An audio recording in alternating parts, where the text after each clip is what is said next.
return of our winter carveries. If you would like to book places or a table, then please email carvery@somersetcountycc.co.uk or give us a call here at the club on Taunton 01823 425 301. Winter carveries return on Sunday the 9th of October.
Touching the top on my monitor.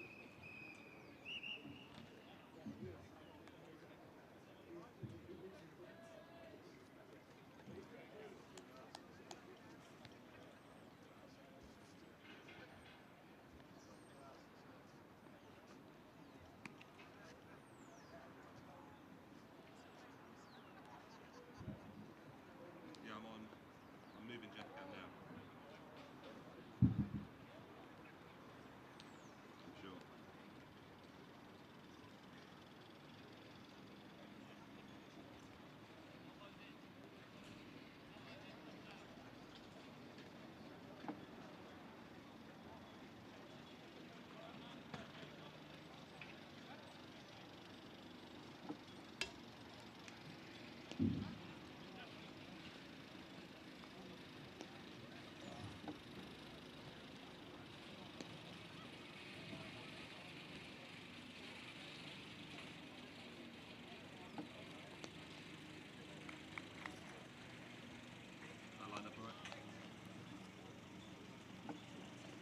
As always, we'd like to thank our principal county championship partner, WPA Health Insurance. It's based only a few miles away from us here at the ground.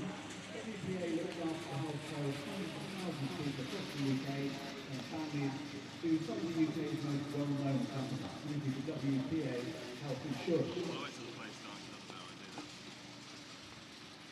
Also, a very big thank you to our ground naming rights partner for 2022, Cooper Associates. Cooper Associates is an award-winning mortgage advisors and financial consultants, and they have their head office just across the road from us here in St James Street. Thank you to Cooper Associates.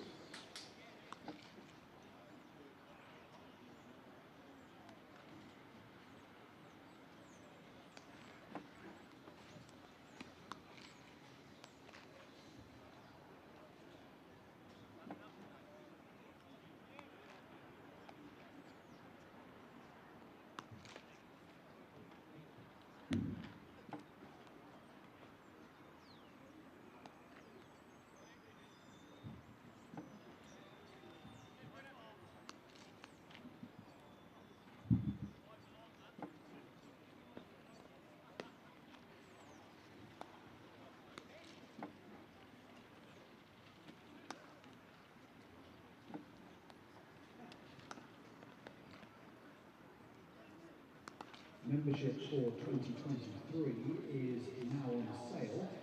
To ensure that we can process a high volume of applications as quickly as possible, membership will be available to purchase as follows. You can do so online via the club's website. Members and ticket holders for this match are able to purchase in person here at the ground. Staff will be situated in the Marcus Scottish Pavilion reception area to deal with in-person membership purchases and inquiries. And you'll also be able to purchase over the phone from 10 o'clock in the morning on September the 27th. Membership phone lines will be closed until that date due to the in-person demand and resources being focused on match days here prior to that date.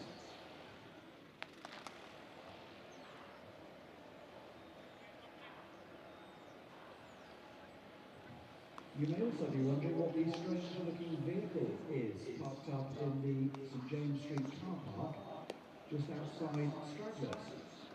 Well, Taunton residents will soon have the opportunity to take a ride in cutting-edge self-driving vehicles as part of an innovative study led by the Centre for Connected and Autonomous Vehicles, a joint Department of Transport and Department for Business, Energy and Industrial Strategy unit.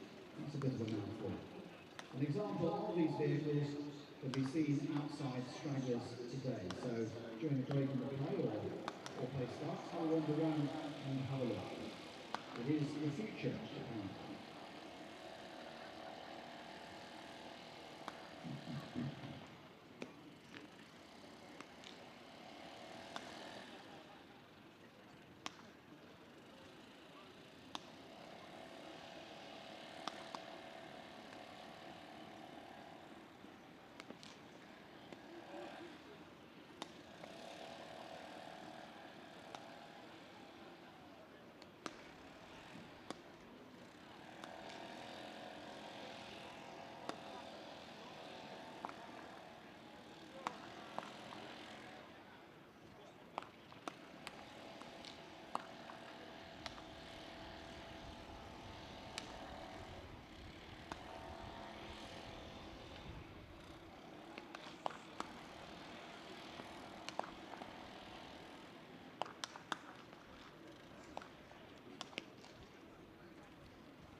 We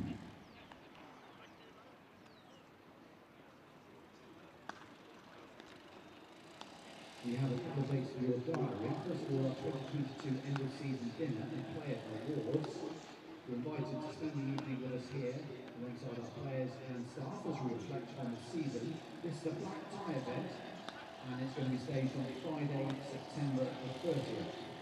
Tickets for the end of season dinner, together with the player awards, are on sale now and cost £50 for members, £75 for non-members. Tables of 10 are also available. That's the end of season dinner and player awards on Friday, September 30th.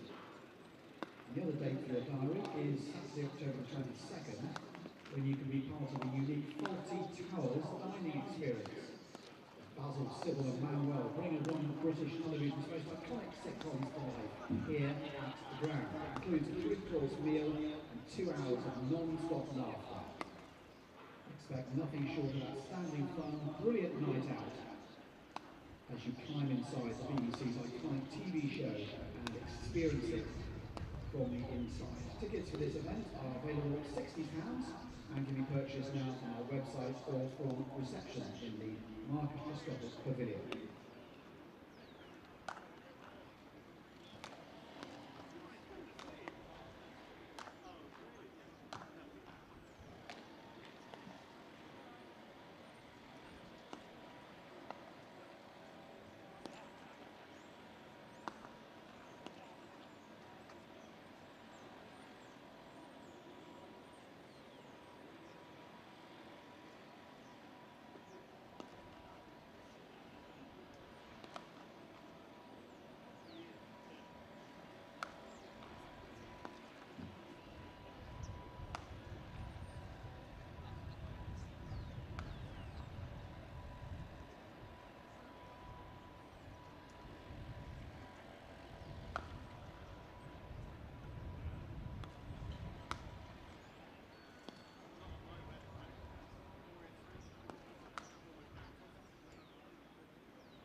A reminder that the umpires for this game are Graham Lloyd and Neil Pratt.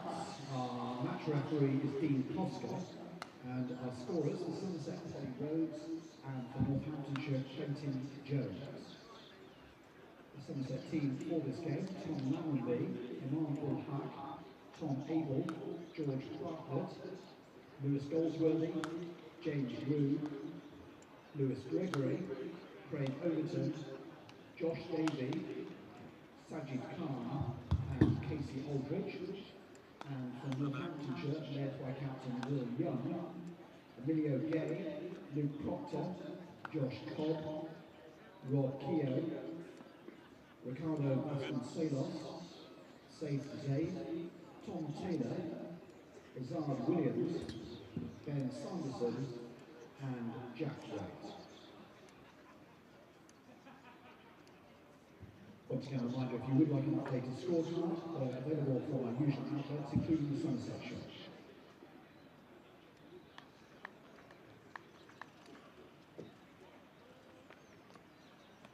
We'd like to take this opportunity to welcome you all to the game. Cricket across England and Wales must be a game where every individual is treated fairly, with respect, and can enjoy a safe, positive atmosphere, whether watching, playing, volunteering, or working in the game. We all, as the cricket family, have a role to play in this. If you see or experience inappropriate behaviour or discrimination, please know that you can call it out and report it safely and in confidence via the club's official website. Cricket is a game for everyone, so thank you for joining us in raising the game.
And a very good morning to two aficionados of the game, sat in the lower part of the Marcus Scottish Pavilion. That's Graham and Kevin, up from Devon this morning.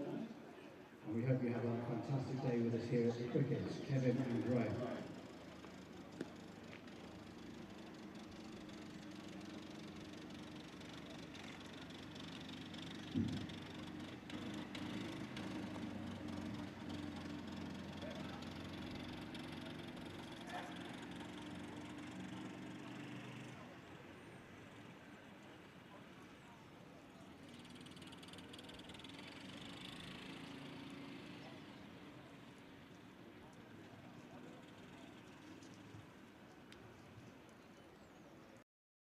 Good morning and welcome to the Cooper Associates County Ground on day 3 of this county championship match against Northamptonshire. And yesterday was a pretty good day again for Somerset day 2. Craig Overton back in the Somerset shirt, him and Josh Davey getting all 6 of the wickets to fall. What a great day. Great to see Craig Overton back, wasn't it, Stephen? Wonderful indeed, and an absolutely critical wicket late on of Will Young, who batted so well. He looks so composed, and that breakthrough for Craig O has really put Somerset in firm control. Northants still 205 behind. Question looming, if they get these remaining 4 wickets quickly, will they or will they not enforce? Yeah, we don't reckon so. The fitness of the Somerset bowlers is a bit of a struggle. Poor Lewis Gregory not partaking in the bowling warm-ups currently, only bowled 2 overs yesterday. A lot of soreness and aching limbs in the Somerset attack, so I'm hoping that Tom Abel's going to bowl a little bit more. He's been fighting a hamstring injury. Tom Lammonby's had ankle issues.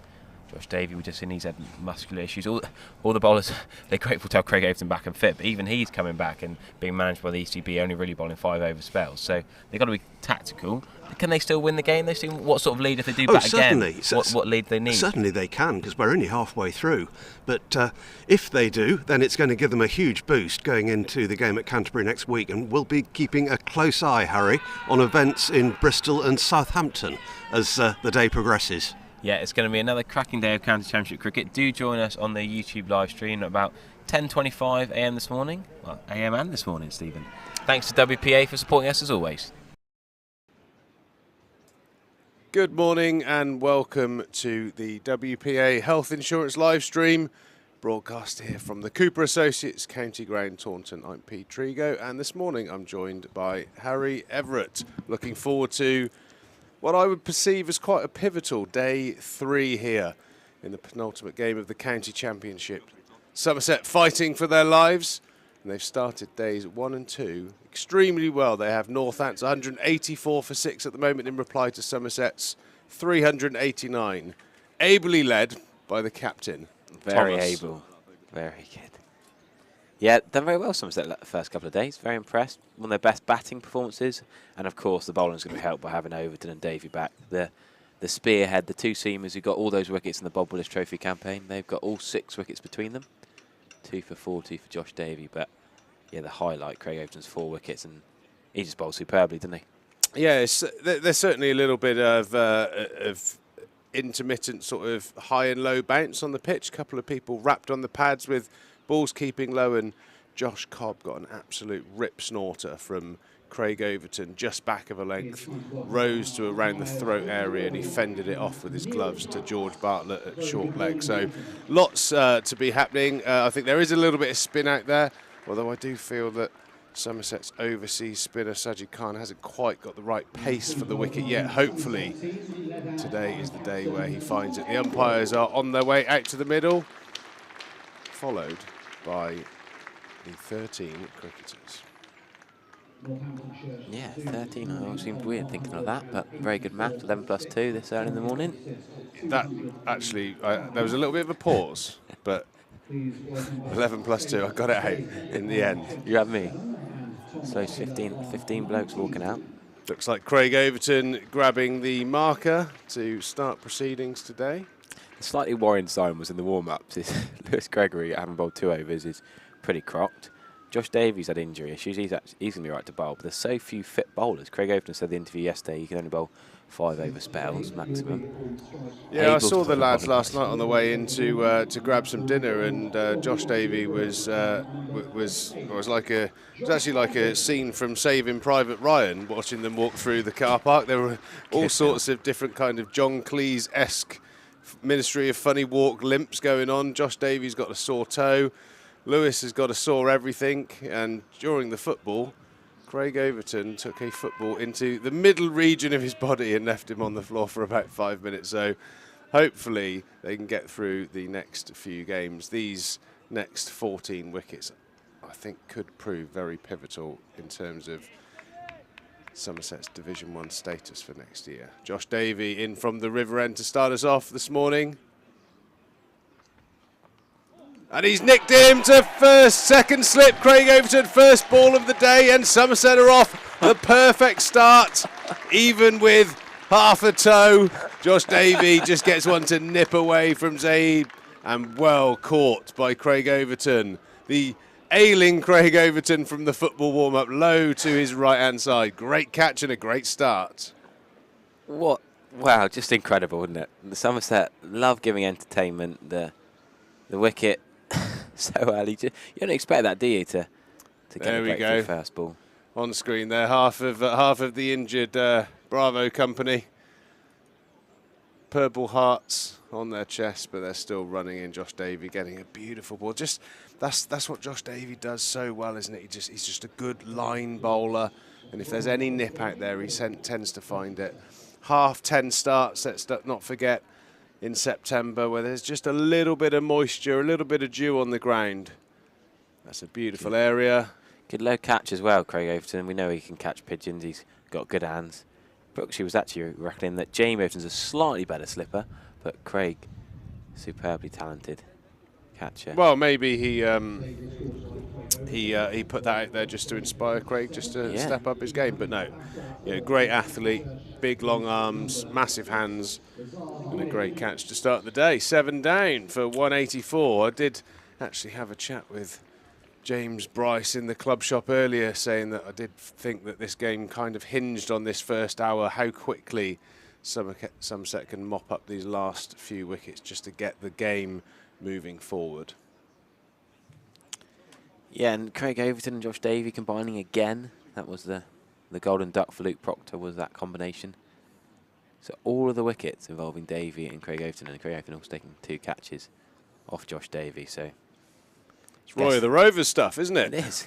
My game, my bat, my ball.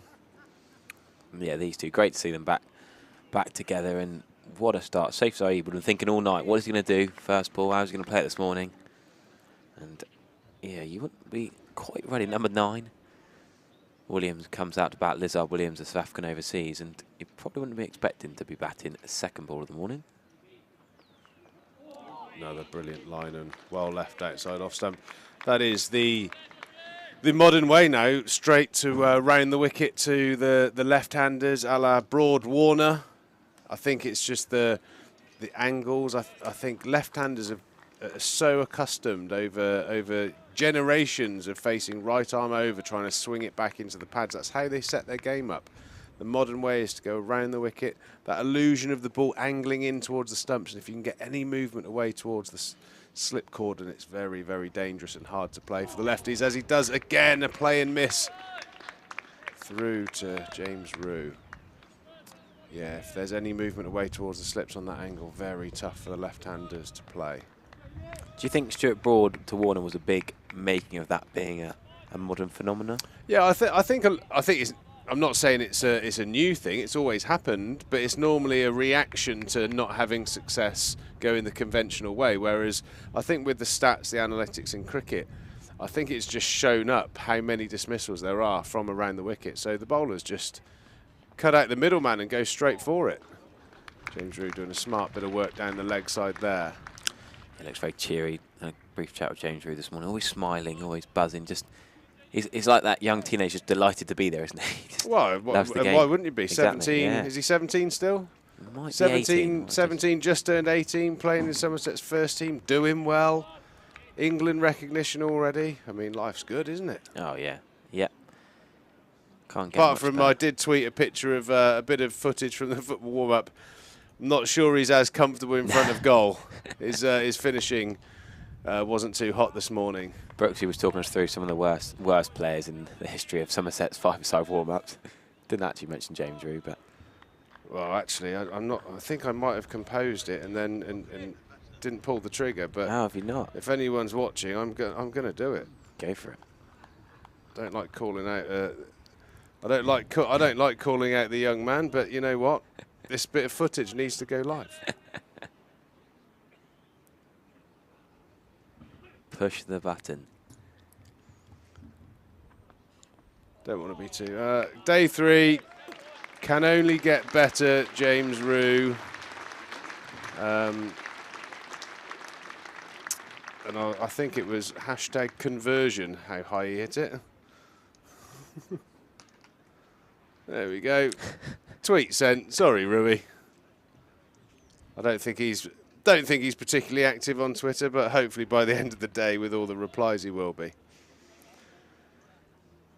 Definitely a man to follow. He's going to be doing a lot of travelling around the world, and I'm sure his social media will be very entertaining over the next decade or so. Even though there seems to be more and more. You know, it started with the old Facebook, and then Twitter, and then Instagram, and now all of a sudden there are all sorts of TikTok and. Be real, yeah. Oh, I mean, I've lost track of it. Yep, I agree. I don't mind a tweet. I don't mind a gram. I much prefer watching it live. There's a short leg as Craig Overton's going to start from the river end, and we saw George Bartlett get that pretty simple catch, a short leg. Josh Cobb got that brute of a delivery on his splice. That one was straight down the wicket, but yeah, intimating straight away, Tom Abel, that do you want to drop the cover? It's actually quite defensive to have that cover fielder there. For me personally, if we do have a pan out of the field, George Bartlett in about 15 yards tighter. Yep. Lose the cover fielder, get George in at short leg. Oh, opportunity here for the left-handed Goldsworthy, who throws and only just misses the stumps. Great bit of fielding. That's that next level of awareness, realising that the backward point is left-handed. Nearly pulled out an absolute beauty there. That's really poor running from Lizard Williams, though, let's be honest here. It's just absolutely dawdling, gave up. He must have called it. Oh, I think even if he was Usain Bolt, he would have been struggling, to be fair. Goldsworthy was round like a shot, and like I said, left-handed as well, so it was to his strong side. That's the things you should pick up, though. My first chat whenever a batter comes out to join me at the crease is the first thing I say is mid-off or extra covers right-hand or left-hand. You know, the key field is you've got to say what handed they are to know whether you can run to them. You'd have thought at this level it'd be a... Do you know what I do now when I go to the wicket, when I play for Western-super-Mare? You take your pads off so you can't LW. Especially if I'm batting with one of my sons, I just say, just remember, Dad's not as fast as he used to be. No silly singles, mate. Have you been run out this year? No, I ran one of the other lads out, and it was a shocker as well. It was a proper yes, no, sorry. Don't do that often. That's even worse. Yeah, I call it the Nick Compton. The yes, no, sorry. He got another chance here. Don't take on Sajid Khan's arm. That should be a bonus overthrow. Should be buzzers. Sajid Khan's got a rocket arm. He's hit again. We saw him hit at Edgbaston last week. This time he hits, but the batter's in. But yeah, Lizard Williams doesn't look like he knows what he's doing. So had a bit of a shocker this week, let's be frank, the overseas for Northants. Quite expensive with the ball and sort of dawdling.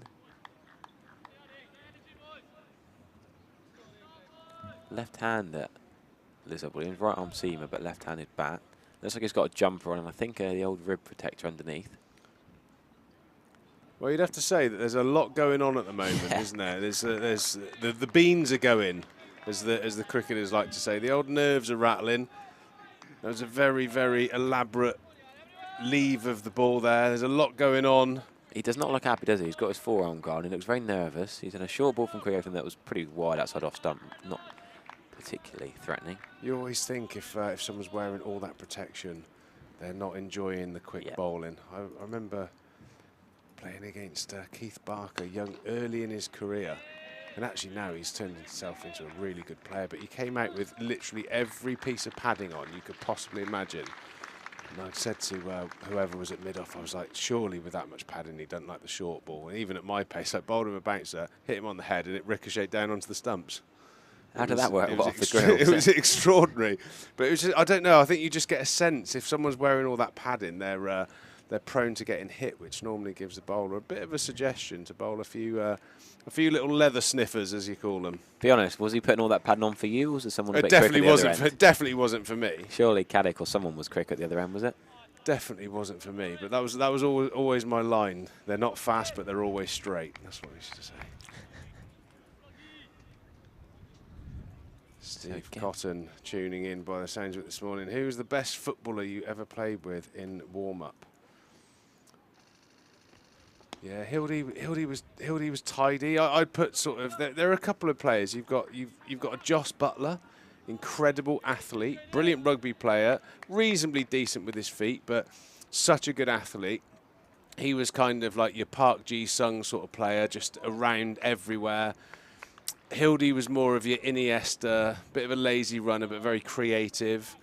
Yeah, there was some good players, to be fair. Craig Kieswetter was a good footballer, which is surprising, really, with his upbringing in South Africa. But yeah, he was steady, very. He was kind of like the Vinnie Jones mould, filthy tackler. I'm amazed, actually, he didn't break someone's leg at some stage during his career. Tom Banton showed a lot of signs of being a reasonably decent footballer. Really? Well, in the chat, he used to liken his football to Mohamed Salah, and I ended up saying he's more like Mohamed Salad, the way you strike the ball.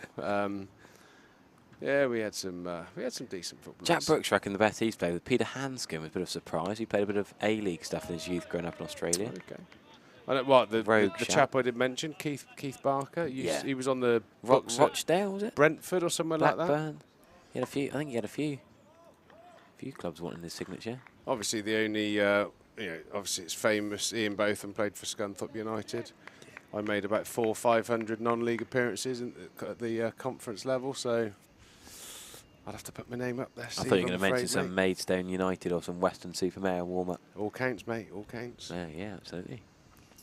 There was a couple of seasons back in the day. I used to make more money in the winters playing football than I did playing cricket. Amazing, that, isn't it? Really.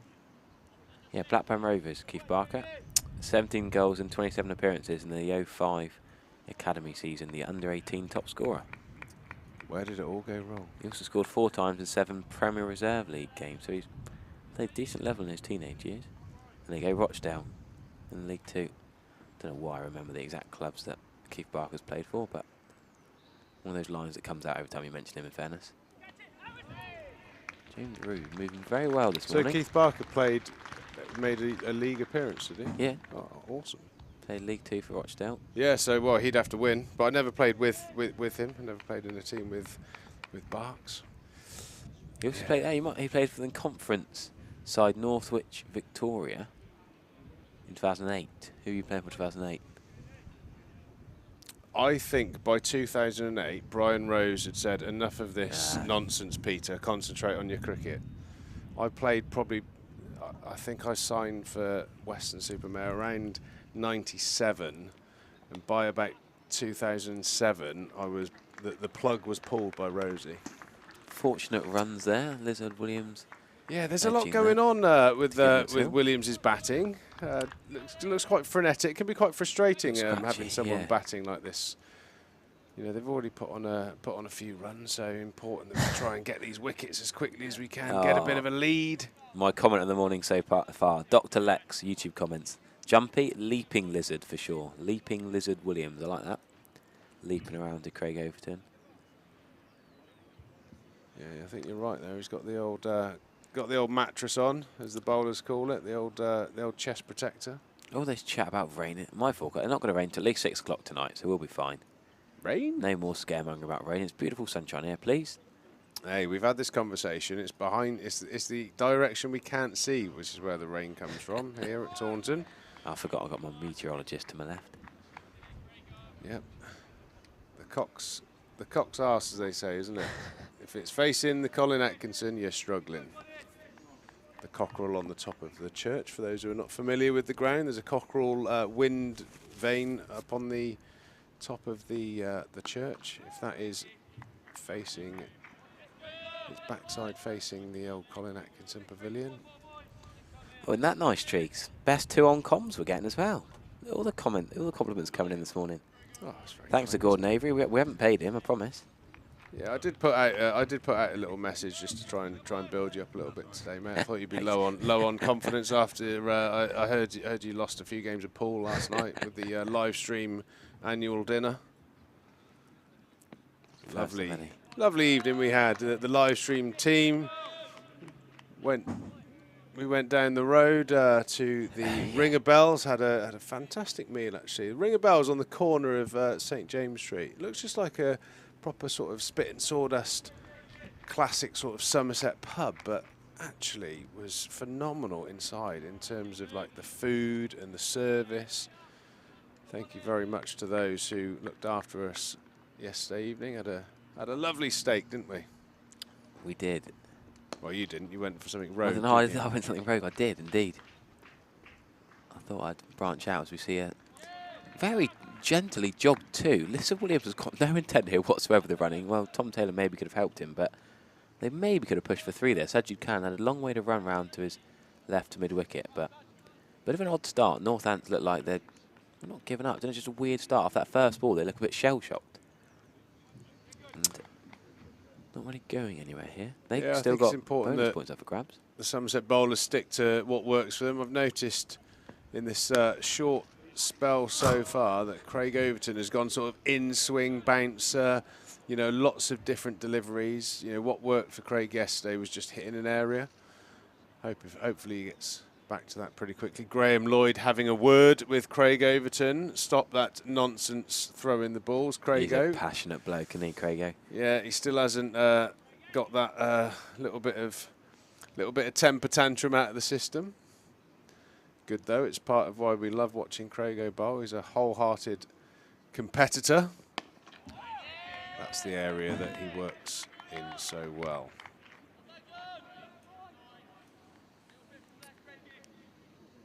We've got a little bit of footage of last night's pool competition. Harry, I think after about 3 or 4 frames, he worked out which end he was supposed to hold.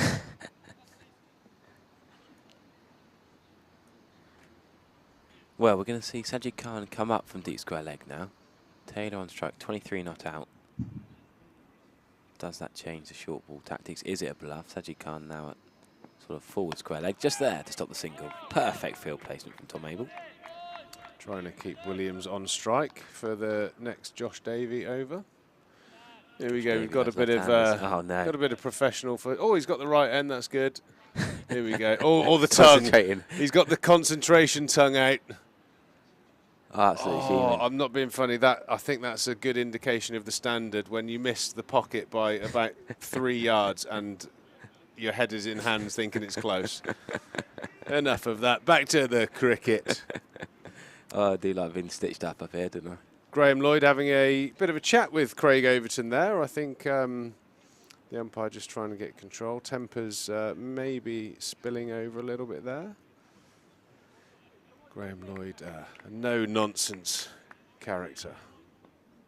Son of the great David Lloyd. Bumble. Saying, oi, Craigo. Focus on cricket, lad. Oh, that was a bit Yorkshire, wasn't it? Not Lancaster. Very Yorkshire. Not very Lancastrian, that was it.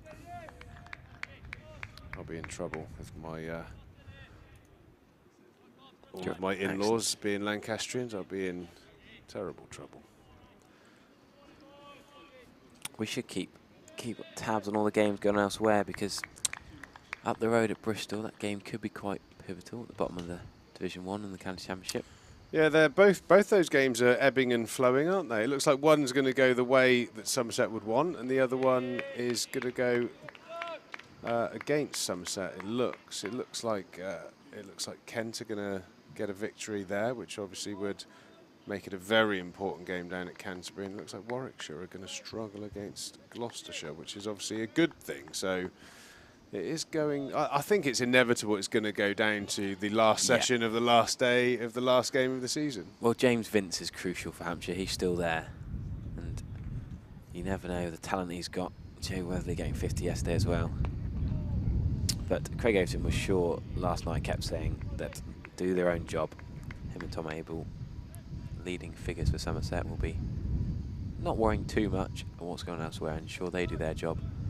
Try and get a win this week, try and get a win next week, and as many bonus points as possible, and see where that leaves them.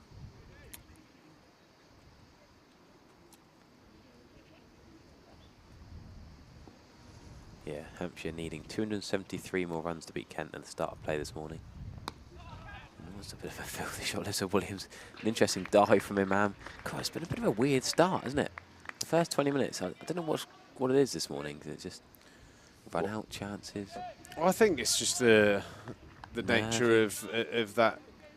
I think both teams realise what stage the game's at. Somerset are obviously just trying to push a fraction too hard for these last few wickets. Obviously the perfect start. And you've got some lower order batters that are, you know, they're pretty prone to swinging the willow, aren't they? There's a lot of shots going on here, and that one in particular is a very good one from Williams. Beautiful cover drive through the offside. I don't think the Somerset bowlers will be disappointed with that. There are going to be shots. I think if you look at, you know, the way that Brooksy bats for us, you know, it doesn't always look particularly conventional, but it can be effective. You know, he gets some really important 20s, 30s, 40s, doesn't he, for Somerset in very obscure areas. It can be a nightmare to bowl at. So important that Somerset just remain calm and stick to the areas they bowled to get out the first 6, 7 batters. Yeah, I don't think the scoreboard's quite up with us this morning. And the scoreboard's not quite woken up. Williams with that lovely cover drive, but there's a man talking on left-handers who love a cover drive. There he is, the great man, Marcus, up in the ivory tower again. I suppose he hasn't got his fluffy white Persian cat on his lap. Brian the cat was around this morning. Had a brief cuddle with Brian this morning, just checking these. Looks very relaxed. Is he listening though? Marcus, come on, give us a wave. Give us a wave, Bang. Come on, everyone wants a little wave from the great man. He's shaking his head, trying to be cool, too cool for school. Steve McQueen got nothing on Trez. Craig Overton from the aptly named Marcus Trescothick stand end. A short ball, cut away over gully, 4 runs. And that's the thing that will frustrate Somerset supporters. Somerset seem to, at times against the tail, go short. I think England do it as well. Yep. They start to change what's worked for them. And you know, you get sucked into the momentum. You try to intimidate the short, you know, the tail end or lower order batters with some short stuff, but it just frees up so many scoring opportunities when you bowl in those areas. Yeah, it really frustrates when they go short the tail. I mean, lovely shot from Taylor. We had time and effortless, really. Williams looks hurried and rushed by the short balls, the quick balls, but Taylor a little bit better of a bat. That previous ball is where Craigo will win the battle. If he stays in there, he'll get one to do a little bit and he'll get his rewards. So Alex Davies and Jacob Bethel, the two batting for Warwickshire at Bristol. Bethel had that weird loan from Warwickshire to Bristol for Gloucestershire. So a lot of the relegation depends on those two.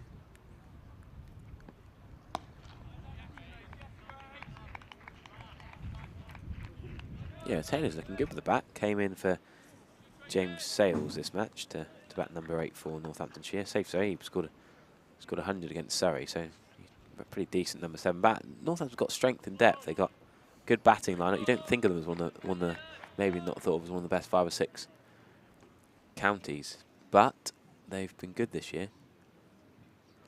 Batted well, good bowling attack. That's a lovely cover drive. Good stop by George Parler. That bounced up. But yeah, the world was going to be announced in 6 minutes' time. The high performance review from Andrew Strauss, and you'll see some slightly odd. There's been a lot of rumours about it, but you'll see some surprising changes to the game to come in next couple of years. The game is moving forward. You wouldn't have thought 10 years ago that Northamptonshire would be a couple of places and 25 points, 24 points ahead of Somerset in the First Division. They've done a marvellous job of turning around the club's fortunes. A couple of T20 wins, obviously, but the real impressive and the real good work done by a number of counties got to give credit, has been done in the Championship cricket. Really turned around the club. John Sadler, the head coach now, Chris Liddell, bowling coach. Really solid group of experienced cricketers that have come into that club and seem to have made a real difference. Nice to see clubs that have languished in the second division for many years coming up into the first division and holding their own, really making the county championship across both divisions very strong as Taylor pumps one down the ground. A lovely on drive, just evades the sprawling dive. Josh Davey, isn't it? Of that mid on? It looks like Josh Davey. Surely someone's going to have to go down and pick him So up. another scene from Saving Private Ryan there. Oh Josh no, he's hurt Davey. himself. Bless him. There's not a seamer that's fit. Tom Abel might be the fittest Somerset seamer currently, and he's had hamstring issues and refused to bowl himself the last few weeks. Slightly worrying times, a lot of chat about the follow-on, but every potential bowler for Somerset has got a niggle of some sort. Lammerby, his ankle.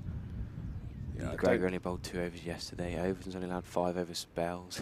I don't think the follow-on would be enforced. I think there's just no chance. Just bowled a few too many overs. It's going to have to be a case of some dynamic batting, and then some dynamic stretching as well.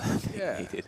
And then hopefully, you know, if these wickets can fall inside the first session, some dynamic batting, and what you'd call an awkward short session towards the end of the day. Overton and Graham Lloyd still chuntering away to each other. Craigo, there's only going to be one winner in that argument, so just crack on with your bowling. Very animated Craig. He loves being back here. He loves it.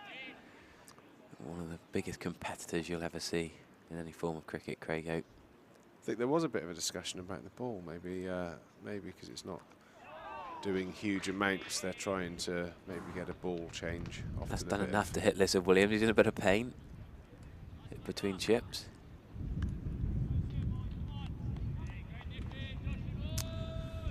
Yeah, it does look like there was a ball discussion. I think the covers that sometimes get folded up at the end of the ground do collect the odd puddle. It looks like the ball may have just gone into one of those, and that's Craigo's catalyst to have another little go at umpire Graham Lloyd. Like I said, there will only be one winner in that argument. Yeah, no overnight rain, just a bit of dew around. It's played betterly from Lizard Williams to tuck that down to Sajid Khan at fine leg. Well, I think after your evening out, I think you must have slept pretty heavy. There was rain last night. What was that? Here? Quite a decent amount of rain in sunny Western Super Vegas down there. It didn't rain in 20 Taunton. miles away. I would suggest that looking at the covers, there's no water down there. Where? Show me a puddle. About 25 of them on the covers. Are you no, that's a blind? little bit of dew. Harry, come on. Oh, okay, maybe it did rain here last night then. Did think it was a bit wet on the outfield this morning. Stephen Lamb was giving me a dew lesson. Maybe I need a rain and puddle lesson. Do we have any footage of that? That No. would be. I can see Stephen Lamb / Michael Fish. Oh, is that the puddles? There we go. Okay, circle the puddles. Lots of little puddles there. The ball comes to rest in one of those. It soaks up into the leather, and you lose that bit of shine on the ball. That's probably the issue that Craig Overton has at the moment. Graham Lloyd will be saying, as a batter, get on with it, lad. Slightly different field. With Tom Abel squeezing at mid-wicket. Goldsworthy not at point. He's usually at point, but Imam's at point. Goldsworthy's at, well, not quite extra cover. Just left of extra cover, sort of in between a cover and an extra cover. Again, the deep square and the deep fine leg. Josh Davey not going to bowl short, but maybe going to target straight. Might drift onto the pads, so bit of coverage out there.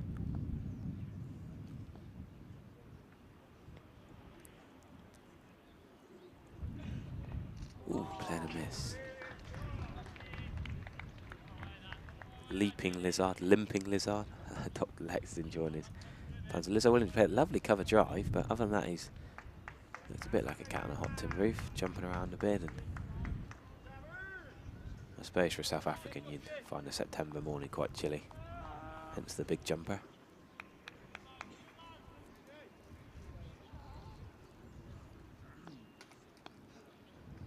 Division 2's worth mentioning as well. All sorts going on with the Notts Worcestershire game.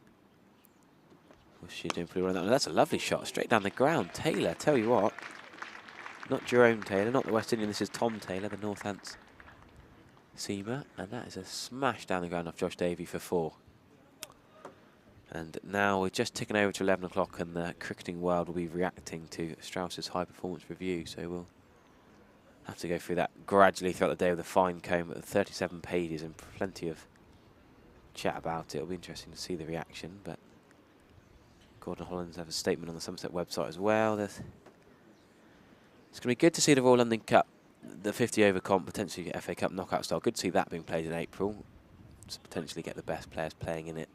And there's talk in August of this sort of second first class cricket. It's going to be an interesting one. So the contrast between the franchise tournament and then the Red Bull almost second 11 competition. There's someone like a Dom Sibley who's probably going to churn out so many runs in August playing against young seamers. Plenty of bits to pull apart. As Craig Overton continues, and Liz Williams just gesturing this, leaping up. It's good length, that, isn't it? Yeah, it's a beautiful delivery, that. Yeah, that'll be a tough read for some cricket fans, some loyal county cricket fans. I think we'll have to go through it myself before I make any comment, but I do often find it quite disappointing that a whole infrastructure of English county cricket seems to be judged on in terms of its value to how good the England team is. I do feel like the thinking within that is flawed somewhat.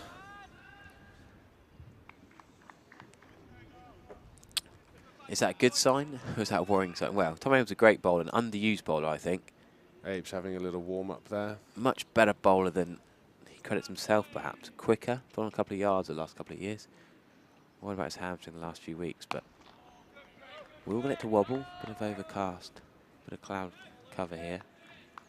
And with Gregory not fully fit, Tom Abel's going to have definitely coming on. He's going to follow Josh Davey, I think, I would imagine. But yeah, the high performance review often is going to create some waves throughout the game. My other thoughts is it seems to be dominated by the opinion of someone who actually didn't really play a great deal of county cricket, certainly in the past decade when he was off captaining and playing for England. Yeah, fair comment. Yeah, I don't. It doesn't sit particularly well with me that the sole purpose of county cricket is to service the England team. I understand that's where the big money is, and the pinnacle of English cricket is to play Test cricket. So many people have a great interest in England cricket, but they prefer watching Somerset, Northants, whoever their team might be. I think you're letting a lot of cricket fans down if you view the sole purpose for English domestic cricket to be to have the best England team. I think you're missing something. It's different to I compare it to football.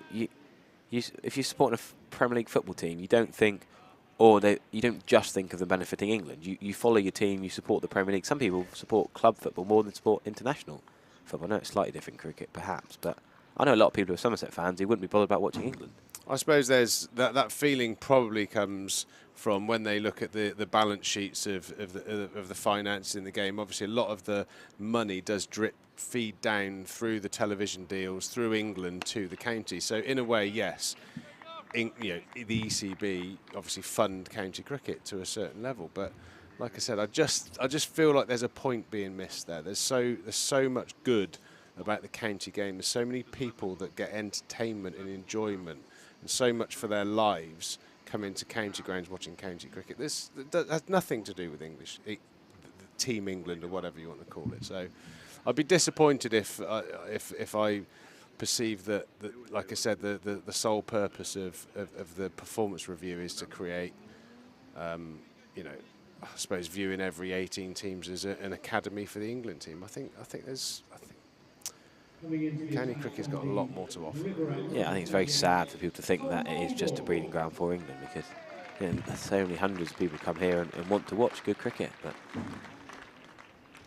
well, not to mention, obviously, we have a very sort of multi-cultural society as well. There'll be lots of people in many parts of the country that support, especially in the Midlands when they have a high Asian populations. They might be supporters of Pakistan Bangladesh and India, but they really support Warwickshire and Leicester and Northampton. I don't know. It's just, I don't know. It's, like I said, I'll have to wait to see and have a read of it. Maybe in my break I'll have a little scan through. Yeah, we should update on other wickets as well. Crucial wicket. Nathan Gilchrist, former Somerset man, is not doing Somerset any favours, actually. Getting the Hampshire wicket of Joe Weatherly for 56, LBW. That's a massive wicket. So Hampshire struggling there. Kent on top in that one. And Jacob Bethel's gone up the road at Bristol. Tom Price with further wickets. 5 first and successive matches for Tom Price. Did particularly well here a couple of weeks ago. And his brother Ollie Price too. 2 young lads impressing in the county game.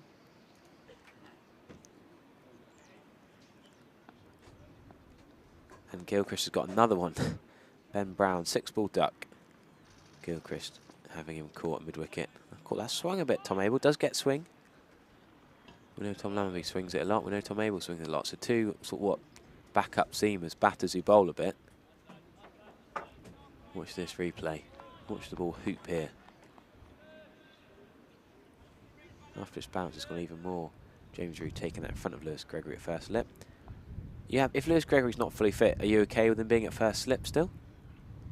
I guess it's just using your hands, isn't it? It's a lovely for a punch for 1. But if he's stiff and sore and struggling to move, Great place in the armchair.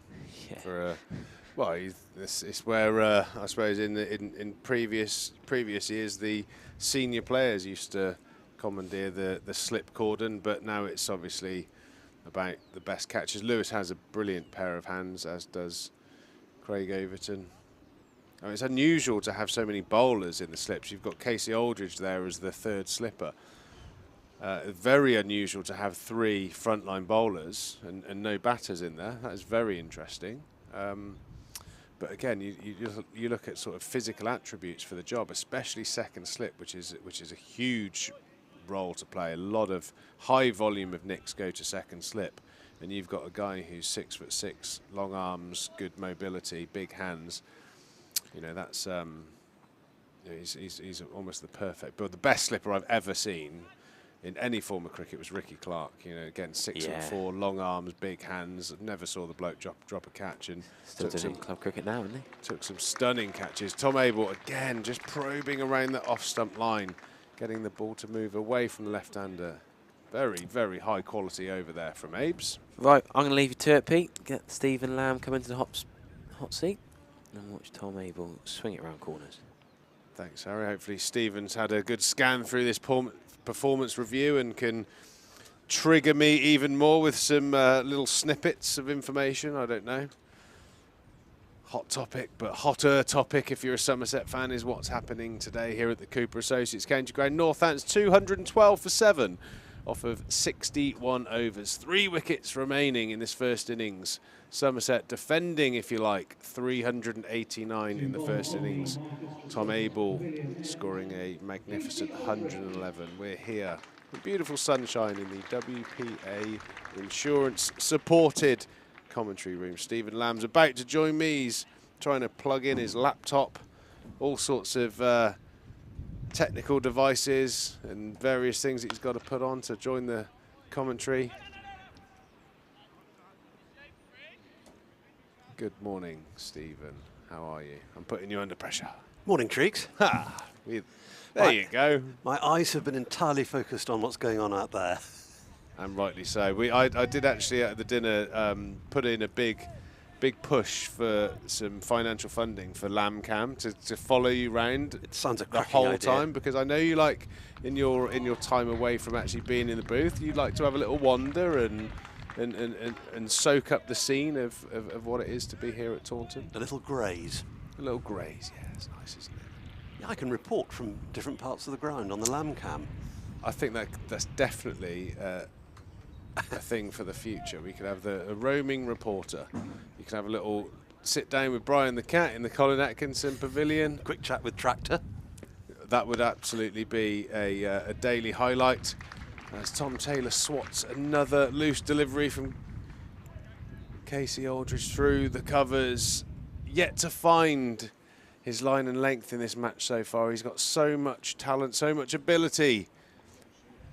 He's just not quite honing in on that zone. I had a bit of a chat with him last night. He's a super smart lad, very keen to learn. I think he's one of those lads who, bit like Craig Overton, wants to perform so well. So he almost falls foul of trying too hard. And when I think if you speak to any top sportsman, trying too hard is quite often quite to the detriment of your performance. You need to be loose, you need to be relaxed, you need to just have a bit of a calmness about you, and that was my feedback to Casey. Don't try too hard, lad. You got it all. Just get into your spell. That last ball was much, much better, and again into a really good area. Slash to Sajid Khan at extra cover. Yeah, it would be lovely to see him settle in, especially given that they're on comparatively slender resources bowling-wise, Somerset, this morning. Talking just now, weren't you, about Lewis Gregory standing at first slip? We haven't seen him bowl. Yeah, I did notice that he didn't take part in the warm-up football. Another loose delivery from Casey, swatted out to deep square leg. Lammers swooping round left-handed, throwing it into James Rue. Yeah, I think it's very much a case. I can just about remember what it was like being a young bowler. You come into the first team and you want to make an impact, and it's almost like I can remember back in my early days, if you had those spells where you just get a little bit of luck early on, get that little bit of an edge through to Rob Turner or whoever was buying the wickets at the time, it just settled you down. I think the longer you go in a spell as a young bowler without a wicket, you just try and keep forcing it, and that can often leak a few runs. Tom Abel, after a brilliant first over, swingy all over the place. Round the wicket to Lizard Williams. There's another one. Just tempted to square cut that, and no contact with the ball. Bit of a waft from Williams, that one. Nice piece of bowling there from Tom Abel. Lizard Williams on to 11. Taylor playing very nicely, 42. Interesting to note the two successful batsmen from Northamptonshire, Will Young and Tom Taylor, played with a very, very straight bat. They've scored a lot of runs straight back past the bowler. Good indication that there is a little bit of sideways movement still on offer for the Somerset bowlers. Great bit of fielding there. The slip cordon. Yeah, talking about slips earlier, James Hildreth was at first at the start of this season, and obviously Somerset's senior player. And you mentioned the importance of second slip, Triggs. We saw a certain MET, Marcus Trescothick, there for a while, didn't we? Yeah, I have to say that that was a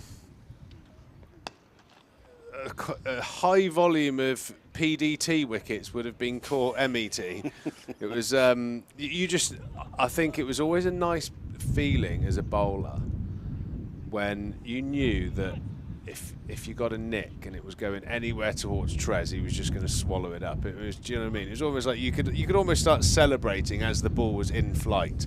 I have to say that my little gentle away swingers did produce nice nicks for him, but he took some wonderful catches. I recall numerous caught Trescothick bowled Trigos. His mummified hands. He had a few broken digits along the way through his career. He used to tape up a couple of his hands. I think in particular one of his index fingers is pretty crooked, as one of mine is, after catching a ball dodgy on the old finger. They're called mallet fractures, where you break the tip of the finger, but you break the bone and the tendon. I've got a mallet fracture on one of my hands, and it's I call it me witch's finger. It looks very obscure. Marcus has got 8 of them. I can offer you one as well. That's from keeping wicket. Yeah, years ago. Slightly out of true. It's a bit of an in-swinger, that one, isn't it? Tom Abel bowling nicely here. Real key time here. We mentioned a couple of times that Will Young on day 2 was going to be crucial. I think Tom Taylor also going to be the same. The way he's batting, he's going to chew through this lead that Somerset has got very, very quickly, the way he strikes the ball. Yeah, what is it now? Another 30 needed? 29 to avoid the follow-on, although we don't think they're likely to enforce that anyway. No, I think that ship's probably sailed as we have a look at the scorecard. I was dominated by Will Young, the overseas player. Very, very fine New Zealander, 85. And then I suppose you've got to mention the Davy Overton show. They've both bowled very, very well. It's just those backup bowlers. Can we get another couple of different names in the wicket-taking column? Yeah, a wicket would be so useful in settling Aldridge down if he could find one. Well, the place he'll find it, Stephen, is somewhere around the top of off stump. I think it's probably Andy Caddick's most used phrase in the 25 odd years that I've known him. The amount of times he said the top of off. In fact, he went as far as to one pre-season. He made himself an off stump that had a hoop and a net in it, and he used to bring it to pre-season. If you'd be down there batting, he'd uproot your off stump and put down this one that he'd made, and all he would do was just try and get the ball through it as many times as he could, just honing that skill of winning that contest of the top of off stump. Practice makes perfect. Certainly does, and he was very, very good at that particular delivery. So wicket with the very first ball of the day for Somerset, but nothing since. Yeah, caught us all unaware. That first ball, beautiful delivery from Josh Davey, nicked to second slip, good catch from Craig Overton, but it's been all Northamptonshire since. Good drive and good stop. See, that for me, that delivery there is where an experienced bowler, I think, because as a young fast bowler, when you see a ball sort of hit firmly back past you, combination of maybe questioning the area you've just bowled and the ego side of being a fast bowler, that actually is a decent ball he's bowled there. And the important thing is to persist. Even that ball there, it could easily bring an edge. He squirted that through past sort of a gully region for 4, but that's where he will get success if he keeps honing in on that area there. That's just a very good shot. The last 2 have been very good shots, but I don't think he's done much wrong with the ball. Maybe a fraction wide, if anything. Yeah, not the sort of delivery to get down on yourself over. No, exactly right. It's just you've got to persevere with that channel. Otherwise, unfortunately, it's going to be quite a short spell. There we go. Good Casey. That was spot on. Taylor's looked the part as a batter, both yesterday evening when he came in and again this morning, just 3 away from his half-century now.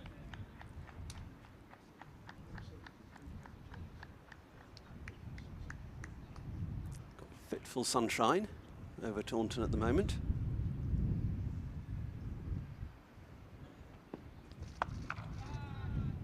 Well, that's not where he intended at all. Lost his shape, rather, Tom Taylor. Looking to play it to leg, and it fetched up with extra cover. So end of the over, 224 for 7. Williams is 12. Taylor is 47. There is Tractor Driver, with whom I had a brief but very pleasant chat yesterday afternoon. A different T-shirt today. Yeah, big T on the back. The old Tractor Driver is actually looking very slender these days. I know he's got a little bit of a ledge there to lean his pint later on in the day, but looking like he's taking good care of himself, the Tractor. Sajid Khan into the attack, bit of spin, left-handed. Lizard Williams will be the target for the first ball. As I mentioned the other day, just felt Sajid Khan's pace was just a little bit too quick and too flat for English conditions. Very, very good sort of pace for bowling, in his home country, Pakistan, the UAE, where the Pakistan team have played a lot of their cricket, but you've got to have a very abrasive pitch for the ball to spin at that pace. So hopefully over the course of the coming few overs he works that out. Maybe gives it a little bit more air. Yeah, I think that is the sort of mastery of being a successful English spinner. If you think about, you know, your Vic Marks, your Graham Swans, Monty Panesar, they learnt to sort of bowl a holding pace, and then their wicket-taking pace had a lot more sort of flight and guile and loop about it. I mean, I'm not trying to profess to be an expert on spinner, but when how to bowl spin. But when I faced people like Harmer and Jeetan Patel and Graham Swan, they had a stock pace, and then one that was considerably slower, and that was the one that was the danger ball that would spit out of the footholes. Yeah, we'll be hearing more about the art of spin bowling later on from someone who knows as much about it as any. Jack Leach will be with us in the commentary box. Yeah, Leachy's coming on, and we'll have a conversation. I can I was speaking yesterday about, you know, Leachy bowling a number of overs, you know, before he became when he sort of kind of burst on the scene as such a prolific wicket taker for Somerset. I used to always run across from point and say, a bit too flat, mate. You've got to try and drop it onto the pitch, and he'd sort of, okay, and then all of a sudden he'd get that sort of the right pace, because ultimately every wicket will spin, you know, at a different pace. Sometimes you've got to really toss it up. Sometimes it will, you know. I suppose in the Hyderabad days you could bowl a bit flatter and it would take the spin, but every pitch, and I think that's for seam bowling as well. Every pitch has an optimum pace where the ball will just do that little bit more. The Casey Aldridge experiment is over. Oh no, I beg his pardon. it's going to continue for another over, I should say. That sounds like the name of a punk band, the Casey Aldridge Experience. Here he comes, big Casey. Leaning forward. Yeah, I think there was a lot in Casey's action. I think Caddy articulated a number of things that he'd like to see him work on, and actually there were a few messages exchanged last night. You know, maybe for a chat between the great man Andy Caddick and young Casey. And actually, what Casey said he's working on tied in very nicely with what Caddy suggested might be the issue. And I think that ball was a great case in point, where if you notice it, and we're talking tiny margins here, tiny degrees of body sort of positions, where that left arm has gone away a little bit early towards cover, and he's just pushed the ball in, and it's gone down the leg side. And Caddy was talking about that left shoulder. Yeah, he was. I heard that. Being slightly, and we're talking like a couple of degrees here. And that's, I think, when Casey bowls it is best. Yeah, he was emphasising the fact, Andy, that even though it's the right arm that delivers the ball, the left arm is just as important where it is. Well, also, I think from a technical point of view, what Caddy was mentioning about Casey as well, and it makes perfect sense. If you could, any of our listeners can just visualise trying to throw something hard. I think if you, the movement you'd make with your body is to throw the other side out the way, and actually that will bring in a miss towards the leg side. And Caddy is spot on. And when I spoke to Casey after play, he mentioned that was exactly the things that he's trying to work on. So I'm sure a conversation between the two would be fantastic. You know, someone who's done it for so many years. Sounds like they're on the same wavelength. Could pass on a huge amount of information and knowledge to Casey, and just make him feel like he's on the right path. This is a better over. This is probably the best over of the spell thus far. It's always the moment I say something like that, I start to worry. Yeah, well, my James Rue comment the other day, how well he's playing, and then the very first ball, I don't think my backside even touched the seat before he'd been trapped LBW. This is the last ball of the over. Stephen, Stephen, what have you done? Slashed over, backward point, maybe gully. Oh dear, and it's 50 for 4 runs. for Tom Taylor as well. That is a good innings, played over 2 sessions, yesterday evening and this morning, and he's got there with his 10th boundary as well. Pretty good strike rate, 69, and he's done well for his side. Yeah, 2:30 for 7 now. 66 overs have been bowled, so getting to that stage where Somerset are in a little bit of a desperate need to really try and get these wickets, try and get that game moving forward.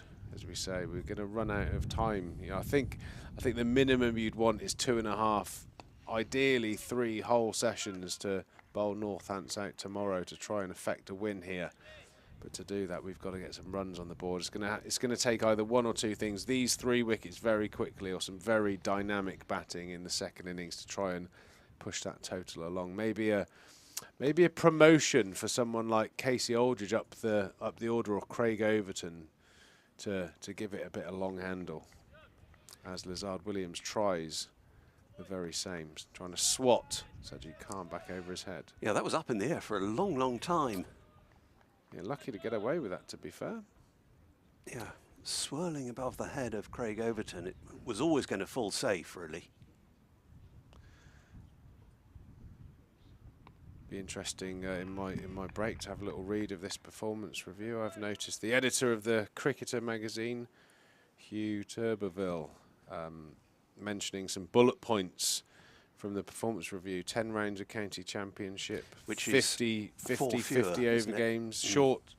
Some players may only play 1 or 2 matches. The Blast now 5 home games each county, but of course the 100 remains in its position through the season. So I'm not sure how favourably that will be looked upon. Yeah, well, the 100 is bankrolled, isn't it, for another 6 years, 2028, I think, in terms of the broadcasting rights. So that inevitably has an effect on the older tournaments. Personally, I hate the idea of the championship going down by 4 games. The Yeah, Premier League, is that one of the bullet points as well? Well, the comments coming in from avid sort of county cricket fans are, you know, you get 5 red ball games, 5 T20s, and maybe only 1 50 over game in a whole season for the non-test or 100 venues. I think the feedback is that it will be disastrous and financially ruin a lot of the clubs, which is very sad potential predicament. Well, indeed, and how is it going to go down with supporters? Well, like a lead balloon, I would imagine. Yeah, and it's got to be ratified, hasn't it, by 2/3 of the counties, this proposal. I'm not sure. I mean, that's not a gimme, is it? No, I would imagine, you know, test grounds plus test grounds and 100 ball venues probably would be the ayes. The nays could potentially be the rest. So we'll have to see how that plays out. But yeah, it's the game is changing. I mean, I'm all for the game moving forward and you know, appeasing, you know, the general public and what they want to see, which does lend to potentially more white ball cricket in inverted commas. But also, you know, like I said, you can't have a ground like Taunton with so many cricket fans, and not just Taunton. There are other grounds as well. You know, Worcester, New Road, brilliant county grounds that are just had such small amounts of cricket this summer. It does seem to be quite an odd way to go, as Abe's has a change of ends to his more favoured pavilion end. That would have been very close to another run out. Lizard Williams, late to start, also had his gloves in one hand, completely unprepared for that single. If Sajid Khan would have picked up there, Lizard Williams could have been in trouble. I don't know whether I don't want to invite you to speculate too far ahead, Triggs, but from your knowledge of Somerset supporters, how's the broad brush proposal likely to go down with them? Well, my gut feeling is that I don't even have to read it to know that it's probably going to be terrible. My gut feeling is that it won't be liked by the majority. But then, you know, we all have our sort of feelings that are kind of wrapped around our own county, as Williams cover drives through the offside. George Bartlett reels that one in, and they complete 3 runs. Northants' run rate just creeping up here. Somerset need to get a grip, or ideally get another wicket. So it's very difficult. You know, county fans are very wrapped up in how it affects them personally. I mean, I do hear a lot of the arguments from Somerset members, and I'm, you know, when I sit and think about what they've actually said, I kind of think, well, it's not all about you and what you like to watch. I had a conversation with one of our long-standing members about one-day games and music being played, and I'm like, well, that's, you don't want, it's 2022. You don't want an entertaining game like a one-day cricket not to have music around. You want to bring the young kids in. One-day cricket isn't sit peacefully in the stand doing a Sudoku while the game's being played. You want a bit of buzz and entertainment, and that certainly is entertaining there from Tom Taylor, smashing Tom Abel back down the ground. He absolutely leathered that. Back into another puddle down there on the covers where Harry swears blind there wasn't any rain, but these puddles seem to have mysteriously come from nowhere. I don't know. Harry's had a bit of a shot. I reckon Harry might have had a few too many local apples last night. Slept a bit too heavy, Stephen. What do you think? Always something for consideration. Certainly is. But that ball it won't have done it any good. It's 67 overs old already. So it's not that long till the new one. Yeah, well, that's what Somerset need to get through to at this stage. I mean, Sajid Khan, if he can't prize a wicket here, it's about trying to get that run rate back down. They're going at sort of 4, 5, 6 and over at the moment. Yeah, We've got to get that down. But yeah, back to our little mini discussion. We don't want to dwell on it too much, but probably a good time to have a quick conversation about it as Graham Lloyd, Neil Pratt do think about changing this ball. It's got wet a couple of times now, and I think it is going to be sopped up changed. a little bit of water. He's made the signal to the Andy Caddick Pavilion, which is where a box of balls is likely to emerge. No, it's going through the hoop. So off you go, Tom. The single hoop. I think the ball's got to take on water, expand, not go through the hoop for it to be changed. I think that's my loose knowledge of how the umpires deem it as an unfit orb. Abel back in against Tom Taylor, who slashes again through the offside out to the cover fielder Lewis Goldsworthy. But yeah, so very much it seems to be very much focused on Somerset cricket. But I'd like to think that there is a broader view, on every county. Let's not just think about what happens here at Taunton. Let's think about your Canterburys and your new roads and your Wantage roads. And I'm sure these names of grounds have changed and been commercialised, but you get my point. It's about every county cricket supporter having access to county cricket, to professional cricket, to watch their sons or players from their club team that have made it into the pro game. We're all very proud of county cricket. It just really doesn't sit well for me that this performance review is all just about making the best England team. I just think it's missing a huge point, and hundreds of thousands of people that like watching live cricket are going to be affected and not being able to watch the volumes that they deserve to watch throughout the summer. Sajid Khan starting a new over. Bit of an academic point is that Northants have gone beyond the point where they might have been asked to follow on. Yeah, I think that ship had sailed. Probably, I think we all felt it was a bit unlikely anyway. I think you'd have to have. I think you'd have had to have bowled Northants out in the first 30 minutes of today's play for it to have been a consideration, in my opinion. It's now going to be, the onus is going to be on the top order, and I think a couple of brave moves with the order, just a couple of licenses to thrill. I can remember Justin Hang was big on this a couple of times, setting up declarations where myself, Ian Blackwell, or most famously David Stiff, thrown up the order to just give it a little bit of a go, try and get the run rate. And I think that's the modern way. Try and play the game on the front foot. Yeah, and just sort of going back to your point about the smaller counties, I think everybody, or most people, accept that you need to find a bit of a balance between what's traditional and what's modern, because the game has to change. It has always changed. Yeah, it certainly does. I mean, there's no doubt that the county fans that come here, Taunton, day in, day out for the 4-day cricket.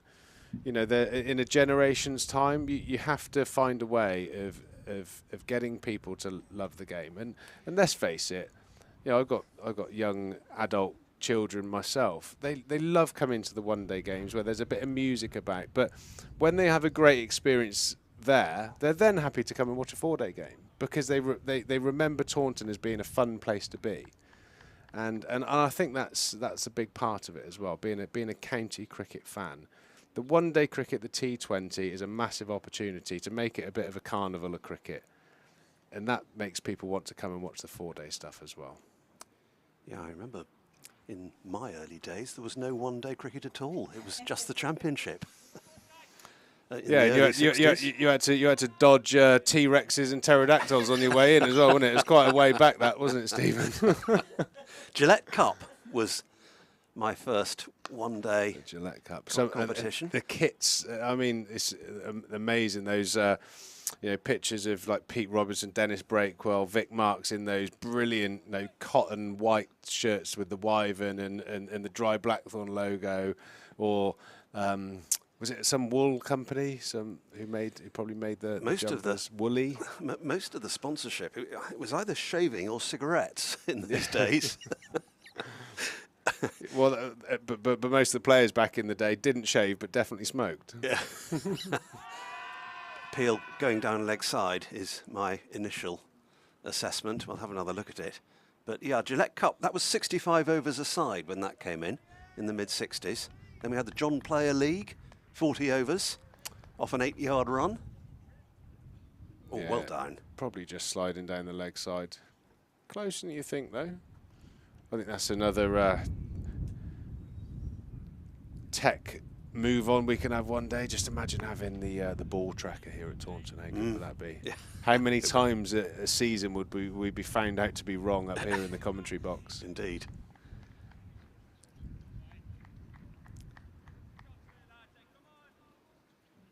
Tom Abel then. There is chat that there is going to be some tech advances, umpires GoPros and various things like that.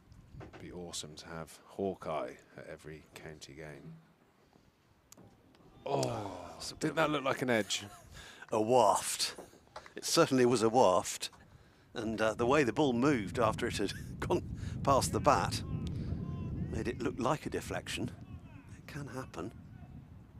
There hasn't been much assistance for the bowlers this morning.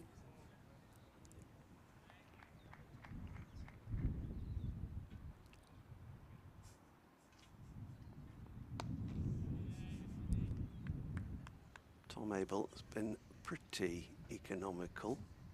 He's coming to the end of his 7th over, 0 for 24. You feel this is partly a holding operation between these two until that new ball is available in 10 overs time.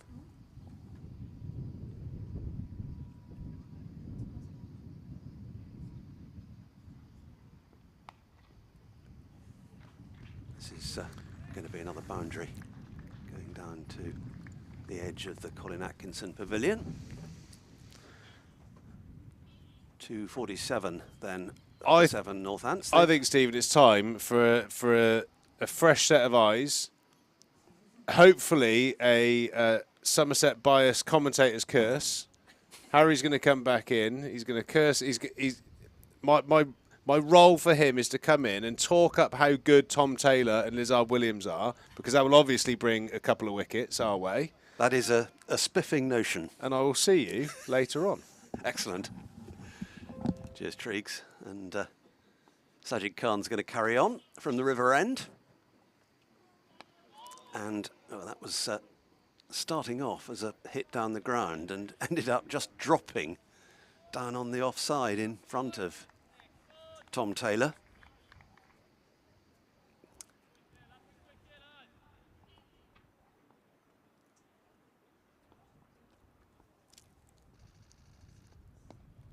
And that's treated more deferentially. Taylor would be challenging if he's around much longer for the highest scorer of the innings. Won't be a run for that. Again, just tucked away behind square. That accolade at the moment is with Will Young. Made 85 and batted beautifully for it yesterday, before he was dismissed by Craig Overton late in the day.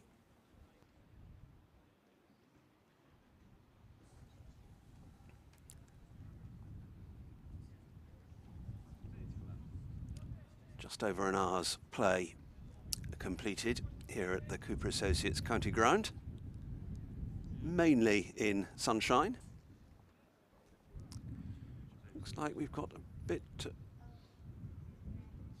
of awkwardness off the field of some kind. Not quite clear what that is, but it's certainly holding up play at the moment. There's a steward in one of the stands who's been involved, but hopefully that will soon be sorted out. That'll give you an indication of the Northants innings, how it's gone. The 85 I just mentioned at the head of it. And the fall of the early wickets, the 4 wickets down for very few.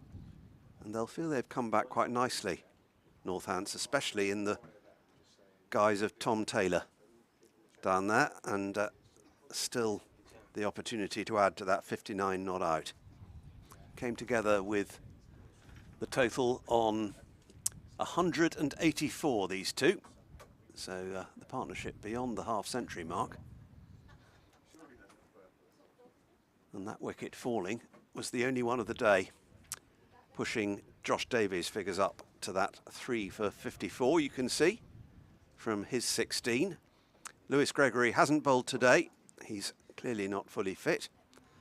Craig Overton, the other star performer of this innings, hasn't added today to the 4 he took yesterday, but I wouldn't bet against it, especially if he's got a new ball in hand, which isn't all that far away. If Somerset can't account for these remaining 3 Northants wickets in the next 10 overs or so, they will have the opportunity to attack with a new ball. And I think you can see from the wickets column who is likely to be entrusted with that role.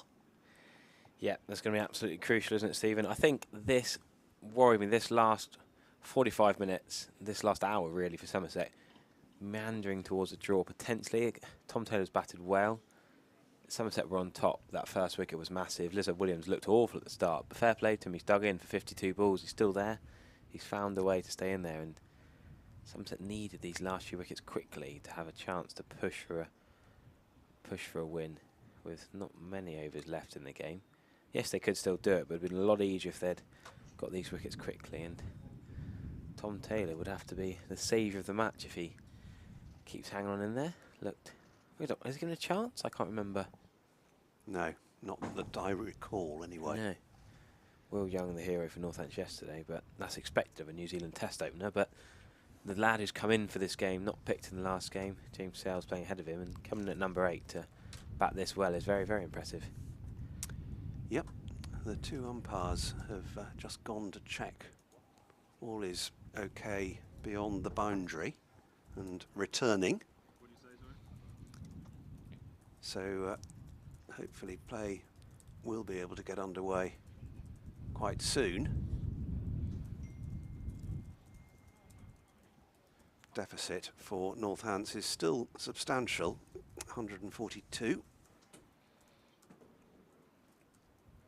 And it looks as though we're going to be in a position to resume play shortly. Taylor on strike to Sajid Khan, who's in his 18th over. Wicketless thus far. Economical, but wicketless. Here we go. Oh, that was... Oh, could there be a run out here? There must be. Must be. Coming far too far down the wicket. Lizard Williams, and there was never a run there. That's one Dear, of oh dear, that was a worse run-out, a more comprehensive run-out than that of Tom Abel in the Somerset innings. Lizard Williams has played one of the most bizarre innings I've seen in the Championship all season, Stephen. I just don't really understand. He's batted well to stay with there for Tom Taylor, but he's played some really odd shots. And he's looked really odd running between the wickets. So many times he could have been run out. Lewis Goldsworthy should have run him out in the second over of the day. Now, if that had hit, Lewis Goldsworthy had 2.5 stumps to aim at. Free hit, that would have been massive. You can tell how comprehensive a run-out that was by the fact that the umpire's finger went up as the bails were coming off. Yeah, but he wasn't that far away from getting back in the end. The throw wasn't perfect. Sajid Khan still had a little bit of work to do off the bounce to pick it up and catch it and knock the stump out the ground. Craig Overton wants to be careful. I don't know. We can't tell from here. Even with my binoculars, I haven't got ears in my binoculars, sadly, so I can't tell you what Craig O is saying. But he's had a lot of chats with the umpires this morning. Potentially a little bit of trouble for being a bit over the top. He does live on the edge a little bit, Craig. We love his passion in the West Country. It could be about something completely different. It could be, but they did have a word with him after over-exuberant appealing, perhaps, and the aggressive way he throws the ball towards the striker for a potential run-out that's never on for a runner or a stumping, really. It's the last thing Northants needed, because they were really going along quite comfortably. And well, Tom Taylor's batted superbly. We've got to give him credit. Yeah, he won't be too happy about the mode of dismissal. Taylor on 59 not out. Anyway, Williams has gone and Sanderson has come to join Tom Taylor. Ben Sanderson in at number 10 for Northants. 63-run partnership, and that could be game defining, I reckon. That could be the difference between a win or a draw here for Somerset.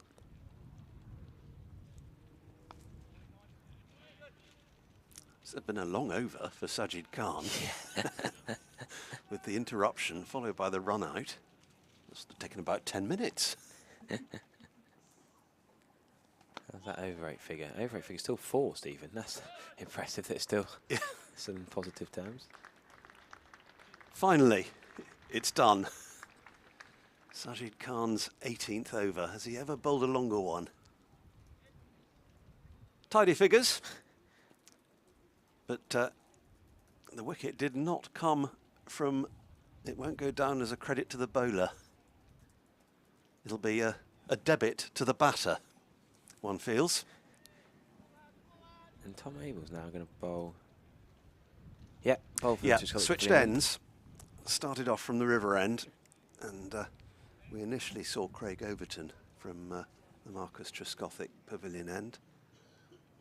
Then Casey Aldridge, and now the switch for Tom Abel into the second over. Good ball to start with 2 slips and a gully. That's nice air from Tom Abel. For weeks in the post-match interview against Gloucestershire at home here a couple of weeks ago, Edgbaston last week, I keep saying to Tom, why are you not bowling? Why are you not bowling? And whether on air or off air, he sort of gives the same sort of response, which was, I've had a hamstring injury, had me out in August for a while. He was back here watching the Royal London Cup, and he's reluctant to risk his hamstring going. He says, that's an edge. That's a Jack Brooks style shot from Sanderson. Sort of stand there, sort of poking it over the slips for 4 runs, and Craig Overton's the man to chop to the audience both from stand and pick it up. But yeah, he's talking about not wanting to risk the hamstring. Batting, he thinks is okay. Even sweeping, you think that uses your hamstring a fair amount, but he was worried about bowling and the hamstring twinging. But now with just, maximum of 5.5 days, 6 days left this morning of the championship season, he's going to let himself go. Yeah, and partly force of circumstance. Yeah, I think the other factor I was about to say, Lewis Gregory particularly. Oh, great delivery. Jaffa. He is bowled well, isn't he? Yeah, with Lammonby's ankle, with Gregory's all-round soreness, Overton's toe, Davies' groin, quad muscle. We could just go around. I think of like A-level PE when you have to learn the muscles on a diagram. We could have like a Somerset bowler, like a stick man, and we could point to which muscles are injured and which player it is. That's another beauty. Tom Abel, he's bowling like a frontline seamer here. And when you've got such a good bowler in Tom Abel, even when everyone's fit, I think he should bowl more. Yeah, and it's a relief, isn't it, in these circumstances to Somerset supporters that he's available, and well, relief to him because his resources are so depleted. And we saw him in warm-ups, didn't we, Harry, this morning? He looks very, very fit. But that's the other thing. He's also been warming at Edgbaston. He warmed up every morning. Him and Tom Lamby bowled a lot of balls between 10 and 10:30, but then didn't actually bowl in the match. Lamby bowled a bit, but that one stayed a little bit low. Yeah, but it's been a good spell this. Since switching ends, he's got even better. Unlucky not to have a wicket, Tom Abel. Could yet come. Oh, that's another. All at sea. All at sea, Ben Sanderson. Beating the bat, edge for 4. One stayed low, beating the bat, beating the bat. That's a top over from Tom Abel. I mean, he's gone for 32 of his 8 overs, but the edge for 4, there's not been many bad balls in that from Tom Abel. Yeah, well, that was a bit of a heave, wasn't it, the boundary? Yeah. Jack Brooks would be saying that's a glorious slip drive, Stephen. You wait till he's on comms later. He'll be backing up Ben Sanderson. Yeah. I'd say the same if I played it. Well, we didn't see you edge anything in the corridor cricket the other day, did we? Everything was in front of square in the face of short extra cover and short mid wicket. 251 for 8, Northants. And Somerset looking to make these final breakthroughs. Got one with the first ball of the day, then it took a while to secure the next one. Good scream in the effects mic there. Sajid Khan is very animated, excitable this morning. He's a very laid-back man. I saw him waltzing. Didn't arrive till about 10 o'clock this morning. Just properly chilled, just wandering into the Cooper Stations County Ground across the car park with his little backpack. Doesn't live far from the ground, and such a chilled bloke. And just, but when he gets the ball in hand, he's a competitor. He becomes very animated, doesn't he? He's your typical different off the field to on the field. Adjusting his field before, that's mid-wicket going deeper. And there'll be a single to backward point, sharply taken comfortably though.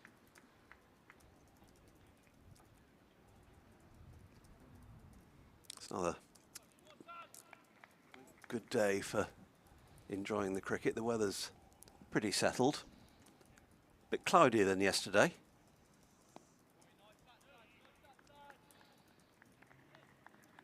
But some pleasant autumn sunshine.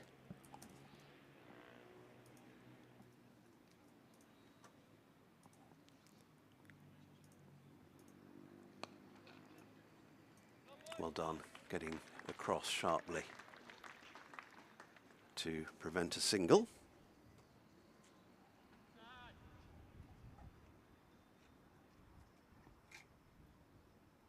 Warwickshire 110 for 8 in Bristol. Alex Davis dismissed. So that means they lead by 129. It's a match which, the outcome of which could well affect things going in, well, it would affect things going into next week and the final round of fixtures.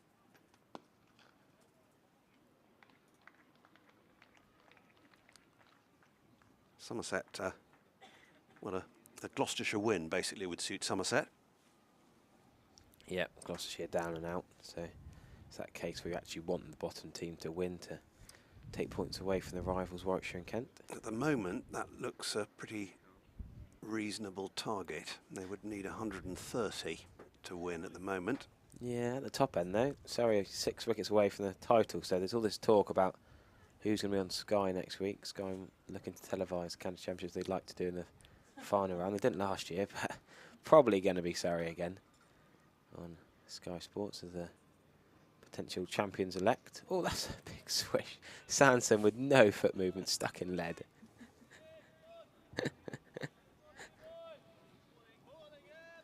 And we've got a very special feature here. We were talking about it last night, very excited to see this.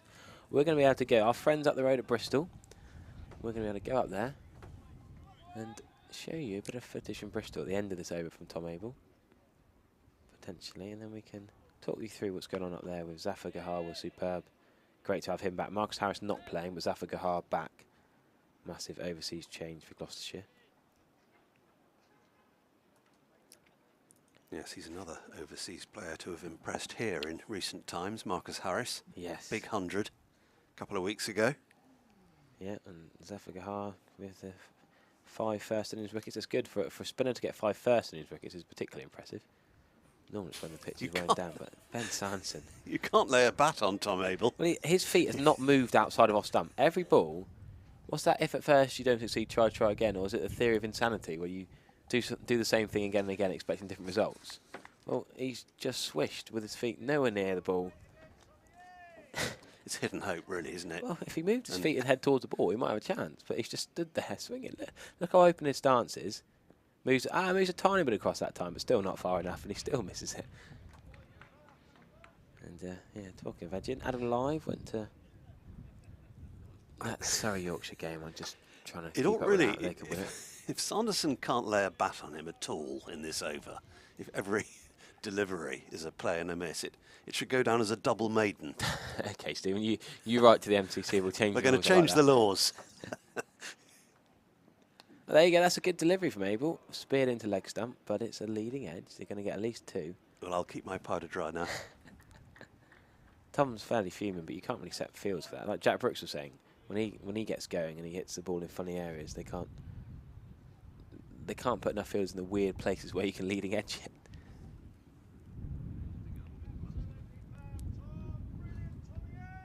Sanderson on to 7 with that brace. 255 for 8.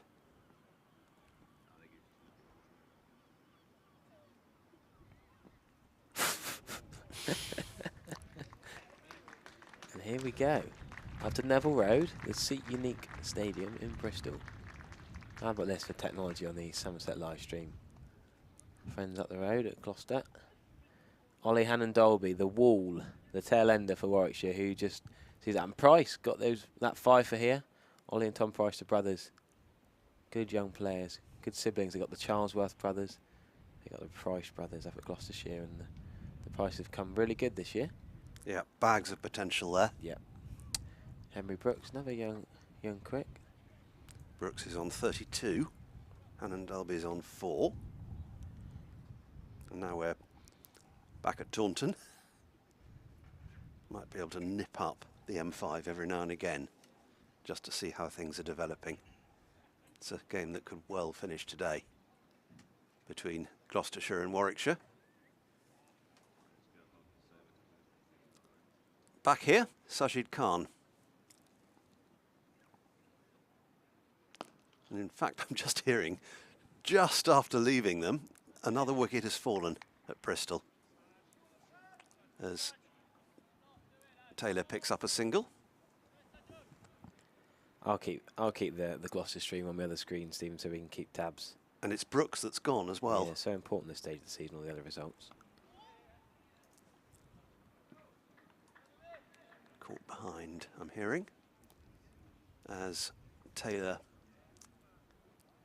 gets back onto strike, courtesy of a single from Ben Sanderson. Northants 257 for 8.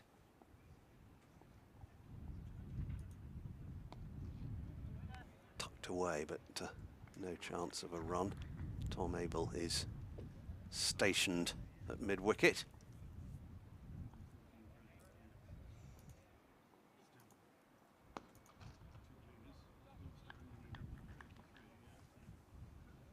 We should mention Division 2, Worcestershire beating Notts, 1 innings and 79 runs. That's massive. Notts, we thought, were, well, still the Division 2 leaders, but they were clearly up in Division 2, but they've had a bit of a struggle against Worcestershire. Abel in action again, and once more it's a dot ball. Yeah, 4th win of the season for the Pairs, the Worcestershire side in Division 2. Good over. Good tidy over from Sajid Khan. So we continue to tick down to that new ball. Just 5 overs away now. This live stream, courtesy of WPA Health Insurance, as you see on your screen there.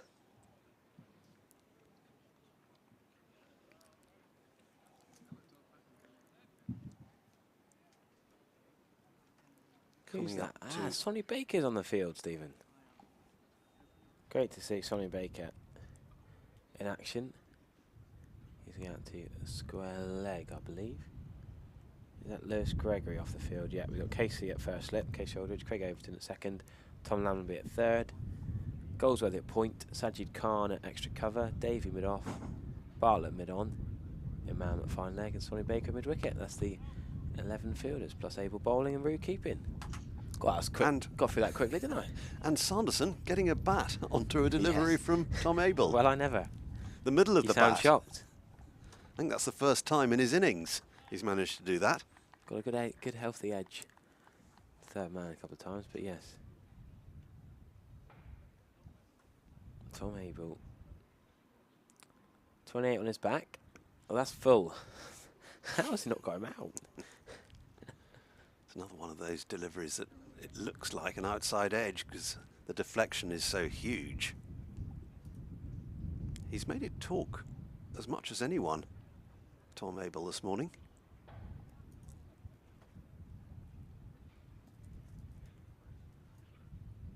So I've seen that bizarre innings from Williams, run out for 23. But Taylor's batted superbly for Northants. Got them that extra batting bonus point.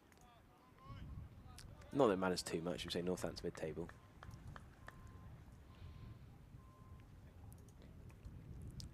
Frustrating period this for Somerset, really, just trying to break through the tail. It couldn't have gone much different, really, could you? You have the first ball ecstasy, the absolute buzz around the Cooper Station County ground. People just taking their seats. Saif Saeed gone first ball, and then deflation. Well, that's a solid defensive shot from Sanderson. Yeah, and then the unexpected and needless run out was the next breakthrough. Especially when the other results aren't going. Now Hampshire fighting back. 17, James Vince takes off Conor McCurr. Conor McCurr playing for Kent, the Surrey seamer. James Fuller with a couple of boundaries, and Vince, Fuller's a quality number 9 for Hampshire. So Hampshire could come back and win that game against Kent and be a hell of a chase from Hampshire, but would actually help Somerset. That's a back foot punch from Sanderson. Good cricket. Davies not going to get a second run out, but good running from the Northants pair. Yeah, good alert fielding as well from Davey. But yeah, that other game up the road, 7 for Tom Price. 7 wickets for the young seamer who really wasn't really considered at the start of the season. So many other seam options. Nassim Shah was there. They've had Zach Chappell on loan. They've had Dom Goodman. They've had Josh Shaw. So many seam options. I'd love to know how many seamers have bowled a ball for Gloucestershire this year. But he's made such steady progress this season, Tom Price. Another man who can bat as a bit as well. It's a good, it's a promising brotherhood. Yes. Tom and Ollie. Ollie came into the side last year and looked promising batting down at number 8 and has since been promoted. Well, we saw the promotion from Sajid Khan didn't work too well in this round, having batted well at edge passing last week for Somerset, but we're going to see him out of the attack now. He's put his jumper on. Casey Aldridge is going to return for the River End.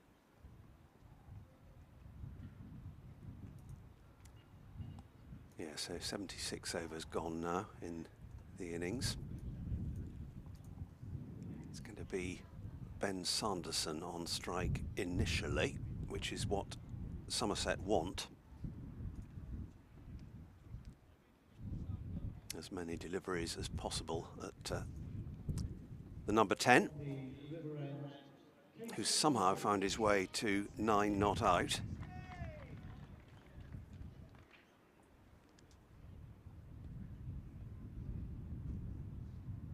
Marshall Scothick joined us up in the press box. This is going to be 4 down to fine leg. Just tickled away by Sanderson. That'll take him into double figures. He's got almost all of those runs behind the wicket in one way or another.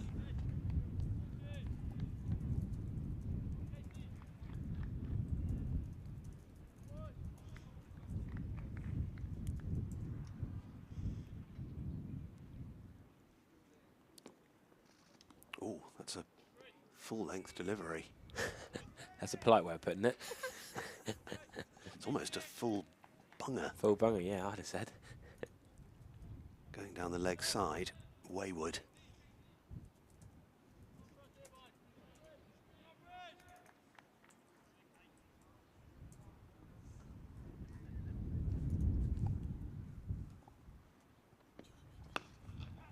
Up in the air and taken. Sanderson rehearses the stroke he thinks he should have played before walking off, and Casey Aldridge has his first wicket of the innings.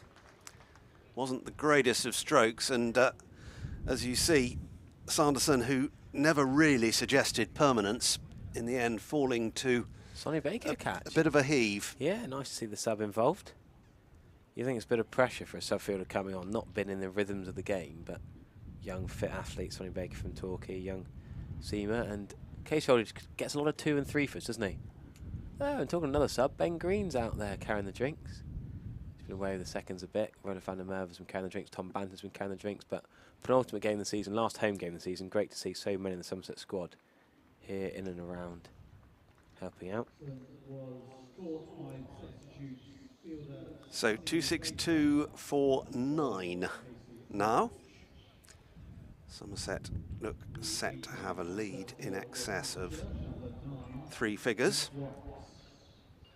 And that go down as caught sub, which is an anomaly for the scorecard.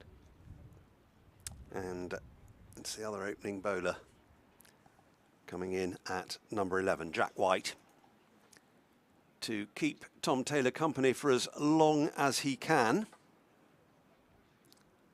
And a relief for Casey Aldridge, who's struggled at times with line and length, but he's into the wickets column now. I'm just chuckling, looking over to my left. You see why the scoreboard's not been updated yet. Poor old Polly's a bit stressful on her software to update the court sub. Takes a bit of extra clicking on her software on her computer. She's trying to find Sonny Baker's Computer name says in the sub. no. Yeah. It normally just comes up as court sub on the screen, but well, she's now put it as court Khan. I could have sworn it was court Sonny Baker. Annie, do you want to go next door and tell Polly that it was Sonny Baker that took the catch, not Sajid Khan? Sonny Baker. Bakers make bagels. We're going to see a 4 through the covers. Backward point, though. Lewis Goldsworthy, I think he was probably touching the rope. There's no one there to check. The fielder often gets the benefit of the doubt. There's no TV camera. He might get away with this. I thought it was right on the rope when he touched it. It's a bit of a languid back foot, almost cover drive, I suppose. But is he not touching the rope when he... Oh, maybe it's very good work. I don't know. Great effort. Either way, you've got to give him the benefit of doubt as a fielder for the commitment. And there you go. We've sent Annie next door to tell Polly, the sub-fielder. She's not caught sub-Baker.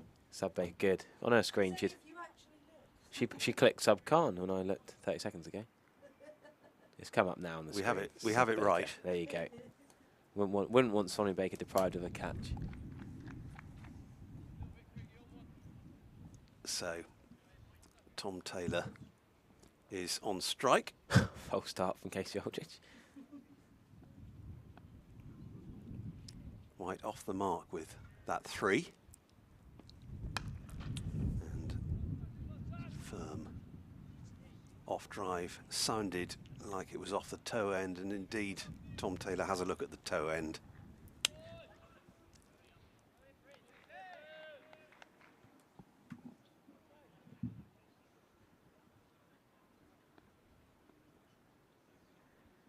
We might have a surprise visitor, a little guest, our assistant scorer, come on to join us at the end of the over.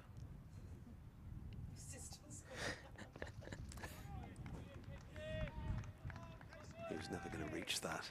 Tom Taylor, end of the over, and I will vacate my seat for a little while to... Go and get an early lunch, is it, Stephen? Not have enough steak last night. It's to make room for Annie. There you go, great to have Annie Chave back with us this morning. Or afternoon, sorry. Just gone over 12 o'clock as Van der Merwe and Kirby seem to be watching the replay of something on their phones. It could be anything, but surely it's a replay. Lachlan Stevens down there in the dugout.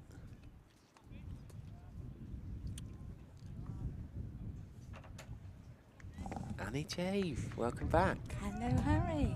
How nice to be here. Ah, nice to see your smiling face again. Oh, it's just lovely to be at the Cooper Associate Ground again. Oh, very good, well trained.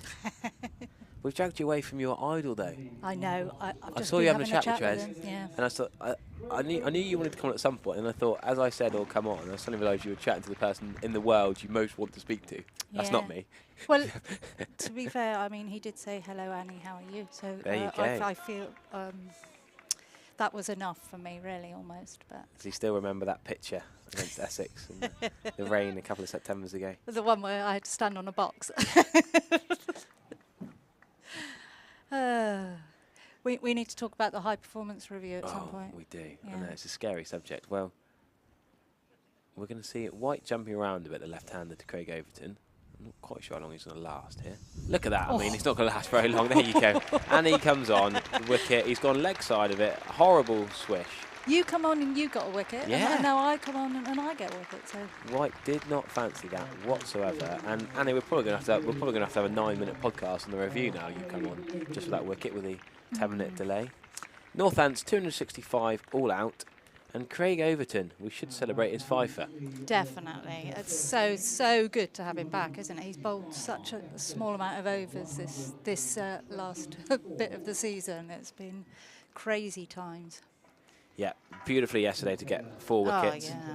Crucial 4 wickets at the top, and he just brings the buzz to the attack, the extra pace, Yep. the confidence. And Somerset going to have a tricky little 10-minute period before lunch here. 10-minute interval, 2 overs lost in the day, and then Imam and Lammerby, unless they use a night watchman or a night hawk, you dare say, A Nighthawk. in this modern world, surely not. But there's been a weird little 10-minute spell before lunch. But go on, Craig Overton, you can see him raising the ball. 17.2 overs. Didn't you interview him last 538. night? Yes. Yeah. What was he saying? We had a lot of blood seeping through his white sock, which made us chuckle, on his bowling toe. But no, he said a lot of it was about only bowling 5 over spells. He said because he's not played that much, fitness, and well, he's probably one of the fitter ones out of the Somerset bowlers compared to the St. Louis Gregory's in, sadly. But a lot of it was he was talking about how they just got to get the job done, not look at the other results. Somerset do their best to win this game, and then they can see what happens at Bristol, and see what happens at the Ageas Bowl, and we'll keep updating on those Crazy games, but times, isn't it? I mean, those scores have been. Oh, yeah. I mean, Hampshire. What are they doing? Well, they're James throwing- Vince is batting pretty well this morning. Well, yeah. So where are they at the moment? I mean, because they were 6 down. Are they still just 6 down? Yes, so James Fuller's 19 off 18 balls. They're 7 down. Yes, 182 for 7. Not 6 down, right? Okay. Just under 200 the target, so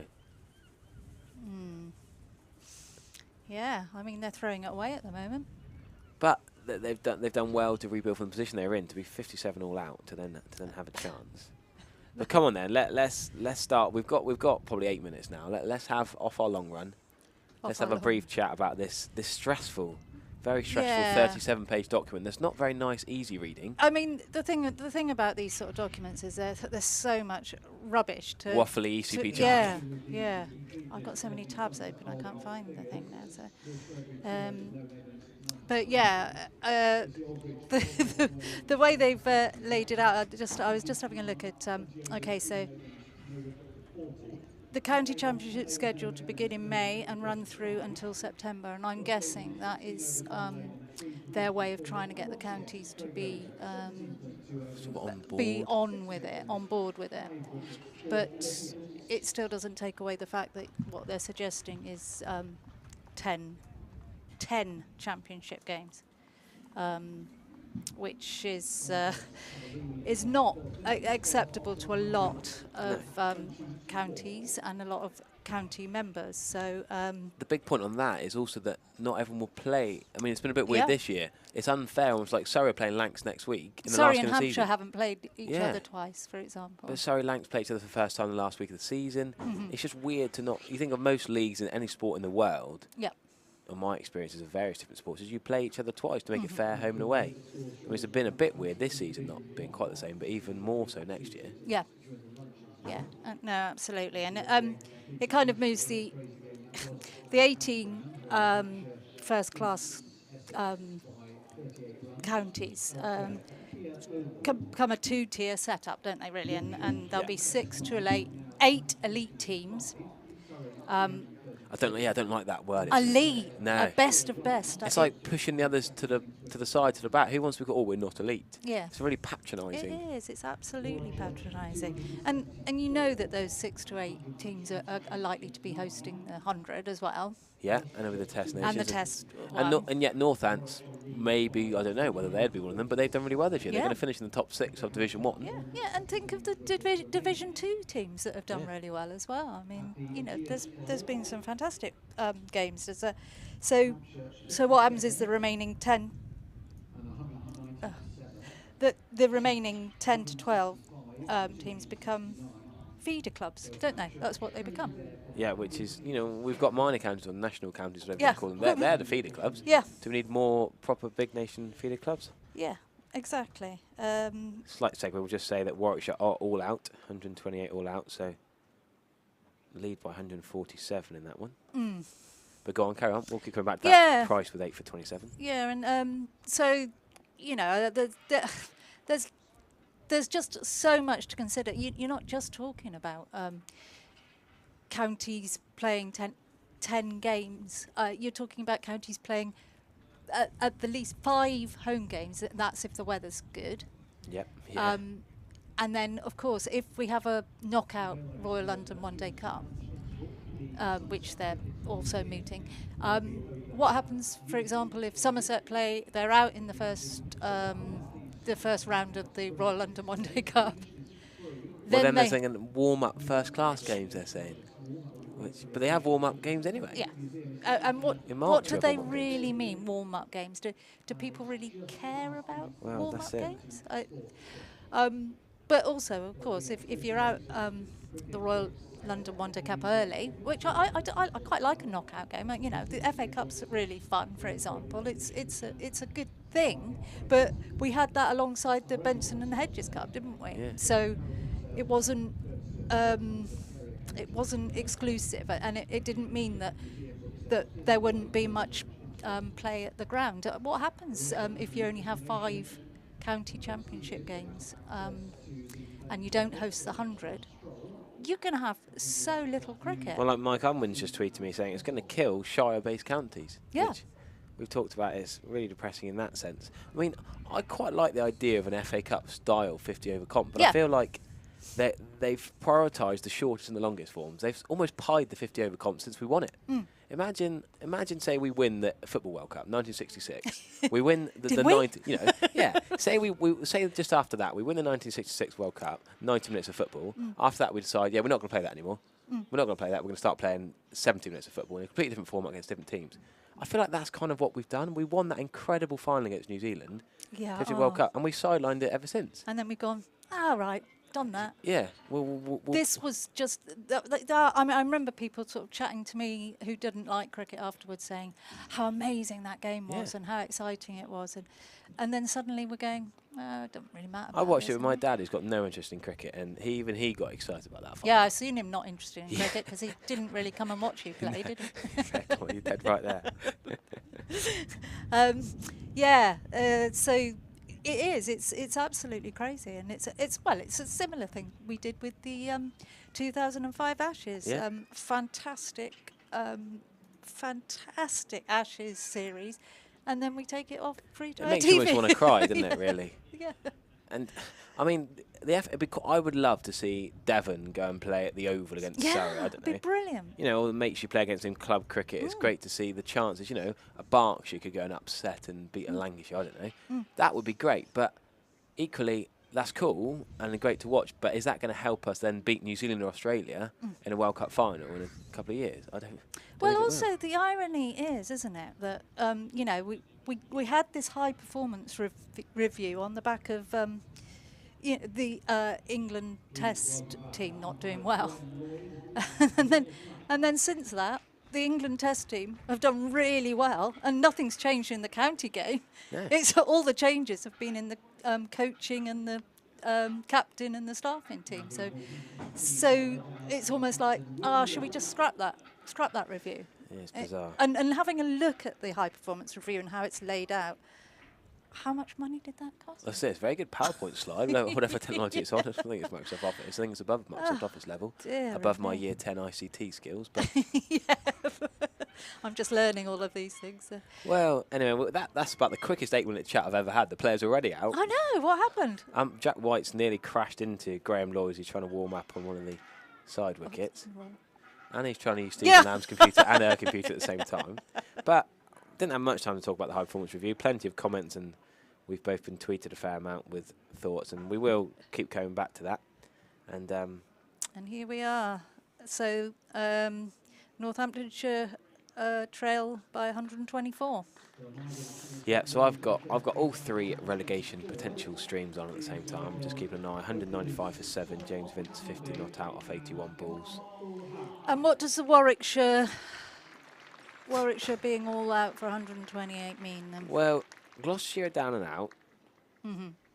But if they chase it, if Gloucestershire win, that helps Somerset, because Gloucestershire can't really stay out.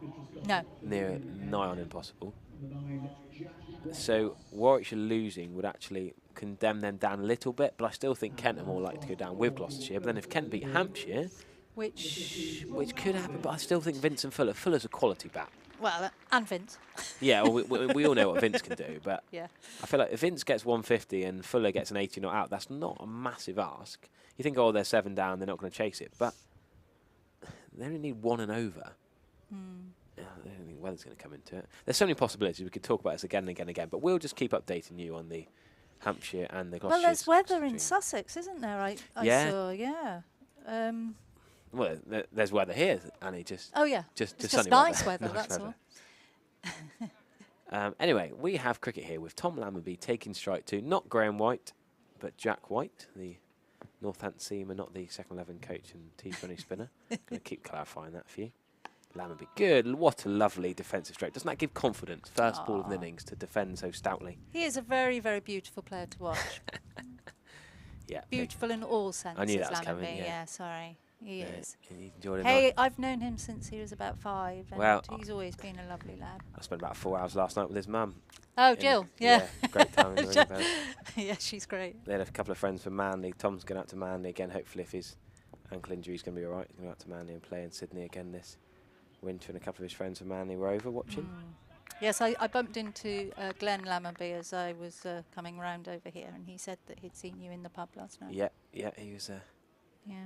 He's having a little chuckle at us and saying, "Oh, I hope the live stream's not too blurry tomorrow morning." Yes, he said that you were still in the same clothes as you were yesterday. Oh, that's freshened up a little bit, Annie. I was watching White bowl yesterday. He's very laboured run up, hasn't he? Yeah, there's been some laboured run ups in the match. To be fair, a bit of arm wiggle. That's going to be the first runs of the Somerset second innings. Could be 2. Tom Lamberby's quick. Yes, he is. Great running. Really good intent. Now, it's difficult here because there wasn't the opportunity to force a follow on. They were never going to. Put out there, Somerset fans. Sorry, with the bowling injuries, they were never going to force a follow on. Yeah, I mean, I was thinking they would, but I wasn't aware of the... no, it would have been lovely, but you know, Will Young would have scored 250 on his own probably with the Somerset bowling attack as it is, sadly, with all the injuries. But now they're going to show some positive intent. Somerset probably bat till near close tonight. Depends how quickly they score. They've got some aggressive players. Imam's been a little bit out of form in recent innings, but Tom Lamberby's left that one. Ambitious appeal. Potentially a little bit too high. Yeah, a bit too high. Outside off stump doesn't matter too much when he's left it, but Imam's probably not an aggressive player, but there's so many other players who play in the T20 side, so there's going to be some shots this afternoon. Could be cracking watching. That's definitely too high on Tom Lamberby's thigh pad. What does Somerset want? Do they give Northants a 350 lead? We saw the declaration last week at Edgbaston get some criticism, but then what should look like chasing it, and then they shut up shop. It was a great game last. It was a great game, game, wasn't it? Yeah. And I'm looking. You were there. I was, yeah. One of probably more Somerset faithful than home fans, actually. Yes. Very well supported abroad. Well, abroad up north. That's it's abroad, isn't it? Yeah, definitely for After us Brum. Devon folk. That's it, long way. But I mean, I look at the Northants 1 to 11, and they're probably similar level of run scoring potential as the Warwickshire 1 to 11. No Sam Hayne, who's always. Yeah, I mean, 350 is a reasonable target. Yeah. Lamby can be watchful first couple of overs. You still got to see off the new ball. You can't suddenly go gung-ho straight up. He does have a bit of a Trescothic lead, doesn't he? Yes. So 126 leads, 124 lead at the start, just the 2 added. So lead 124 going into the third innings. You're of the doing a game. bit of maths, aren't you? Well, I'm just trying to work out. I'd like to see a little cheeky half an hour tonight, or an hour tonight.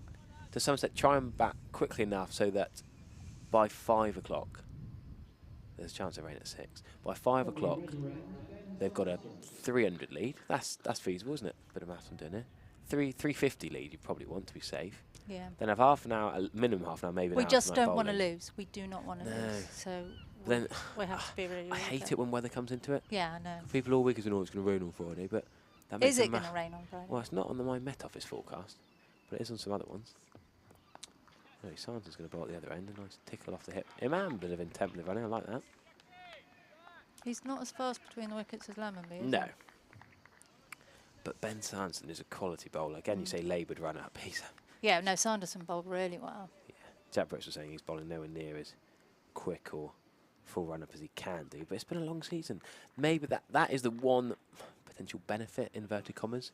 This high performance review is trying to make the best cricketers be fitter for longer, isn't it, I guess? They're trying to reduce the number of days they play in April, September particularly. Yeah, I mean, this was a problem. There was a lot of injuries early season, wasn't there? You know, and they are taking away April. Just again, irony was we had a lovely April where the weather was pretty good but cold. Yeah. I can't remember many games being rained off all year, from No. club cricket to professional Well, there cricket. certainly weren't at the beginning of the season. We had 1 week where it absolutely tipped it down, but when was that? August? I Well, think? isn't that when the Test cricket Yeah, started? so I that was think, all. yeah. Yeah. That's why they're not playing Test in August next year, is it? Next few years. Yeah, that's exactly why they're not playing Tests in August next year. We won't go there. Yes. Oh, someone on the comments thinks you're a player, Annie. Is Annie Chave a player? Well, yeah, you've played through Ratties a couple of times, haven't you? I have. I even did get Charlotte Edwards out once. That was a long time ago. There you though. go. So Annie is a player. Oh, shot by Tom Lemmonby. Tickle down to the, well, I say the vacant fine leg. The fine leg is very square. Down towards Anthony Gibson and the BBC gazebo.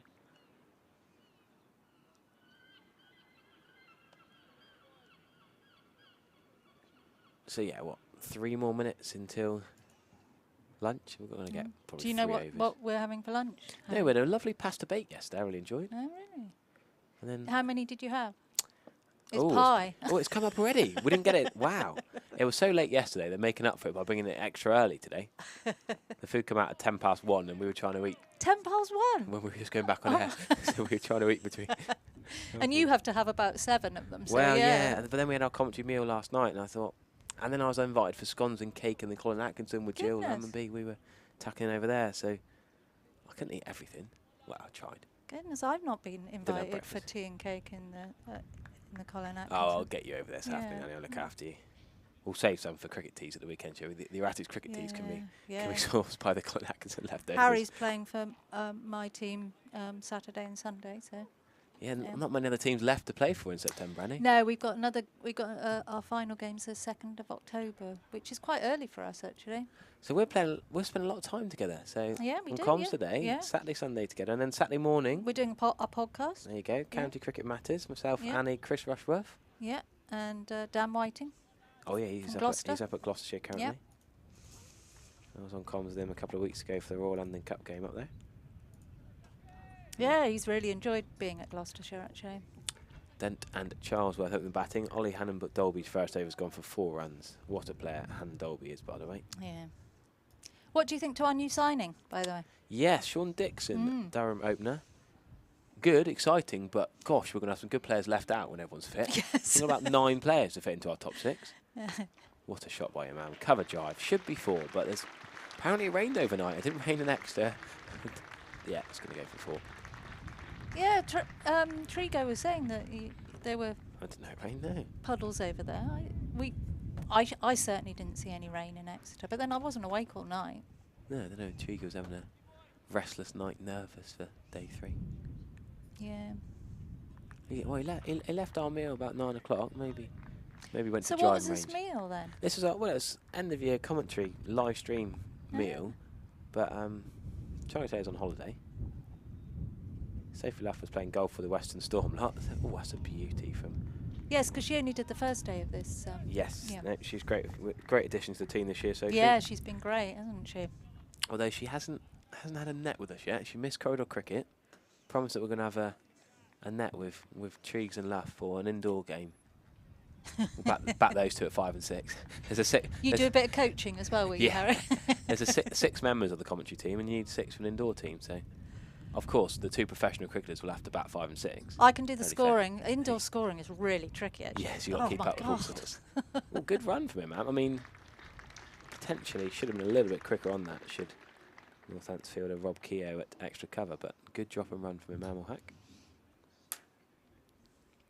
20 seconds of village warm-up there, says Kai Broom. I think that's about us two talking about the erratics. But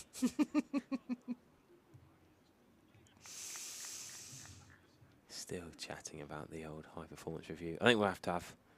The other week I banned talk about the weather on commentary. Not that I'm the arbiter and make the rules up here, but we might have to, every now and again we might have to ban high-performance review just to have a couple of minutes of not getting too upset. Yeah, I mean, it's kind of... I'm trying to write an article at the moment about it, and I keep thinking about how it's just drip-fed through the season, and it's been really just there the whole time, which has been actually quite... it's made this season quite... Hard work, sad. Yeah, just with a little tinge of sadness behind it, really. Yeah, I agree with you. So I just talking about tinge of sadness, I'm chuckling. It makes you have to stand up. Well, no, I'm just chuckling at my old ICT teacher tucking into the pie before everyone else, of course, Mr. Bird. Somerset Grockrell, loving it. Oh, was he your teacher? Yeah. African school, circa 09, something like You're that. just checking he hasn't got your portion. No, he's a... Well, I think he and I did normally fight to go first, but... I think I've got every excuse when I've actually got to use my mouth for work. I said he can type and eat at the same time. With his ICT skills, I'm sure he can multitask. Dear. He's our Middle East cricket correspondent, having spent a bit of time over there. Yes, but he's back living over here now, isn't Yep. he? Mm-hmm. About Nolla, so we're up towards Exmoor. I think this might be lunch. Yeah, there we go, talking of pie. 12:31, nice bit of swing on that last ball from White, and Lammerby and Imam have done the job of the night walk or the night watch. 12 for Sounds none. like something out of Game of Thrones, doesn't it? Yeah, don't mention it. Never watched that. Don't know what it's all about. Well, I can tell you. No need for that, and there's enough cricket to watch on telly these days on all over YouTube without time for anything else. Absolutely. Right, 4 and over. Quick start of that for Somerset. We're going to go and have some pie.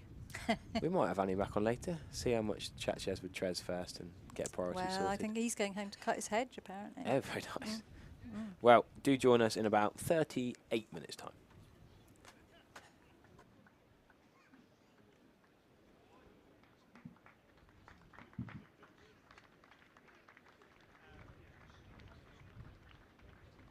Well, I'm delighted to say we can invite you to take a stroll around our outfield. The gates will be open just after the cones have been laid, just to mark off the central area.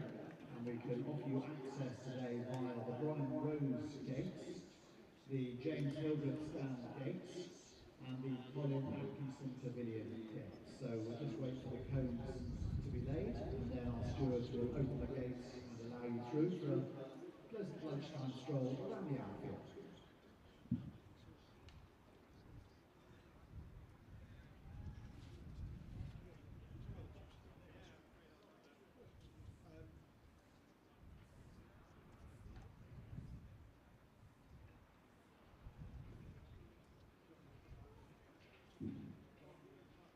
Once again, a very quick reminder, the Somerset Cricket Museum is now open. The book sale is taking place in the Cricket Museum office.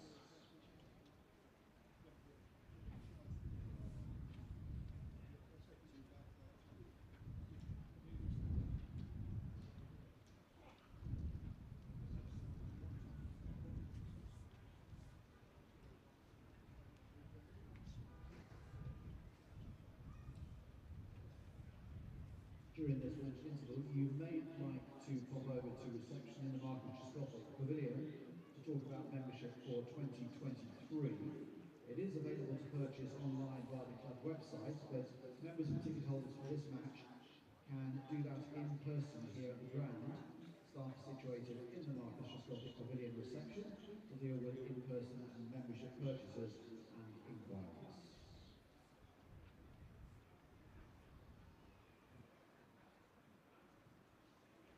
So, ladies and gentlemen, the cones are now in position, the gates are opening, and you're warmly invited to take a stroll on our outfield.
We have around about 10 minutes until the resumption of play after lunch. Could we ask spectators on the outfield to begin to move away from the outfield and back to your seats, just so our ground staff can get things prepared for the resumption of play. Thank you very much indeed. We hope you've enjoyed your stroll and your chance to go out onto the outfield during the lunch interval. Thank you.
We'd like to thank our Principal County Championship partners, WPA Health Insurance, and our ground naming rights partner, Cooper Associates.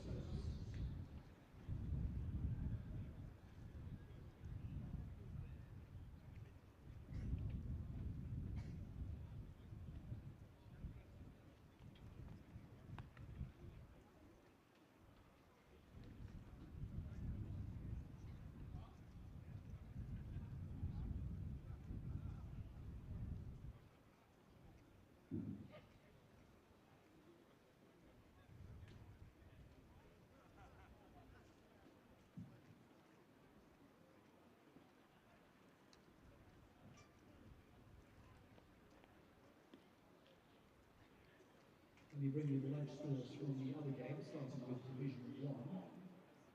As we know, yesterday's result, Lancashire beating Essex by 38 runs. Today, at lunch, Yorkshire 179 and 171 for 6. Surrey 333.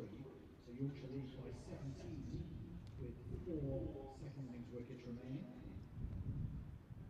Gloucestershire 255 and now 4 without loss. Warwickshire 274 and 128. So Gloucestershire trail by 143 and they have all their second innings wickets remaining. Aegeus Bowl, Hampshire 57 and 209 for 7, Kent 165 and 269.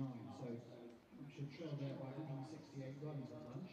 They have those 3 wickets remaining.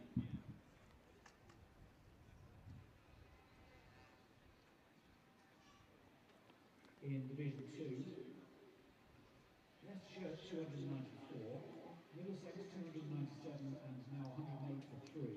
Middlesex lead by 111. Derbyshire 211 for 5 in reply to Glamorgan's 550 for 5 declared. We have a result at New Road where Worcestershire beat Nottinghamshire by an innings and 79 runs. And finally, to the Riverside, they're off the field there for rain and bad light, I believe. Durham 459 for 7 declared. Sussex 162 and 9 for 4 in their second innings. Sussex are trailing there by 288. And they have just 6 second innings wickets in hand, but they are off the field.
And a quick shout out before play gets underway to 2 very keen cricket followers from the Honiton area. Greg Hill and Bailey are with us today and very much enjoy the sunshine and the cricket.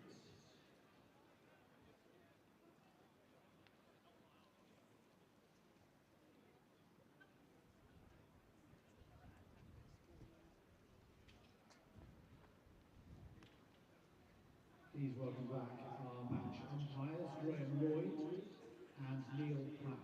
A very good afternoon, gentlemen.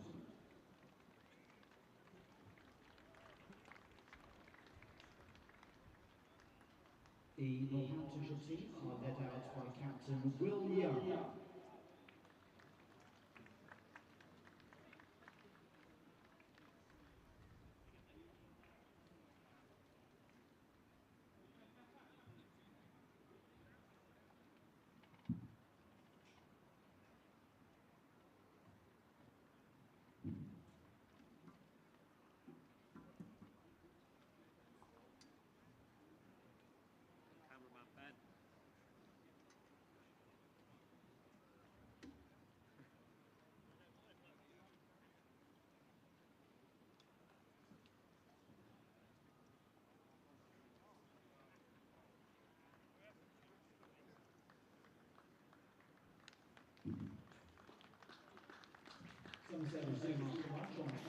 Very good afternoon to you. Welcome back to the Cooper Associates County Ground.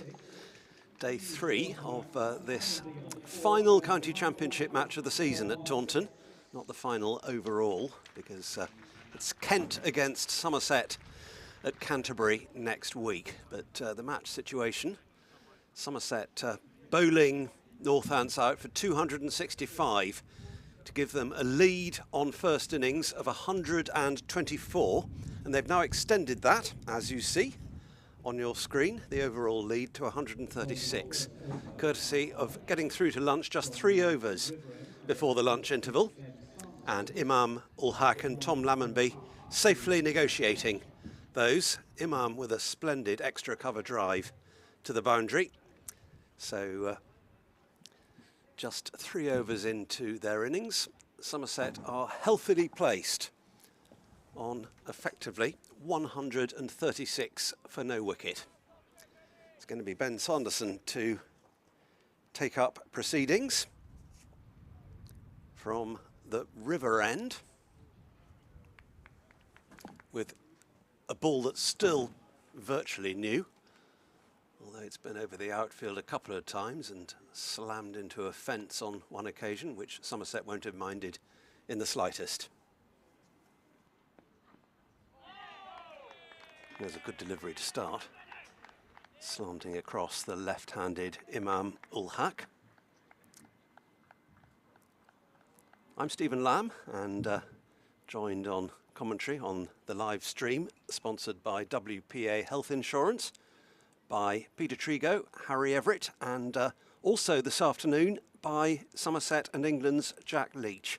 He'll be joining us for a while in the box, and I'm sure that's going to be a fascinating conversation. That's coming up before at all long, as Imam plays that pretty safely out on the onside. We've had good weather today, as every day of this game so far. This has probably been the least sunny of the 3, but the sun is just about winning the battle over the cloud at the moment. Just a few clouds scudding across the ground as Sanderson is in again. So Somerset just looking to build on what is already a significant first innings lead. We've got 5 sessions of the game remaining. 2 today, including this one.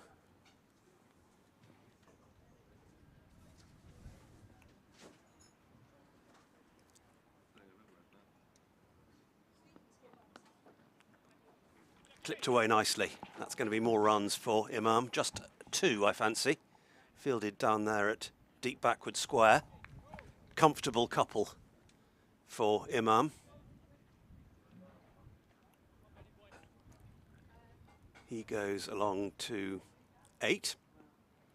First scoring shot of the afternoon.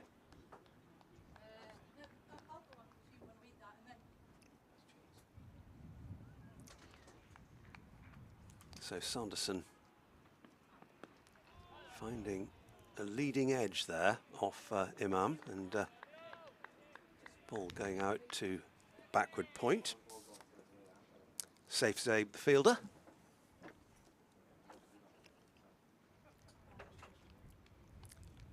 One match we're going to be keeping a close eye on this afternoon is at Bristol, between Warwickshire and Gloucestershire. Gloucestershire set 147 to win. They have lost their first wicket.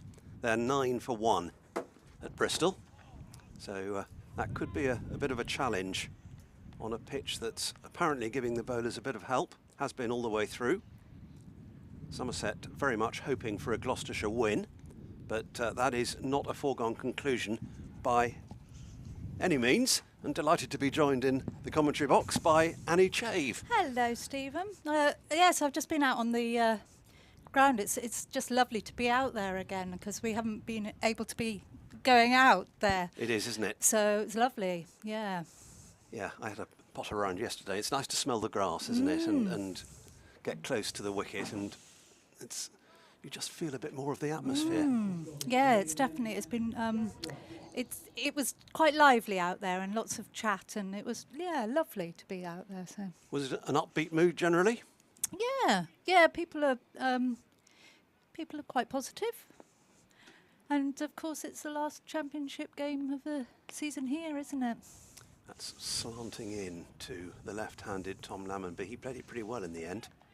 Just went with the movement of the ball. Got it down to long leg and Ben Sanderson for a single.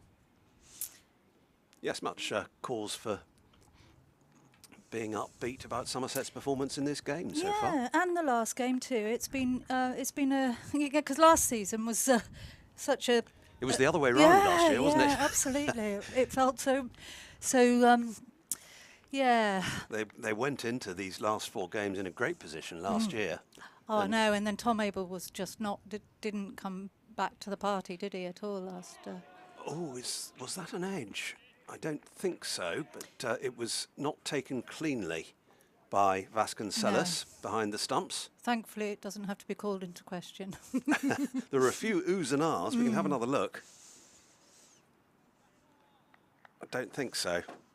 I think the jumps in the slits were more for the play and the miss than anything more substantial. Yes, he looked. He's not looked quite as composed as he did in his first innings, has he? The first innings he played for Somerset, I mean. Yeah, indeed. The 90 Yes. he scored a couple of weeks ago.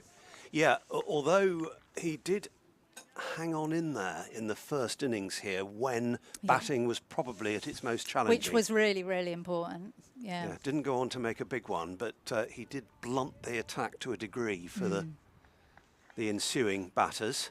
Yeah. And he's ensured that we haven't missed Matt Renshaw too much. Indeed.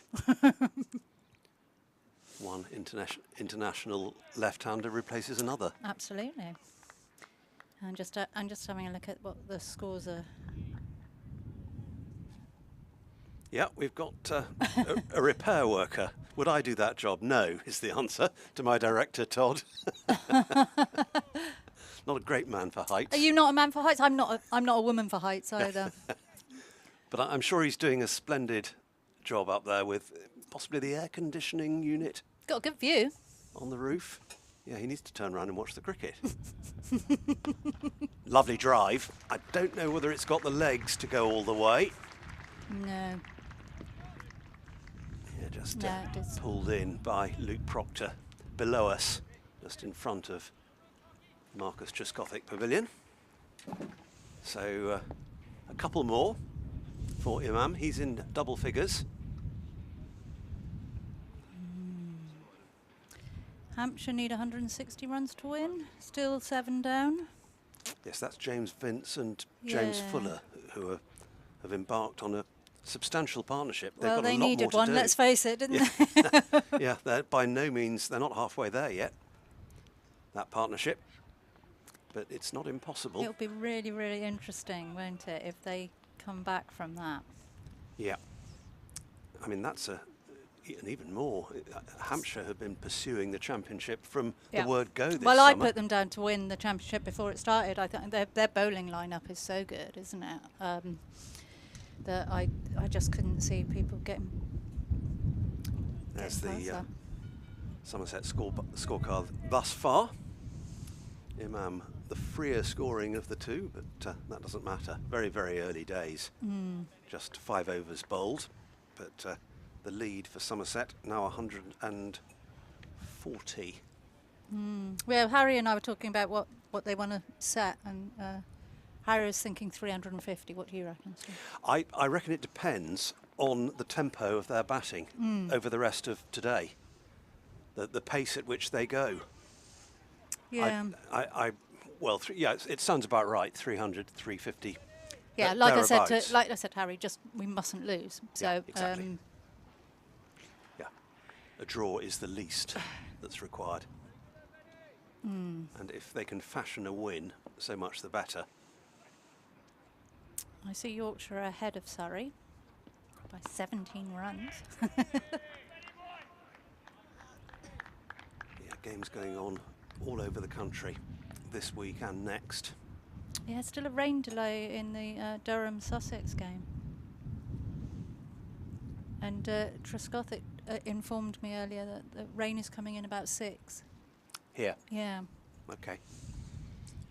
The last forecast I looked at, there's going to be rain around overnight and first thing tomorrow morning. But the actual playing part of the day doesn't look too bad. Well, certainly better. Yeah, well run. That in was the a tight end. run. Luckily, it was Tom Lammonby running this end. Yeah, he was home, Yes. I think, pretty comfortably. Although there's always a moment, isn't there? We saw a terrible run out earlier on yes, today. Yes. Lizard Williams backing up Yeah. No. to excess Yes. without due care. And correctly sent back, but just had nowhere to go, did he? It was comfortable. No, run out. absolutely, and quite needed by Somerset. It was. It was starting to feel a little bit relentless at that time. Craig Overton finishing with a fifer. Oh. Just needed one more today and got it with the last Brilliant. ball of the innings. Brilliant. I mean, he did bowl well, especially yesterday, didn't he? And Well, he's given the side a real boost coming we back. we really needed him, and he just hasn't bowled enough this season, and it's criminal, Stephen. It's criminal. But I won't start on the high performance review, and I won't start on all of that because we've been talking about that quite a lot. We have touched on it. Yes, I was just talking to Anthony Gibson and all about that too. And I've mentioned this before lunch, but I mean, just if for the benefit of new listeners, the thing I really hate the thought of is this huge reduction, possibly in the county championship. It went down from 16 games to 14 just recently, and the proposal is for it to go down from 14 to 10. And then there's talk of some other competition, possibly in August. Possibly second 11. So we invent another competition. So we have something else to that doesn't mean anything. Yeah, I mean, the Royal London Cup's been marginalised already. Exactly. So end of Sanderson's over, 19 without loss. Lammonby is 7, Imam is 10. There's a nice sea view, courtesy of our sponsors, WPA. I was wondering what you were saying then. Yeah, you were wondering whether Yes. it had magically transformed before my eyes into Taunton by the sea. Yes. Absolutely. Oh, they are looking very clear, They are. which is a good sign. It's always reassuring, isn't it? Such a beautiful, beautiful view we have from up here. Here goes White. Still with that reasonably new ball. The first objective for Somerset was to survive the 3 overs before lunch, which they duly did. There are those blue remembered hills. Yeah, and you're just not aware of them when you're down actually on the ground, are you? Yeah, my route into Taunton yesterday actually took me past that church spire. Did it? Yeah, quite close to the church. I'm not sure of the name of that church, actually. I know we've got St James's beside us. Then there's St George and St That's Mary shocking, Magdalene. isn't it? We don't know the names of the churches. I've got 3 of them. Oh, okay. But they're all behind us. So But not that one. we in might front get a of view us. of St James's at some stage. It's tricky, but it is right beside us, and it's a magnificent church tower. So your trip in yesterday, were you staying somewhere different? I stayed in Crocombe yesterday, which is actually on the edge of the Quantocks. Stayed in a nice old pub. Nice. So you're not living up here then? No, Oh right. Oh, okay. I sometimes commute, sometimes stay overnight. But Crocombe is a village I'd like to go back to, actually. That's a lovely shot. Beauty. Played one of them before He's the just stood lunch there, isn't interval. But that's even better. That was timed to perfection by Imam. Yeah, and he just watched it. But yeah, good walking country up there Yeah. above Crocombe. There's a.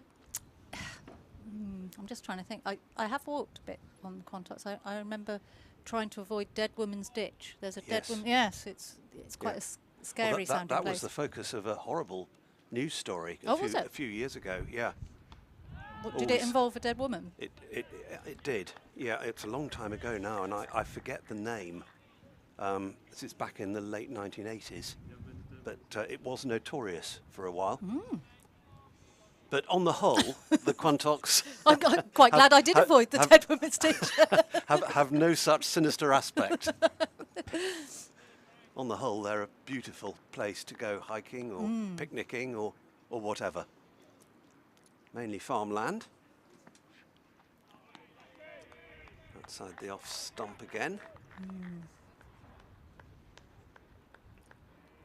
Watching an Imam cover drive of that nature, it's worth coming in just to see that. Absolutely, it's glorious, isn't it? Hoping for another significant contribution in his short stay. Yeah. Not necessarily the only stay, though. Has there been talk of him coming? Well, I suppose it's early days. It still, is isn't really, it? Yeah. It's these 4 games, and he's made one significant contribution, as you say, Annie, already, Absolutely. and this could be the start of another. Somerset supporters will be perfectly happy if that turns out to be the case. Yeah. And we've got some good signings for next year, haven't we, as well? Indeed. Yes, some experience added to the top of the order, and in fact, with next year in mind, here's a chance to join. Gates open all around the ground for membership next year, 2023. And I'm sure any applications warmly received here at the Cooper Associates County Ground. Yeah, Tom Kohler-Cadmore signed from Yorkshire earlier this season. He's a quality batter, isn't he? And he's also a very reliable slip fielder. So he's on his way here, will be here next year, just seeing out his Yorkshire contract. And Sean Dixon, Yes. formerly of Kent. Yes, currently with 30-year-old, isn't he? Yeah. He's a top order batter, so there'll be plenty of competition for places next summer. Yeah. Just thinking about the Royal London One Day Cup and how we were searching around for players for then. Yeah. Well, that was. Oh, Is that? don't think it carrying? carried. Not quite. No. Just in front, I fancy. We might get a look from the bowler's end. Need to to avoid playing confirm those that, ones, Tom. But it had the feel. Yeah, not quite. Very nearly. Yeah, so well, he's a very good lever of the ball, but he needs to stay doing that. Indeed. Latest edition of County Cricket Matters arrived on my doormat a week or so ago. Nice to see. Yeah, it's now into. Well, I'm starting on the 13th edition, so yeah, it's been a labour of love, and very much a labour of love, and I've really enjoyed sort of interacting with people and getting articles. It was lovely to have Vic Marks do an article in the last one. He's such a star, and he's such a quality writer, and anything he writes, I devour. So it's I was very delighted to have him. So I'm now searching for a keynote writer for the next edition. Clipped away down to long leg. This will just be a single for Tom Lammonby. Yeah, Vic Marks adorned the back pages of The Observer for a long time, didn't he? And still writing regularly in The Cricketer these days. Yep. And he's a great favourite here. Yes, and he's been doing his spell on the Test Match Special, hasn't he? Yeah, he was actually here on day one. Yes, he was. Victor. He did a little speech for Hildreth, didn't he? That was a nice moment. Yeah, I was sad not to be here for that. That wasn't, as you can tell from Imam's own reaction, a shot of which he's going to be Very proud particularly of. proud. But happily, he didn't get a nick on it. Yes, that's not the glorious cover drive we want to see, is it? That's sublime to ridiculous. Yes. But not disastrous. No, thankfully.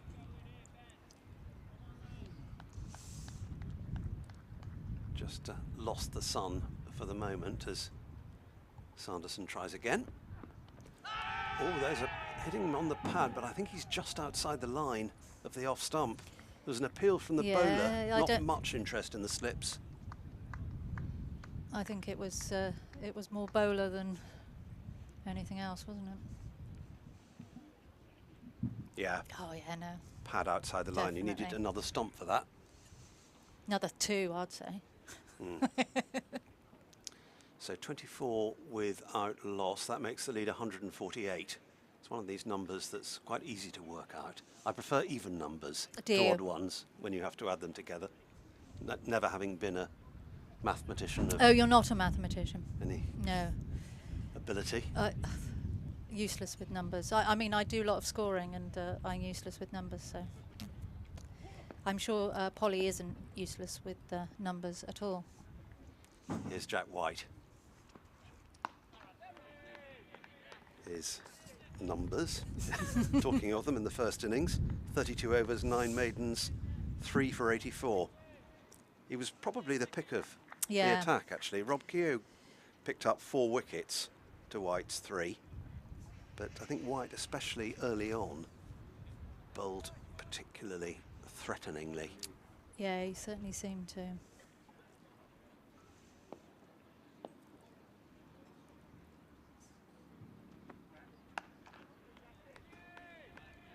Gentle defensive push this time. Was it my imagination, or was this edition of County Cricket Matters a little bit thicker? It was your imagination. Okay. Perhaps I was willing it to be. I think it had possibly no. It had the same amount of articles in. It just no. I think it is your imagination. Fair enough. I've changed the cover, and there are plans afoot to change the inside a little bit as well. So Okay. branching out, you know. Yeah. You know. Do you have much help with it? No. I'm starting to though. So I get a little bit of help family-wise, but I'm branching out to some youth to update the inside now. Okay. So Always a good thing. This is where I'm heading now, which is very exciting. I had a little play with it yesterday, and yeah, I'm really excited about the how it hopefully is going to look. So watch this space. Yeah, well, it's an enjoyable read already. Yeah, I think the feedback I get is it's a little dense at times, and you know people would like to. Yeah, I think the layout could do with improving, so that's why where I'm heading now. The design side. Yeah. The content will still be the same. Yeah, well, it's always it's an ongoing thing, isn't it? When you've got a product that's fairly new. Yeah. Always looking at. There's a great friend of mine who was instrumental in the launch of Mendip Times, which won't be unknown around here, actually. Right. A chap called Steve Eggington, who used to work at the BBC and has been running Mendip Times and has built it up from nothing, really. And it's been around for, must be more than a decade now. Gosh. So how often does it come out? Monthly. Oh, right. Okay, well, that's quite a lot of work. Yeah, it is. And he has got design help and that kind of stuff. But it's pretty popular. It's there's plenty of adverts in it, which always shows confidence. Yes, well, this is the thing. That's I don't really have adverts. I'm not very good at selling. But it is starting to make a little bit of money, the magazine. So because we're getting quite a few. Talking of adverts, yes, go straight to the adverts. with a few spectators looking content behind them. Yeah. And yeah, that's the car park over on our right. Yeah, where the temporary stand goes, isn't it? That's right.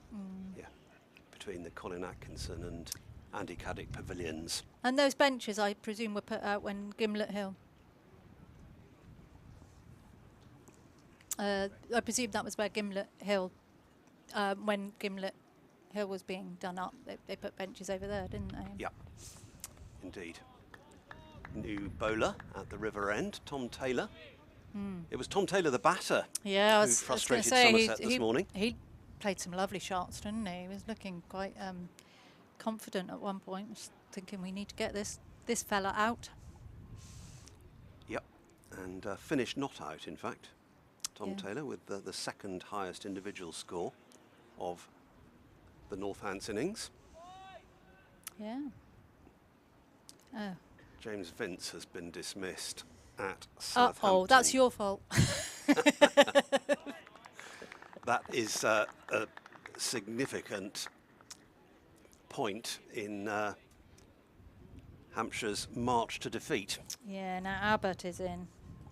A fantastic bowler he might be, but 236 for 8, Hampshire, and they still need another 142 runs to win. That looks mountainous now.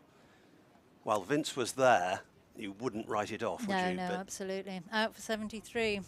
so it looks like it's going to be a severe blow to Hampshire's title challenge at Southampton. In fact, if this they afternoon. lose, does that mean that Surrey have won? If Surrey Yeah. win and Yeah. Hampshire lose, the gap is too big Yeah.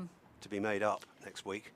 It's always a shame that it isn't in the last game, therefore. I mean, Somerset always manage to try and do that, don't they? Indeed. And then lose. To keep you on the edge of your seat for as long as remotely possible. That's the way it's done down here. Absolutely. In fact, you know, if with this result as well, we'll end up going into the last game still needing to get something. Nice clip off the hips, just given a little bit of room there, Imam ul Haq. And a comfortable single, just ambling the last stages of it. He goes on to 15, Imam. Somerset gradually extending this first innings lead. Just short of the 150 mark now. One more run will do that. As the sun returns, the autumn sun. I know, it's been a lovely week, hasn't it? Been really, really lucky with this weather. Ah, it's a good ball. It's a no ball, in fact, so it wouldn't have mattered if it had taken the edge. Said it was a good ball before I Yeah. saw the raised Yes. arm. Josh Davey took a wicket with a no ball yesterday. Oh, I wicket- didn't a wicket see that. Oh wasn't- no. Yeah, it didn't matter very much. It was Josh Cobb who was caught at cover off a no ball, and happily Craig Overton cleaned him up very shortly afterwards with a It's always good when that happens, isn't it? the ball Peter Trigo described as a rip snorter. That's a cricketing word I love. Rip snorter. He has some good words, does Trigo. Talking of which, he's coming on in a minute, isn't he? He is. We're going to have a double change, I think. 'Cause, We are. Pete Trigo is going to come on with They're on their Jack way. Leach. They're on their way. They've been on their way for a little while. Talking of which, he is here. The rip snorter, apparently. Jack Leach is in the building. Excellent to hear. And we have Jack Leach with him, yes. And they will be taking the commentary seats after this delivery, which is the last one of the over from Tom Taylor. Last of his first, in fact, just 3 runs off it, 27 without loss. So that lead remains on 149. And Annie and I are both going to move in synchronised manner to allow Messrs. Trigo and Leach the hot seats. Afternoon, Treeks. Don't worry, Stephen, you don't have to rush. We can have a little chat before Leachy comes in. We'll warm up, or I can warm up. Fair enough. Just What a settle in. Lovely little start to this this first session. I think the Northants bowlers are bowling well as they did in the first innings, but Lammerby, Imam setting a nice platform here for Somerset to launch some kind of offensive later on today. Yeah, it's been good, hasn't it? They had that awkward little 3 overs to negotiate, and once through with that, we've seen as it slants across Imam again. He's not interested this time. We've seen a couple of sumptuous extra cover drives. Yeah, I mean, from Imam. I was in the opposite room with Leachy watching Imam play, and just so impressed, like the side-on positions he gets into, especially when he plays those cover drives, and actually defensively just plays a really nice sort of tight shape. It actually reminds me a lot of Trez in some ways. If it does move away, he doesn't follow the ball. As you can see there, he's sort of leaning in with his head down the line of the pitch. That right shoulder, I've got to think about it the other way round from how I would have batted. That right shoulder very much leading the angle of the bat, playing with a nice full face. Yeah, looks every bit a Test match opening batsman. Shock horror. Indeed, he's got a relaxed demeanour as well, not too relaxed, but he doesn't look pent up at all. Yeah, sure. There's a lovely amount of sort of intensity behind his defence as well, and I think that is indicative of a top order player like that. You just see that there's a total focus to what he's doing. Looks a quality player, no doubt about that, and brilliant for people like Tom Lambie to be up the other end and study. Lammers has had some great success early on in his first class career, but being up the other end to someone who's got to the top level and has had success, it's brilliant breeding ground for learning. Yeah, he's had two different examples as well this season, hasn't he? Matt Renshaw earlier on, and now Imam. Yeah, Reyners definitely plays in a different sort of style, a bit more flamboyant, I guess you'd say. Both equally effective in terms of the runs they score, but Reyners plays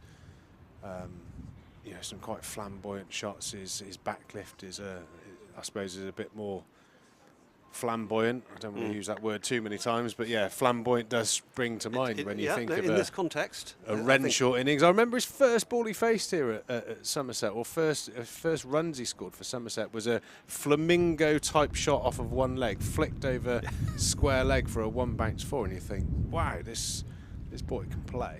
But Imam, he's very, very tight, very methodical. But if you stray in length in particular, nice, his cover drives. I mean, they're as glorious as you'll see. Did you see the runners nearly 100 before lunch? Were you playing in that game up at Headingley?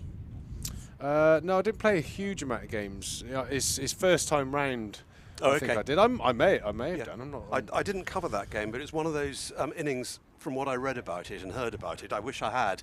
Wish I'd been there. Yeah, he's some kind of player, no doubt about that.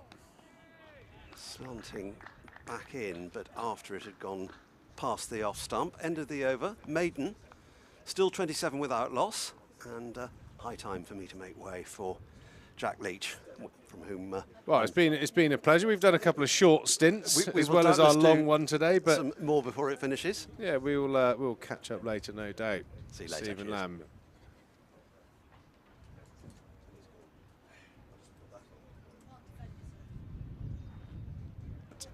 The impressive Tom Taylor at the top of his mark. And just a note to all of those people keen on dining, the winter carveries are back out. Absolutely fantastic food served in the Colin Atkinson Pavilion. Keeping your tummy nice and warm and toasty this winter. At £15 a head. And with the amount of money it's going to cost you to heat your house and all that kind of stuff, that could be very, very cheap. You don't have to put your oven on. You can give the butler a day off, and you can come here and enjoy 1, 2 or 3 courses here at the Cooper Associates County Ground. And talking of a man who loves a winter carvery, even though he'll be having a different kind of cuisine this winter as he tours Pakistan with England, Jack Leach. Welcome to the commentary box, Leachy. Hi, Triggs. Nice to be here. Thank you for having me. Oh, mate, always a pleasure. Brilliant. It was one of my favourite messages of the year so far. That little text message you sent me a couple of days. Oh, you're commentating this week, and can I come and join you? You certainly can, my man. What do you think of the state of play so far? I think Somerset have had a good couple of days. Really time to press home a bit of an advantage this afternoon, do you think? Yeah, definitely. It's been great work from the lads so far, and I think, it's probably with how wickets have been here, it's going to take we're going to want a nice amount of time to bowl at Northants to get the win. So, hopefully this afternoon will be quite entertaining to watch, and then we can get back at them hopefully later on. Yeah, there's a bit of movement on show. Tom Taylor, very impressive cricketer with bat and ball, just bowling that angle in, getting a nice bit of shape away as he's perfectly demonstrated there, just getting a little bit of movement towards the slips. Very, very challenging. you know, as a high-quality left-handed batsman yourself, you know, that round-the-wicket angle it changes your perception, doesn't it? You kind of feel like it's coming in, and if it does move away, it's quite difficult to face. Yeah, I find everything difficult to face, but around the wicket, it seems to be the way for right-arm bowlers against left-handers now. Just like that is angle in, and you feel like you have to play at quite a lot of balls, and then nip away or it carries on. So yeah, it's definitely the way that people tend to go now. Yeah, I think it's why right-handed batsmen suffer with left-arm bowlers, because you don't face too much of it. But obviously left-handed batters, they grow up facing a lot of right-arm bowlers over the wicket, trying to bowl in-swing into the pad. So you probably spent the whole cricket upbringing shaping your batting to cope with that challenge, and it is certainly over the last 3 or 4 years in all cricket now. So obviously bleeding down through the stats and the analysts that are out in cricket, that around the wicket proves very, very fruitful when you're bowling against a left-hander. Somerset 27 for no wicket after 12 overs here at the Cooper Associates County Ground. I'm joined by Jack Leach in our WPA Health Insurance supported broadcast here. Having a lovely time. Hope you're enjoying the coverage at home. Plenty for myself and Leachy to chat about as Ben Sanderson comes back into the attack. The ever impressive Ben Sanderson. When you played Triggs, do you think as your career went on that changed in terms of, you know, more swing bowling earlier in your career, and then more nip and people going for the stumps more?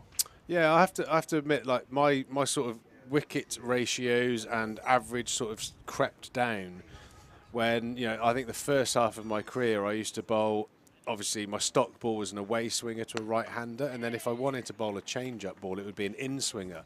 Whereas later on in my career, working with a number of different coaches, I started bowling the wobbles, the famed wobble seam delivery, which is a ball that actually is kind of straight and might just nip back a fraction, but instead of having a big away and a big in, an away and a straight was more dangerous. So you got more LBWs, more bowls, because you were always hitting the stump. So yeah, I think as you learn, and you know, we were speaking earlier about, you know, Casey Aldridge and the way that he bowled. I know he's bowled, you know, pretty well this season, but kind of lost his way a little bit, I felt, in the first innings, just bowling a few too many balls. Looked like he was trying too hard.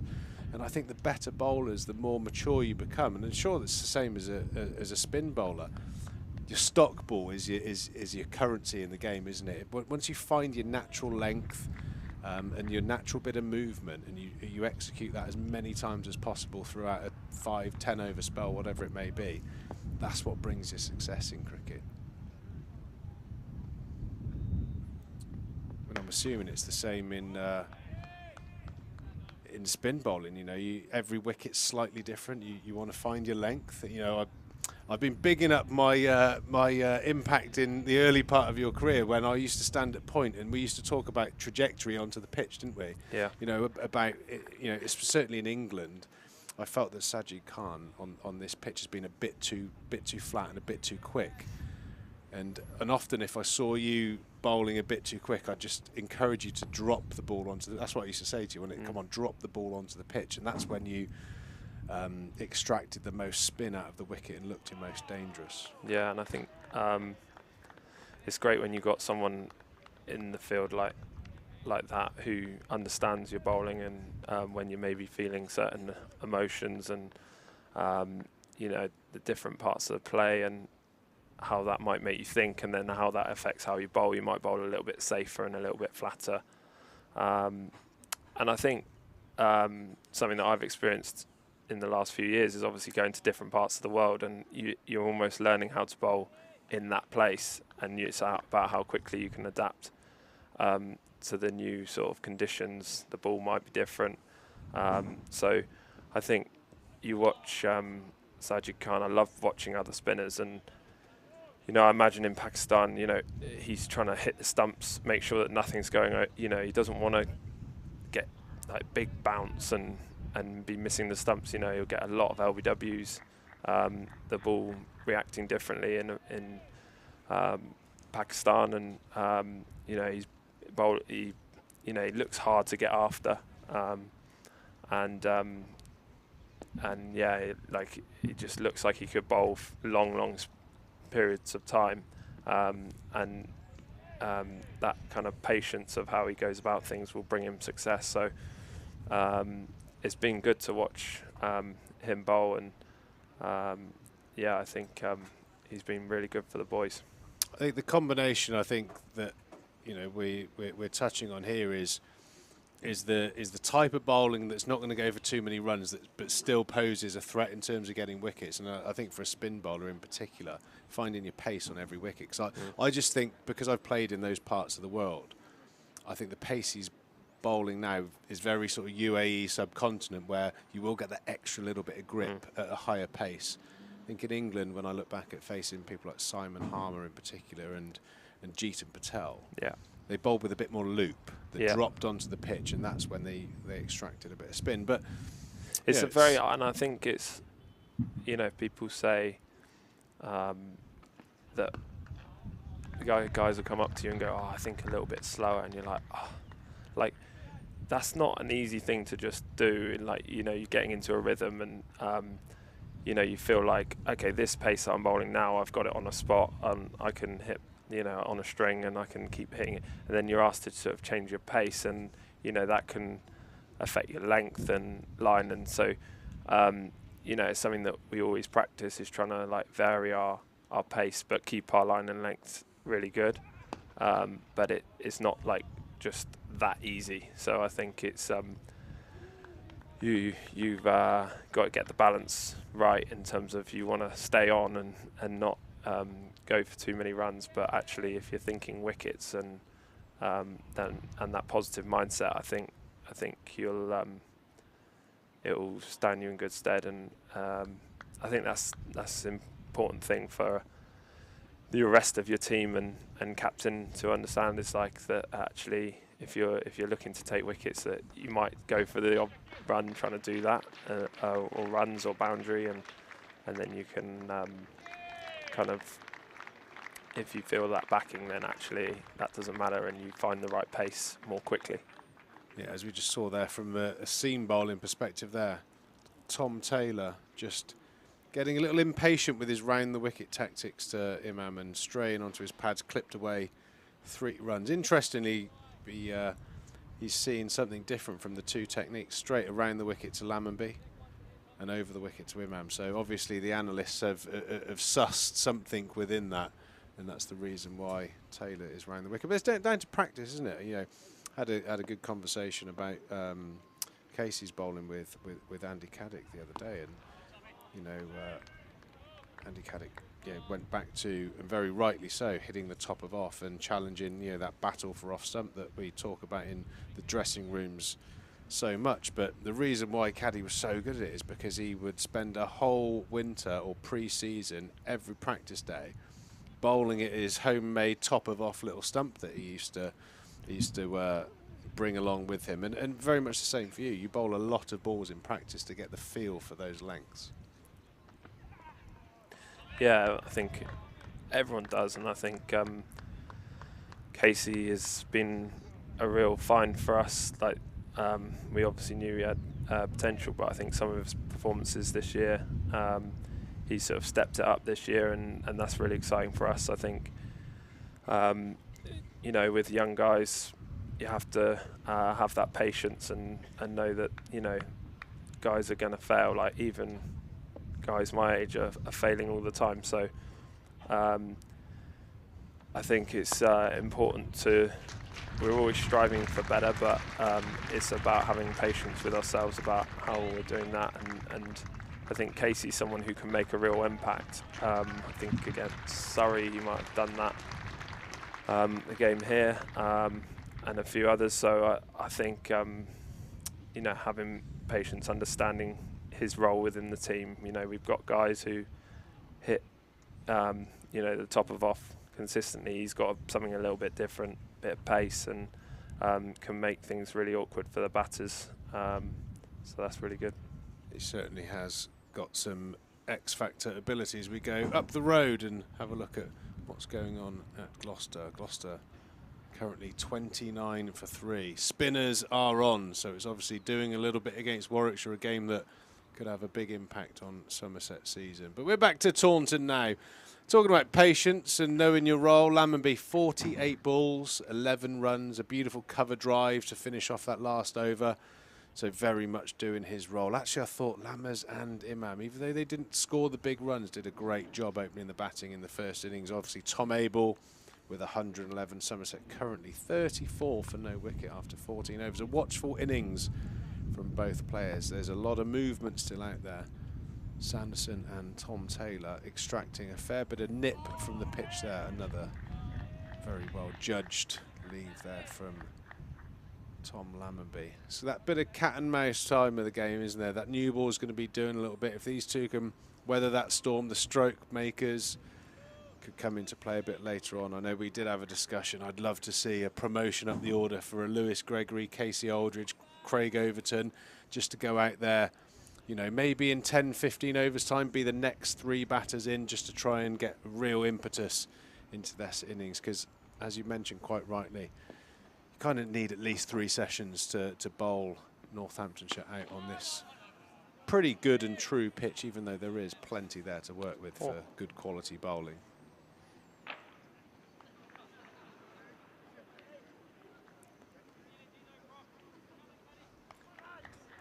Yeah, I think if you're in Northants' shoes and you were given a day to bat, I think that's quite a mentally that can maybe feel a little bit more manageable. But if it's sort of 3.5 sessions and you get a couple early with the new ball, then it feels like a long day tomorrow.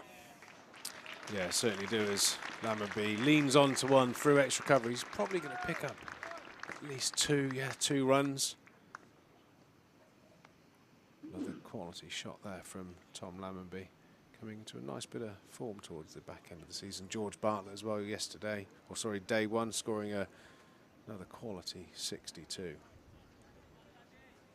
Yeah, it's that fine balance, isn't it? You don't want to risk putting yourself in a position of getting bowled out, but I see if these two can really scrap through, and I think, you know, there's so much batting depth in the Somerset lineup that you can just move a couple of people down a little bit, and you know, maybe make a brave move here and promote a couple of strong strikers of the cricket ball up the order a little bit. Because, like I said, if you do get a couple of wickets, you know, if you look at the lineup, the Northamptonshire lineup, you've got Will Young, Emilio Gay, Vasconcelos, who look like they're going to bat long periods of time. Luke Proctor as well. But then you've got a lot of ball strikers, haven't you, that don't often have a massive, well, they probably don't have a massive history of batting 3, 4, 5 sessions and getting those big scores. So a couple of key wickets, if we could get Northamptonshire into bat tonight and get a couple of those key figures out, could be the key to unlocking 20-odd points here this week.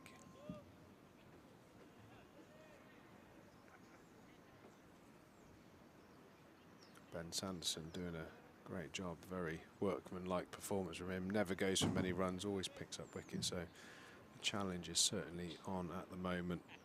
Tom Lammonby, Imam ul Haq laying a foundation here for Somerset.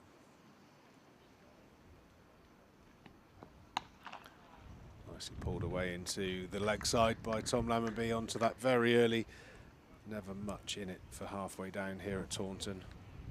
Another erratic throw from the outfield. Keeper being tested. I suppose you always want to win, but I'm just thinking about the other 2 games as well, and if they're, will we be watching what's happening with them, and in terms of how, if actually a draw puts us in a great position for next week, will we then bat for longer? Well, it does throw an awful lot of caveats to my argument. You know, Gloucester Warwickshire game. Gloucester are 4 down at the moment, needing another 117. So that's going to go to the wire by the looks of it. Hampshire need 108 runs with 1 wicket left, so it looks like Kent are going to pull out a performance there. So that result, I suppose, in the context of Somerset is a bad result. The one up the road at Bristol at the moment is on a knife edge. So yeah, I think it's going to be some careful consideration. But quite fortunately, I think both of those games are going to potentially end today.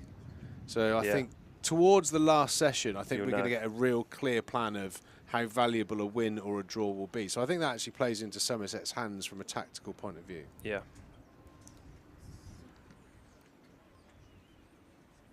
Magnificent performance by Somerset bowling.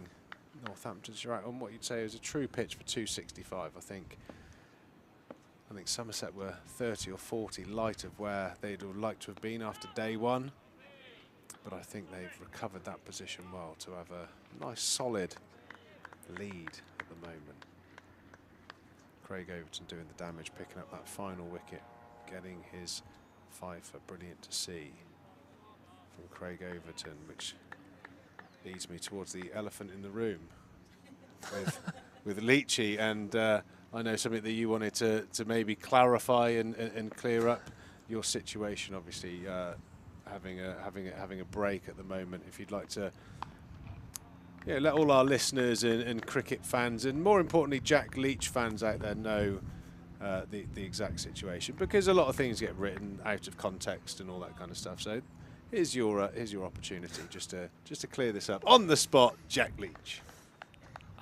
No. I felt like, obviously, I think quite a lot of people know I've got Crohn's, and the last month or so, I've probably been getting a few more symptoms, and I think the stress and a lot of things go into that. But a test match week is quite full on for me and my stomach, and so I think the last few years have been pretty full on. Kind of not really felt like I've had much of a proper break, and I just had to put my health first, I felt, and just take this time to just have a little bit more time off. I think I love playing for Somerset. I spoke to Somerset about the situation that we're in, and whether I was needed. I felt like I could do with a break, and obviously with Sajid Khan here, we had an overseas spinner, so it felt like it was maybe would be possible for me to just take a step back and let the body and health be back to full fitness, and then I can go again. And obviously in the long run, I feel like that's quite important. It'd be very easy to just sort of like keep going, and I don't think I would have been a lot of use in the way I was feeling, and so I went with that. And then I read a few things, and I don't feel like I should have to sort of say why, but yeah. Well, I think if I may jump in and help your case, obviously, when I read that that you weren't playing and Craig Overton was, the first thing I did was to send you a message, not because I wanted you to play this game, just to see if you were okay as a human being, and just to give the listeners context over the situation. When they hear sportsmen getting rested, they think you go to Magaluf or wherever it is and sit on a sun lounger. But obviously, with your situation that you have to manage, in your life from a day-to-day basis, the Crohn's disease that you manage and suffer with, again, to give context to the situation, if you run yourself too low, you're in a situation where you need hospital intervention. This isn't just Jack Leach chilling out, is it? This is a much bigger thing. So just to add gravity to your decision, you obviously, I know how passionate you are, and this is why I don't mind championing your corner in this particular case, because I know how passionate and how much you love taking wickets for Somerset. That's never ever in question. But like I said, you're not just chilling, are you? This is a much bigger picture in terms of your well-being, your health, which I'm sure all Somerset fans want, and England fans as well. We want you fit and we want you healthy and we want you spinning England to a victory this winter. And at the end of the day, if you feel like you're down, like I said, you can't push your body in your situation, can you? That's the thing. I think I sometimes forget about the Crohn's myself, and like like you said, it's a day-to-day thing. So you kind of just think that it's normal, but then at some point you've got to actually,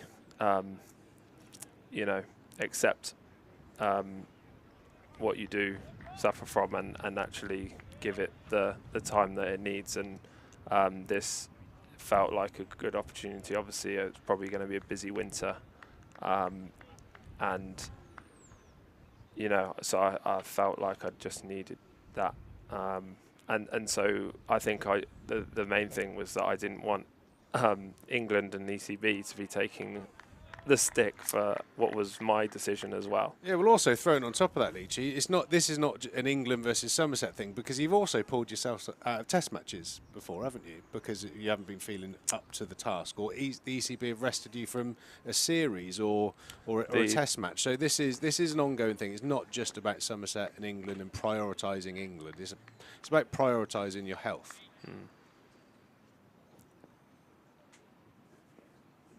So hopefully, within that conversation, Leachy, you've spoke brilliantly. Hope that clears it up for everyone, and we look forward to watching you when you are next in action. Also, I want to play for as long as possible, longer term, and so it's I think you learn through time about managing it a bit better, and it was younger, I probably would have just pushed and pushed and pushed until I do sort of fall down, whereas I kind of like think now it's like, you have to be a little bit smarter. Well, no one would ever accuse you of not being smart, Leachy, would they, eh? As we go back to the action here, Somerset 39 for no wicket. After 17 overs, having a fascinating talk about lengths, lines, paces, health, and all things good. Jack Leach here joining me in the commentary box. Quite a challenge here on for the Somerset batters here.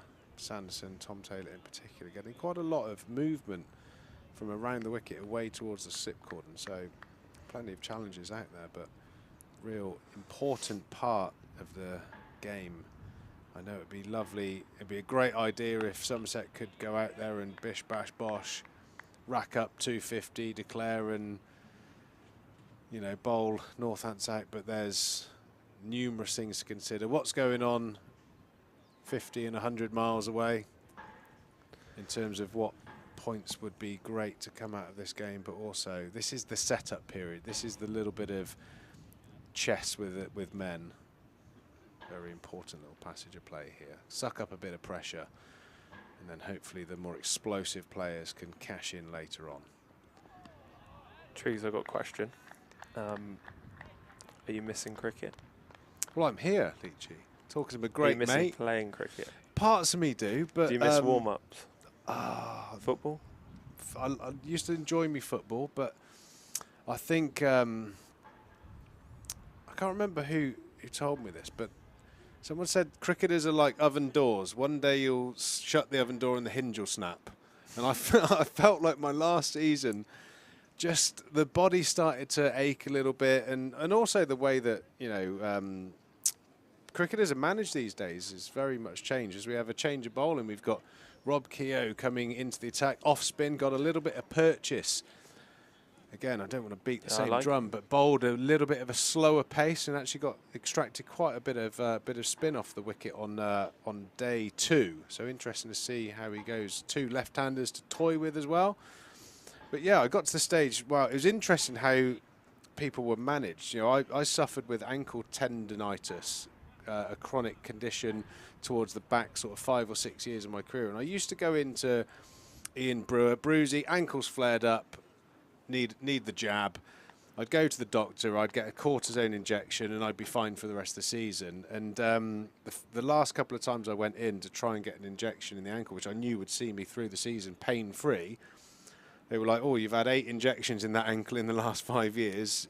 We don't advise you have any more in terms of, ankle health later on in life." And they said, well, basically, crack on with painkillers and see how you go. And it got to the stage where I just couldn't play a day's cricket without being in agony the next day. And that's, well, as you know, for other reasons, it's hard to enjoy your cricket when you're in pain. So I was very much the, got away with that one. Little top edge over the keeper.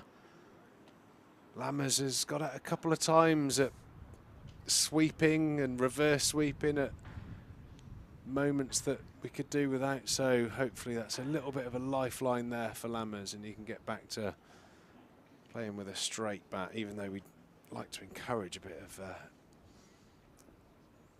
brave batting here. Myself and Leachy as Imam straight down the wicket. Imam's got a brilliant philosophy on spin bowling. Leachy, I'm sure, would like to pass on that information.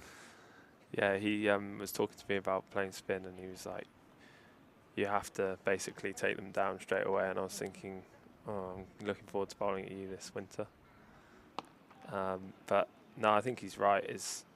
That's the thing I've obviously experienced in international cricket is, if you can put the spinner under pressure, it can actually make a big.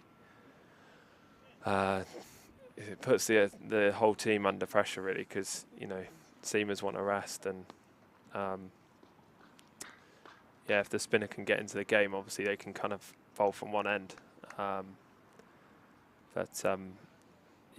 think from watching Pakistan, I knew that already, but talking to him. So you know that your first over this winter, if Imam's batting, he's going to be, the bugle's going to sound and he's going to be running down the wicket at you. Yeah, but I've learned to love that now. Well, it creates opportunities to take wickets, doesn't it? Yeah.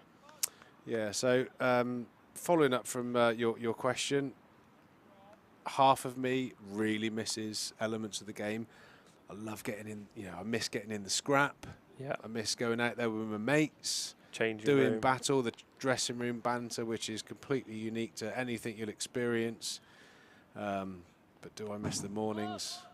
No, I don't. And I'm still getting a nice taste of what it is to be a team. Our now team here that I'm part of, the commentary team, Harry behind me, Sam, Stephen, Annie, Sophie, Luff. That's a little team within the cricketing fraternity that I'm very much enjoying being part of here at Somerset. We've got a brilliant broadcast team led by Ben Warren here. So yeah, we have a great time. The banter's a little bit different than the bloke stuff in the dressing room, but I got my fair share of it, mate. As we see Tractor there, I mean, an afternoon with Tractor, that would be an interesting chat, wouldn't it? Mm. We definitely miss you in the change room. Yeah. Lizard Williams coming into the attack. Well, mate, I'm always here. I get a break. I could always pop over for a coffee in the dressing room anytime, mate. Anytime. Lizard Williams this coming into got attack. A bit of pace. Yeah, he's skiddies. He looks like he's got a quick shoulder. He's obviously not the tallest bowler out there, so the trajectory is always kind of at you. Mm. He bowled a lot of short balls, but to be fair, in the first innings went for a few runs, so created a number of opportunities that were put down in the first innings. Yeah, it looks like he's got a very, very strong sort of quick shoulder. So we'll see how he goes here. Lizard Williams into Lammonby, bowling without a point. I'm going to be like a bro. I cannot. It makes my eyes bleed watching a seam bowler bowl without a point. I cannot understand it for the life of me. A free run. Thoughts, Leachy? I actually agree with you. Well, if the next one gets dabbed out to point for an easy single, I think that rubber stamps my philosophy. Unless if the reason is something to take a wicket, absolutely. I think it's when it's just for a bad ball. If it's to get them seeing that gap and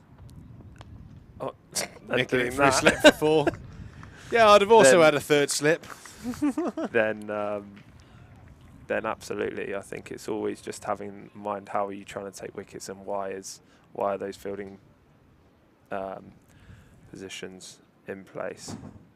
Well, he was certainly not looking to hit that through point. He was looking to hit that back down past the bowler. So we'll ignore that. But it'd be interesting. This is a good case study over the next short while with Lammonby and Imam facing Nizar Williams. How many easy runs do they produce through the point region? I'm actually gonna write it down. We're on 1 so far without a wicket. Okay, so if that gets to 20 without taking a wicket, I think that rubber stamps my philosophy. Also, I think he could have 3 slips, couldn't he? Just had news that Hampshire-Kent game has finished. Hampshire all out. So that looks like that hands the title to Surrey, potentially, and puts Kent out of the relegation zone to a point. Obviously, Kent is the team Somerset will be playing in the last game of the season. Hopefully that will put them really, really safe and make them sort of switch off maybe next week. That would be handy. Or if they're, depending on Warwickshire, so if Kent need only a draw out of next week, it'll be the flattest wicket ever. Could well be. And we'll be playing them, so that could have draw written all over it. Well, from a potential connotations point of view, I don't know a man any better than my brother Samuel for potentials of what could happen depending on the results as they look like they're going. So Sam, if you are listening, send me a text, let me know, make me sound really clever, because Sam will know every in, out, layoff, bet, anything to do with how this is going.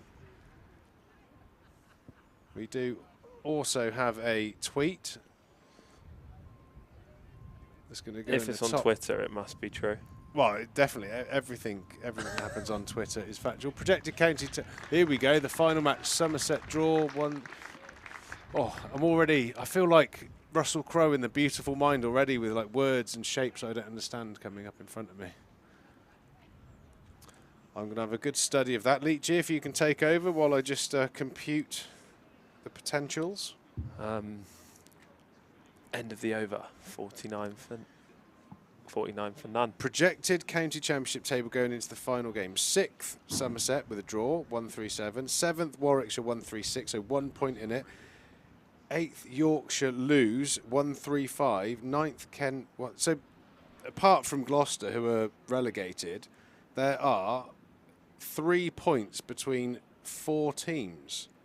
That could be an extraordinary finish. If Warwickshire win. If Somerset draw, Warwickshire win, Yorkshire lose, and Kent win, which they have, that basically is a 4-horse race to go in the wrong direction. So if it was like that, Kent won't. Kent have won, and now they go to 134. So that is official. So if Kent win, so if it's like that, Kent 4 would teams produce separated by 3 points in a relegation scrap. Thank you very much, Kit Harris, for that. It's well, I think Somerset really needs to pull finger and try and win this game then. That'll sort things out, wouldn't it? 50 partnership here. Lammonby and Imam all hack. 50 for no wicket for 19-0. Brilliant start here for Somerset.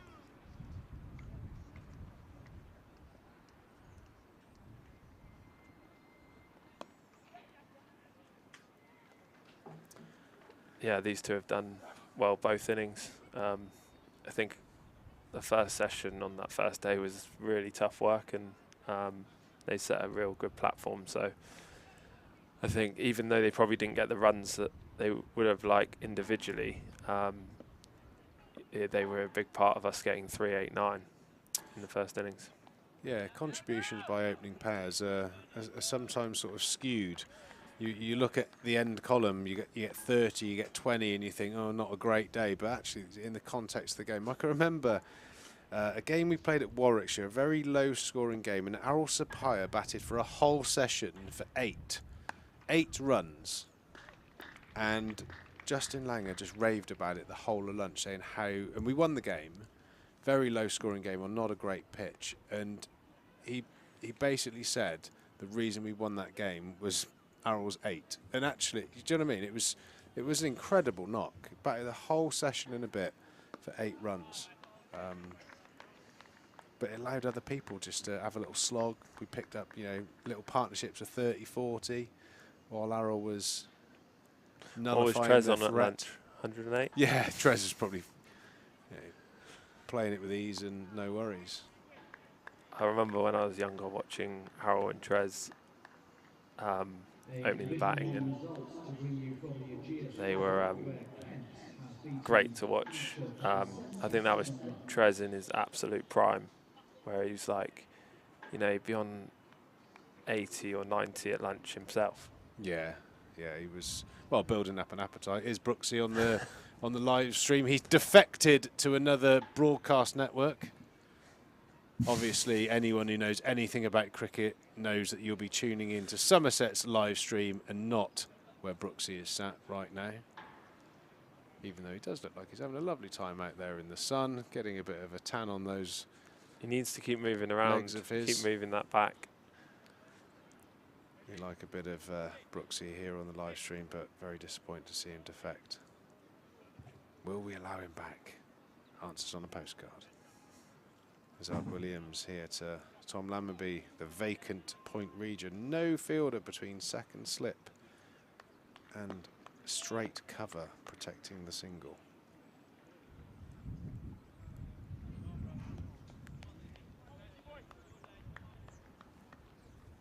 Almost makes me sound like a real old cantankerous commentator, doesn't it? There we go. Thank you very much. Hang on. Go on. Run 2. Give me 2 for my little ledger. There we go. 2 runs. Little freebie. Thank you very much.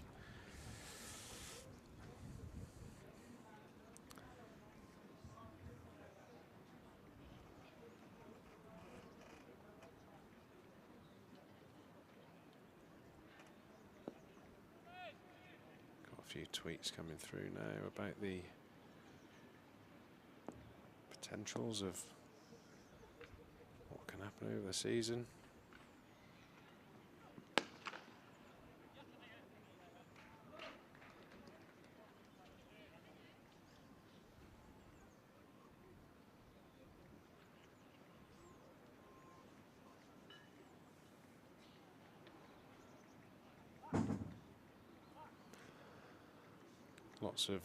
Lots of positive comments about our chat so far, Leachy, which is excellent.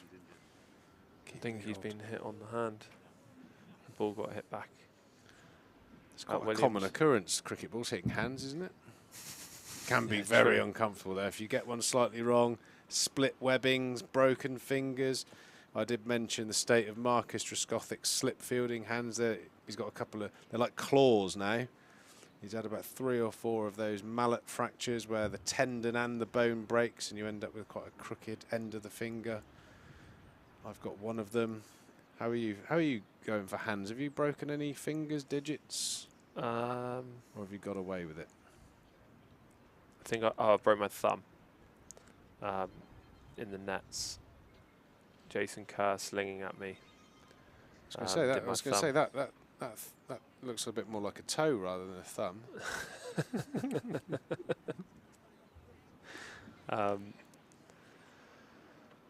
Then first game back, I was facing Mornay Morkel and got hit in the head, concussed. So is that the game where Max Waller got he got subbed in and got cleaned up for naught or something like that? He got terrorised. Yeah, I think he got 2 ball duck and then had to drive me home because the boys were all going off to another game. Thanks for popping in. A little bit of a break here as Lazard Williams is getting seen to by the Northamptonshire physio. Ben Green popping out with some drinks. Bit of hydration for Lammers and Imam. You like Green as Tash? Yeah, I'm a big fan of people just doing their own thing. Do you know what I mean? You know, we all have our own ways. I obviously had my my choice of jacket lambasted yesterday, but you know what? I was happy. Looked like You a rock do star. you. You do you, isn't it? Yeah. Individualism, especially in sport. I think, you know, just be yourself. Play the game the way you see it. Back yourself. Be confident. And I think that sort of characteristic, I think, does show in how you play and your dress sense a lot of the time. I do connect the two. You know, like if you think about the Kevin Peterson and the skunk hair, you know, you often see like the star players having their own very unique way of styling themselves, and the tashes, you know, that 150 Ben Green got in the Royal London, one of the best knocks I've ever seen here at the Cooper Associates County Ground. And mate, if you play like that and have a moustache, I'm all for it. I'm right behind you. Bit of a lull in proceedings here. Looks like Lazard Williams has got a bit of an issue. We're going to have a little look up the road at Bristol, see what's going on. What's the score here? 59 for 4, trailing by 88 runs. We're hoping that Gloucester do the business there, as that is just outside the line. Umpire Danny Briggs. Danny Briggs turned one. Nearly caught him out LBW. That's very close. We'll be back to the action at Taunton soon, but yeah, we hope Danny Briggs does his thing. Is that outside the line? That is so close as well, isn't it? We've just seen two very DRS-able not outs there, didn't we, Leachy? Back to the action. Lazard Williams, top of his run. Probably got a bandage on or something. Not sure what he did there, but good lad, just cracking on with it. Into Imam Ul Haq as he pulls away through the leg side for a single.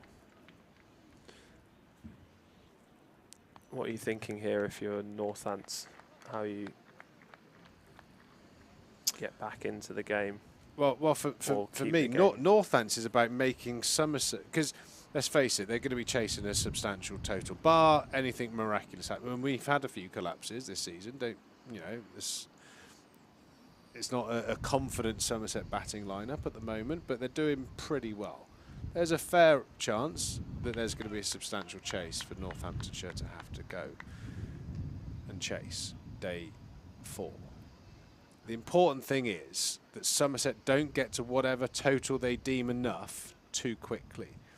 So it's about probably consolidating, not as many attacking options, bowl defensively. They've got 2 wide men out, and they're trying to, whatever Somerset did, 350, 400, they need Somerset to get there slowly. So when they do bat to try and save or win this game, they don't have too long, especially if it's a save scenario. They want maybe 2.5 sessions to bat on a good wicket. Somerset, on the other hand, I think at some stage, depending on what happens up the road, and it's not a gamble, it's just they need to just be a little bit more on the front foot, I think. There's going to be a stage, some stage today, where I want to see a Casey, a Overton or a Gregory come in higher up than they normally would do. Show of intent that we're actually going to have a go at winning this game. Because there's still plenty of batting to come. You know, the top order players can still come in after them if it doesn't work out. And I'm not saying go in slogging, but, you know, if Lewis faces 50 balls, he's going to, you say he'd score more runs than some of the other players coming in. So for me, that is something I want to see happen at some stages.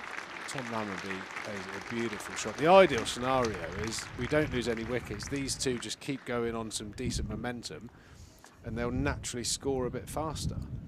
So how do you feel about that? Do you agree? Yeah, I do. I think for Northants, the easy thing to do here is to like kind of just be trying to not go for runs. I think if they're trying to take wickets and they do get a couple of wickets, like that is what's going to maybe halt Somerset's charge, if you like, to getting the score that they want. But yeah, I mean, Northants have got nothing to lose, have they? They're safe. So if I was them from a mental point of view, I'd be looking at it of how can we win this game, and it might mean chasing 400 in 4 sessions, but so actually I wouldn't be as worried about how quickly they're scoring. Is like more about wickets and then setting up a chase and then backing yourselves. But that's slightly. I mean, you say it's there's a sort of no pressure on, but if you look at the scorecard, if we're deeming Yorkshire as potentially in this 4-team playoff for the second spot to go down, Northamptonshire are only a handful of points ahead. I don't know the mathematical connotations, but I wouldn't say that at 147 you'd be completely out of the drop. If you lost your last game and the right couple did win, I think they're probably okay, to be fair. 115 Warwickshire, yeah, oh yeah, they're probably okay, to be fair. So be interesting. No team goes out trying to lose a game, do they? I suppose, but yeah, I think it's all about Somerset just being on the front foot. That's what we want to see. I think there is going to be a clear sign, but then I suppose back to that Yorkshire. Well, the other thing is you've got Tom Abel and George Bartlett. They're not exactly batters that hang around either, are they? So I would just like to see a show of intent. I think it would send a message to the opposition about where Somerset are as well. It would be a confident thing if a Craig Overton or a Lewis stepped out in the next couple of wickets' time.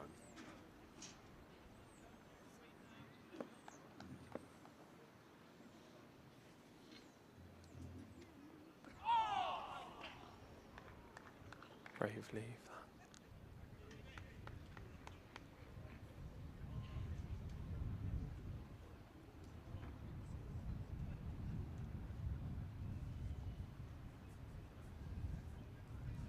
I know Rob Keogh's more of a batter, but I quite like his bowling. I like watching him bowl. Yeah, he bowled nicely. I thought in particular the dismissal of Craig Overton. That ball spun really sharply. Beat him on the inside edge, bowled nicely. Did he get 3 wickets? 4 in the end. 4 for 99. Avoided the gallon. Yeah, which is a result. Plenty of people, bowlers at Taunton, have celebrated the gallon, so we avoided that. Jug avoidance by 1. Yeah, bowled very, very nicely. That's why I was a little bit surprised at the lack of turn for Sajid Khan, but I do think that was a pace thing. Imam Ul-Haq looking very solid here on 32. There's Williams around the wicket. That's 1 more run for my little ledger. 4 risk-free runs gifted to Somerset. I quite enjoy it when the other team doesn't have a point, actually. It's just boils my blood when Abe's does it. What do you think the plan is here? Like, as a bowler, would you enjoy bowling to this field? Obviously not, because there's no point. I would lose my head if my captain didn't give me a point. Because I suppose you probably, you may have heard or had the conversation with me before, because it's not like I go on much about the lack of point, but the ball goes to point off the thick outside edge from a good ball. I do not want that to be a run to the batter. If he gets a run, I want him to have to hit it off more of the middle of the bat through cover. So if I am going to have protection on the offside, I want it to be for a good ball and a good shot, and the ball will always go straighter. I do not want thick edges dribbling to point, conceding runs. That's something that I had to get used to. If I'm fielding at point, which is maybe not advised, but Jimmy and Brody, like, they love to have their point quite far behind. Yeah. Because thick edge. And again, like, it feels like you're almost because a lot of it almost means that you don't need a third man. Like, that whole area is now like not, you won't score runs through it. You know, you might have 3 or 4 slips, gully, whatever, and then that point is also behind. And actually, Great shot from Tom Lammerby through mid-wicket for 4. That's a poor ball and a good shot. Deserved 4 and went for 4. and I think they accept that actually, if the ball is going in front of point, that's a bad ball, and probably either too full, too short. So again, they kind of put themselves under pressure to bowl the right line and length, because no one enjoys going for runs, so you naturally find the length that's the field means that you have to bowl to not go for runs. Well, and that's the area that's that the will same take wickets. mentality as mine, and those two have got 1,200 wickets. So in my head, I'm right. I can't. Yeah, I couldn't cope with thick edges getting runs. Yeah, you protect the good ball. If someone plays a good shot and belts you in front of square, then that's part of the game. Also, I think batters trying to hit you through that cover period, part of the ground, that brings in outer edge opportunities. Yeah. So yeah, there we go. Brody, Anderson, Trigo, similar bowlers, both think the same. Oh, another run, another free run, 5 to the ledger. Loving life. Free runs. Roll up, free runs here at Taunton. Thank you very much. 69 for no wicket, 23 overs gone here. Somerset ticking along nicely. Lammerby 32.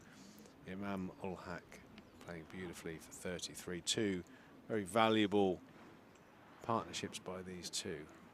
And how important could a partnership be next week? We shall see. Be interesting to have a look on the old ECB app, have a look at how the scores are evolving up the road.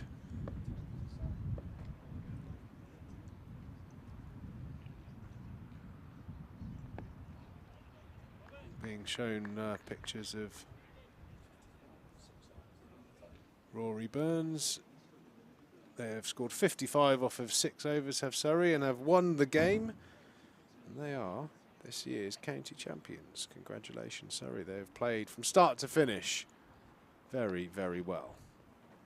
Gloucestershire, 77 for 4, trailing by 70 runs, so 6 wickets to get those 70 runs on a wicket that looks like it's turning sharply. We actually want Gloucester to win for once. Yeah, we want Gloucester to win, which is a very, very alien feeling for a Somerset player or supporter. So, come on, the Gloucesters. Kent have won. If they need a draw next week, expect a very, very good pitch at Canterbury.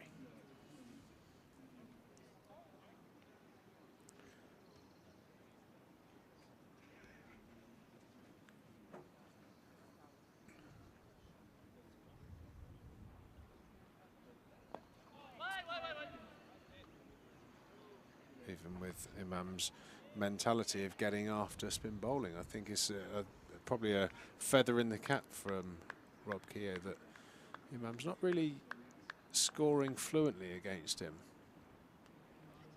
It's always a test, I think, for most spinners when they bowl against the Indian and Pakistani batters in particular. There you go. So good and almost on cue. Imam down the pitch, bops him back over his head into the Lord Ian Botham stand for 6. Challenge has been accepted. 1-0, Imam ul Haq. Beautiful strike. Just love how, even though the ball's spinning away from Imam, it's just no fear to use his feet, be quick on his feet. Even earlier in the over, he came down and he didn't get it away, but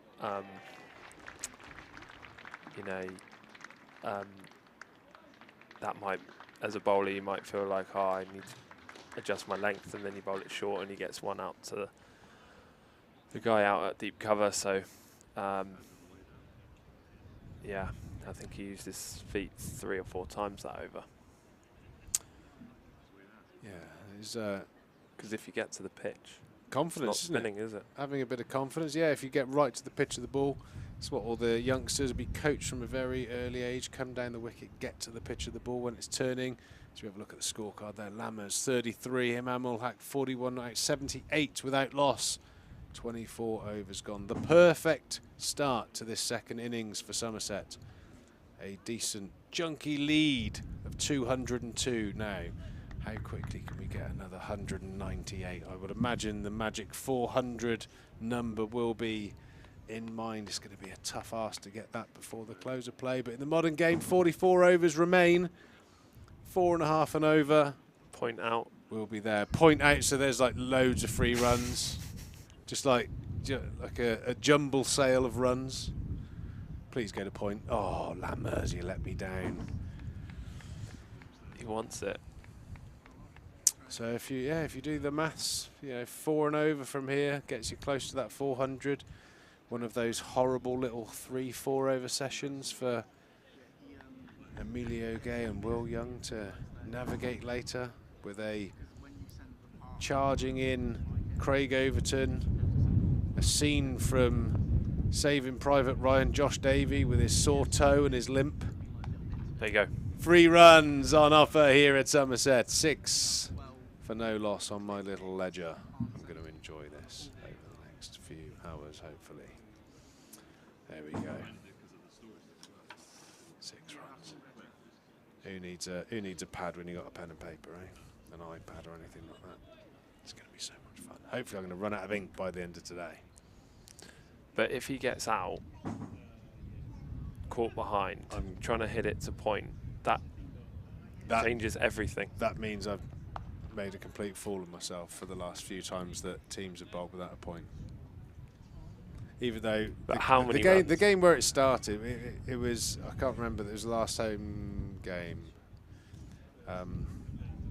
Somerset was it against Gloucester?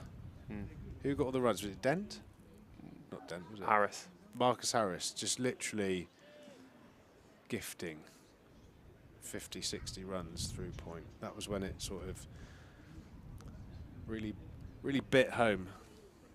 Anyway, I'm just going to quietly keep totting them up.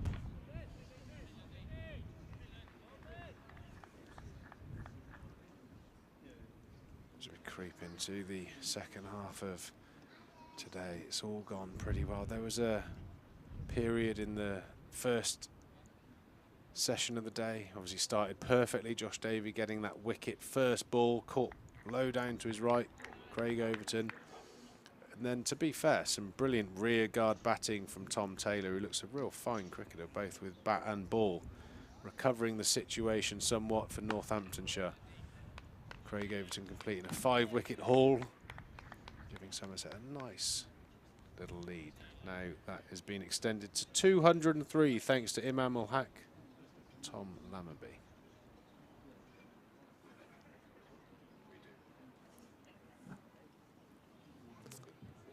At the end of this over, we're going to have a double switch. It's been fascinating picking the brain, the vast brain of Jack Leach. Thank you very much for joining me, Leachy. It's more difficult than I thought. We're talking.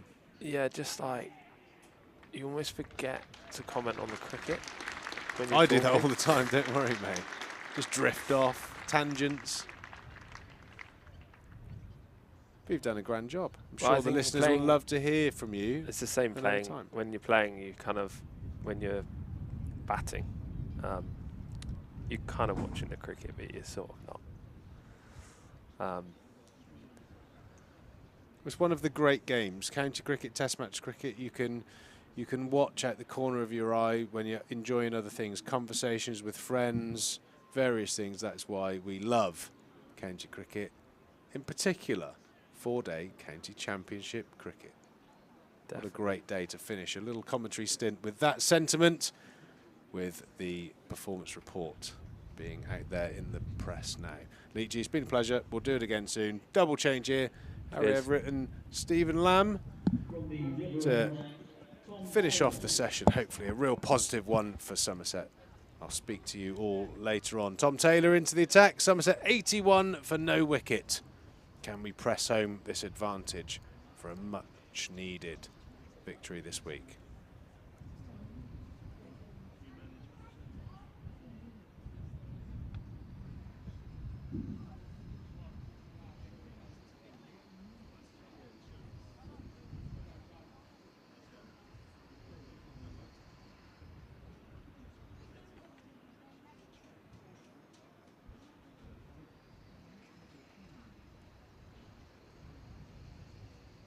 Amazing bit of commentary that. Pete Trigo, Jack Leach, well worth listening back to that. If you can, scroll back to what, 1:45, 2 o'clock in the afternoon. Almost a podcast. We've had so many great guests up here this year. Myself and Stephen Lamb have been lucky to have so many players come on and give up their time, of course free of charge, but choosing to come and chat about cricket and about their stories outside of the game. And, you know, cricket can go from the sublime to the ridiculous when you see Johnny Tatzel, the wicketkeeper, bowling absolute lollipops at Rory Burns to allow Surrey to win the title, and then you got great stories with Leach and Trigo. But meanwhile, Somerset 81 for 9 off 25 overs, and Emmanuel Hux used his feet and whacked one down the ground. Bit of intent, do you reckon, Stephen? Yeah, wonderful. 6 into the Lordian Botham stand, and I echo every word, Harry, about that conversation between Pete Trigo and Jack Leach. Yeah, no, it's great to hear the inside thoughts of players who don't often have the time to come and have a chat up here. Yeah, and also splendid to hear Triggs telling it like it is in these parts, that unusually we're hoping for a Gloucestershire win. Well, yes, I've been watching, in the last hour, I've been watching the Hampshire stream, the Gloucestershire stream, the Surrey stream, and the Somerset stream, because there's a good partnership going on yeah. Up the road. Dent and Van Buren, 37 for Dent, Van Buren's on 35, not out. Danny Briggs has got a wicket. He bowled pretty poorly at Edgbaston last week, but he could be a crucial man for Warwickshire on day 4. 62 more needed by Gloucestershire to win that game.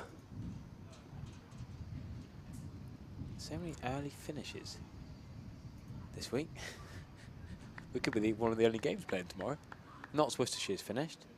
Surrey Yorkshire's finished. That ridiculous game at Chelmsford. Warwickshire Gloucester's going to finish tonight. it was that 63 stat, wasn't it? Yeah. On day 1 in 4 out of the 5 games, while this game was proceeding in more orthodox fashion. Wickets were clattering all over the rest of the country.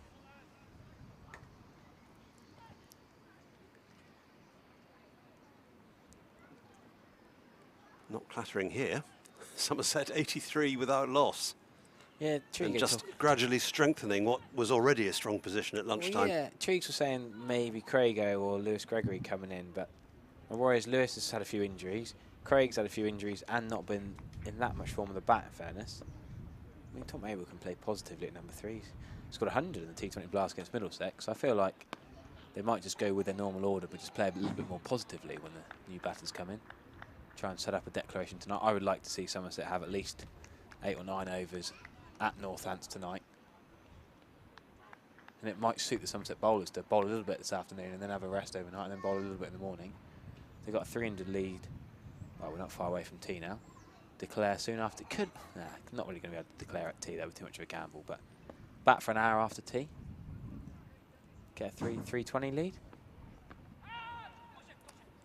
Yeah, it's past the 200 mark already. There'll be another couple here for Tom Lammonby, who's batted with increasing assurance this afternoon. They're keeping pace with each other pretty well, these two. All sorts of tweets flying around saying we should just name the live stream Stories with Leach and Trigo for today, name of the podcast. Tales of Triggs and Jack. Yeah, and there's all the talk about the over rate, so Yorkshire should be all right, but they bowled Johnny Tatzel and Dom Bess with a new ball, not the new, they could have chucked out an old rag, really.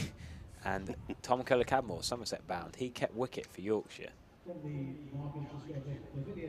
because they basically knew, sorry, we're going to chase it down quickly. They wanted to improve their over rate to not be deducted points because Yorkshire have been pulled down into the mire. Yorkshire could be pulled into relegation scrap.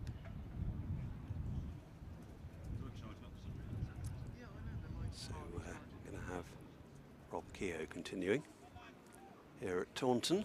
It's clouded over quite substantially now, actually.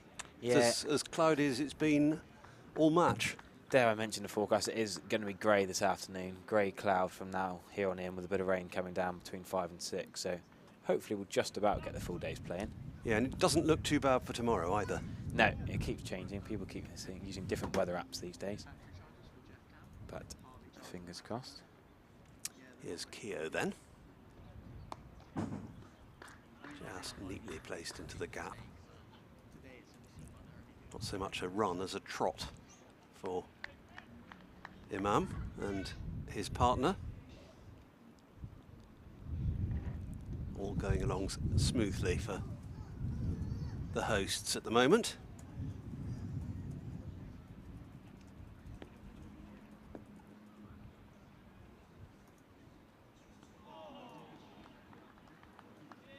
Oohs and ahs, but that was a leave by Lamonby. Pretty comfortable one.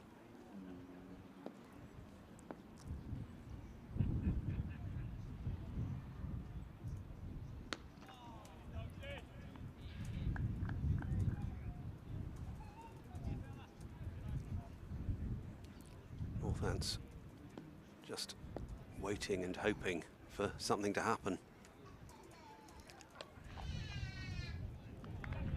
Well stopped, the reverse sweep from Lamonby, which found the middle of the bat okay. He plays also reverse found the well, fielder. doesn't he? Remember that knock against Gloucestershire in the T20? In the last group stage, needing to win, set up that Lancashire quarter-final last summer. Played the scoops, the rollover scoops, the reverse sweeps. He has got the shots, Tom Lamonby. Played a little bit of hockey for extra school, but a good squash player helps the hand-eye. Very much so. Fast-moving game like that.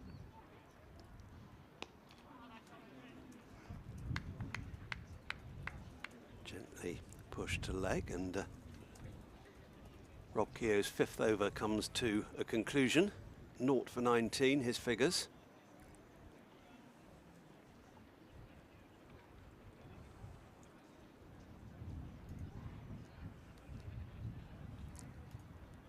Gloucestershire just picking off the singles up in Bristol. 91 for 4, needing 57 more. Yeah, exciting. Exciting county championship cricket. Everything's happening. Do a Gloucestershire watch. So, what are we going to see from the River End? Return. Is that Taylor? Yeah, Tom Taylor, 16 not out, his highest first-class score. His first 50 of the season. He's having a good chat with old man Rad, the Northants commentator at lunchtime, and so then like to see Tom Taylor and James Sales potentially next week. Might give Liz Williams the overseas a rest. There's nothing to play for mid-table. They probably may as well benefit from playing a Northants youngster rather than overseas. He's in his last game of the season, so we might see Tom Taylor and James Sales sort of bowling around as we bat 7 or 8.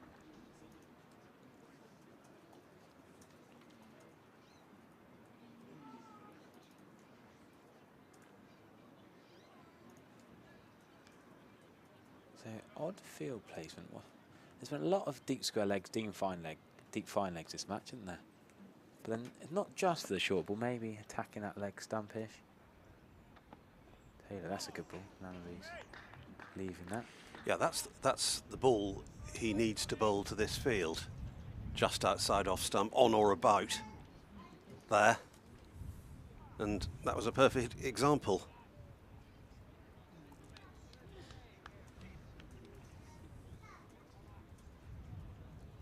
Passing the outside edge. He's had a good match, Tom Taylor. Good all-round performance. That's good line and length. Yeah, really impressed with Tom Taylor. Not a guy I've seen much of before this match, to be honest. But he has probably been...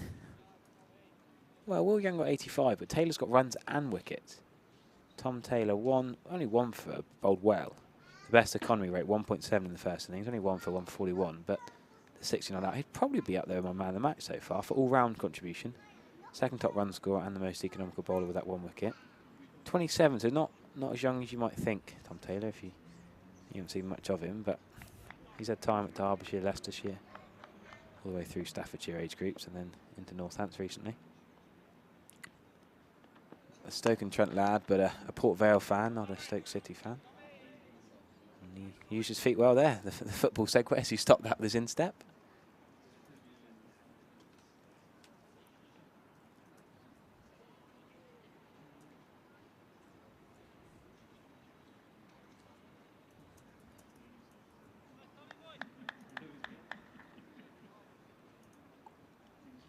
watching that top knock from Harmanpreet Kaur for India last night. The way she drove over extra cover, 143 not out was beautiful, wasn't it? Against England women's team we watched a bit last night. And big 100, wasn't it? Yeah. Played some glorious strokes. She did. One of the top batters in world women's cricket. Yep, Smriti Mandana, of course, of Western Storm. Previously, she was involved as well.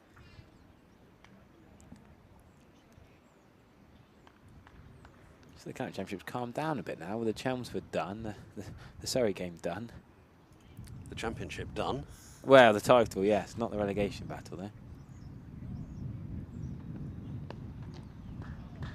Flicking that away just in front of deep square leg for 4 runs. What a shot that is from Tom Langley. Timed the pants off of that. Into the blue covers with any puddles over there. We'll show a replay of that. Beautiful, beautiful shot from Tom Lammonby. Midland leg. And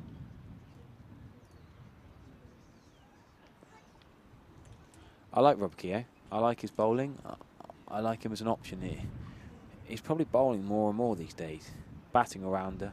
I still wouldn't call him a bowling arounder, but his off spin is relied upon now. Bowling more than Saif Zaib.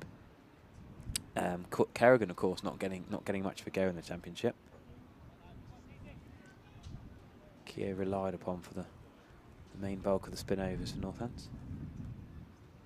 Yeah, bowled long spells in the first innings and busy again now. Rob Keogh.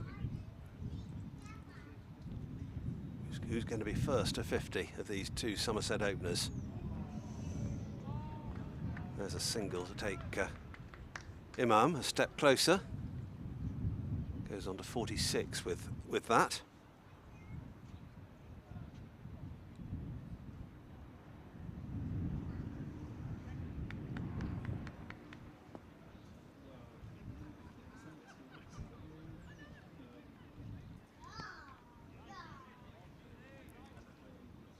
Firm and calculated defence from Tom Lammonby.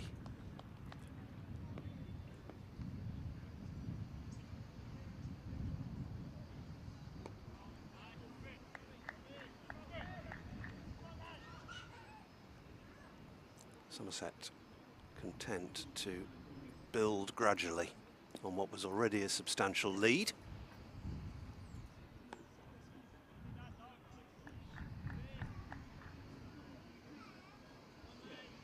Depends, I suppose, when Somerset do declare. It's not inconceivable they'd be bowled out, but it doesn't look particularly likely from this position. Much depends on how this wicket plays tomorrow. Yeah, I don't expect it to change much, do you? Yeah, it's not been particularly responsive this session. I don't think the pitch is going to change across the 4 days massive. I think it's played fairly true throughout. Which puts the draw very much into the equation. Yeah, but I don't think that's necessarily a bad thing. Somerset will want to go for the win if they can, but they had to secure the draw first. Indeed. And if we get a full day's play tomorrow, you'd have Somerset as favourites to win this game. I think rain is the worry. If it doesn't rain, you still back Somerset to win from here. If you get, we can get another 120 overs in the game, then that should be plenty of time to take 10 wickets and score 100 runs for four-handers. Chris Dent of Bristol. Chris Dent back in action. He, of course, missed the game down here with an injury. He's a crucial player for Gloucestershire. 100's just come up for Gloucestershire in this run chase. They need 147. We briefly had Van Buren batting at both ends then, Stephen. Bit strange. The quirks of the different headers on the live screen. And magically transformed back to Taunton. Yeah, we are the Somerset live stream, but we've got to look after our friends up at Gloucestershire. We could do with them winning, doing us a favour, really. As Emilio Gay is at a very wide... Well, is he yeah, he's a gully, isn't he? He's a gully. No slips, fast constant loss, a little bit lonely.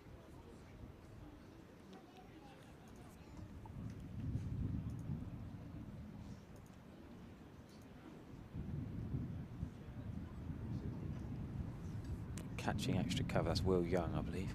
Had a good chat with Will Young after play last night about his time at Central Districts. Putig, of course, played out there for a while. When I played as an overseas out there, my captain was on the books for Central Districts, and he was there with the guys of Will Young and so many good players. My Hayley Jar Warden, of course, is a former Somerset and CD player. Wonderful batter. Yes. And the Plunkett Shields it's a different kind of crowd you get. New Zealand, much less population than we have in England, so they don't get as many. And Will Young was saying how nice it is to play in a weekday with 2,000 people watching. He loves it. And there's only one team in Somerset, Devon, Cornwall that play in the county championship, so a bit different to playing at Wantage Road where you got Leicestershire, even Warwickshire, Worcestershire, London not far away, so plenty of teams, Essex, plenty of teams around that area to support. So he said he enjoys the faithful. There's Lammers, yeah. I'm just gonna. It was a defensive stroke in the end, but he's trying to make room to accelerate here. Lammers, we've seen him do it in the white ball game. The stumps are almost irrelevant in white ball cricket these days. They're scooping it, and that ball there, wide outside the off stump. It's not given as a wide, but because Lammers come across the previous ball, Tom Taylor's is maybe thinking, I'll hang this outside off stump a bit further. If he's really bold, he could spear it in on leg stump, try and get the leg stump out the ground. Just going back to play earlier today, in case you missed it, Somerset struck with the very first ball of the morning. Safe Zabe caught in the slips of Josh Davey. Oh, that's a good delivery again, just millimetres away from the outside edge. No luck for Tom Taylor. Then there was a crazy run out. Lizard Williams backing up a long way. So far he had nowhere to go at all when he was sent back. Didn't look comfortable against Craig Oves, did they? Neither Williams nor Jack White. Yeah, Jack White last out for 3, and that gave Craig Overton his fifer, and that was after Casey Aldridge had dismissed Ben Sanderson. Yeah, as you say, Harry, he never looked secure. Remarkable, he managed to get to 13. A lot of those came off the outside edge. So Craig Overton finishing with 5 for 38. Great to see him back in the Somerset setup. Josh Davey, 3 for 54. And that other wicket for Casey Aldridge came from 12 overs at a cost of 71. There are the flats. We had a man up on the roof earlier today doing something with the air conditioning. He's finished the job. John Hayes will be happy on Twitter. A bit of hashtag flat watch. And a bit of hashtag Josh Davey watch. That was more of a pre-season thing when we had it was back in lockdown when we were commentating to an empty ground with just the flats able to watch the cricket. It's the only place, wasn't it, where you could. Yeah, strange days they were.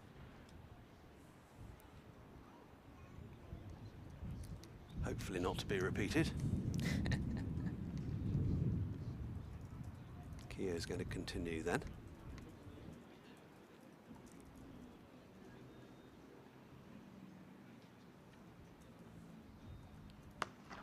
Pull 4. 2, 3 bounces out to deep mid wicket, and that is Imam to 51st. Emphatically pulling. 74 deliveries. 1-6, 4-4s. You may have heard on the PA. The 6 was an emphatic one into the Lord Botham stand off Keogh, who's switched ends since, and 2 of the 4s extra cover drives of immaculate conception. Beauty to watch.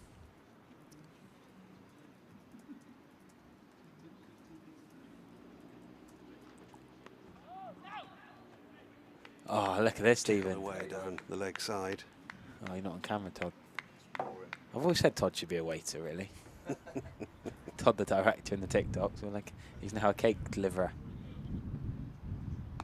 We got told off on the live stream commentary on the comments yesterday for leaving our cake tantalising in front of us, but Oh dear. we'll leave it there politely. There you go. We It's won't different eat it. flavour this time. Looks very good. It's Victoria sponge, isn't it? Yeah, That I'll, way. I'll go along with that. I won't take issue with that assessment. Someone will tell us why it's called Victoria sponge. Perhaps it was a delight of Queen Yeah, I Victoria's. did think that. I don't know. Don't want to guess. It's got to be a good chance. End of the over for Rob Keogh, so milestones coming thick and fast in the next few minutes. Just had one of them. Imam ul Haq safely through to his half century. Tom Nammenby's 7 runs off. Somerset 3 off 3 figures. Well, they did the hard work, Add didn't they? nicely to the 1-2-4. Yeah, I think they did the 10 minutes hard work before lunch, and now they can make hay while the sun just about still shines. Imam with that 50, but you know, it's a reward for batting sensibly. Now they can score a decent rate, nearly 100 off 31 overs. That's 3 and over. Somerset will be happy with, and then they're going to score quicker from here on in as Lammerby tucks that off his front left pad for a single. He's a little hobble on his ankle. His ankle injections, delaying this operation, hoping he can get through the last 2 games. A little bit of a hobble, but I think he's going to be all right. Just a ginger. Quick Bristol update. Gloucestershire 108 for 4, another 40 needed for a victory which would secure Somerset's safety. So they look like they're on course at the moment. Van Buren and Dent, they're approaching their half centuries as well. Good corridor that from Taylor.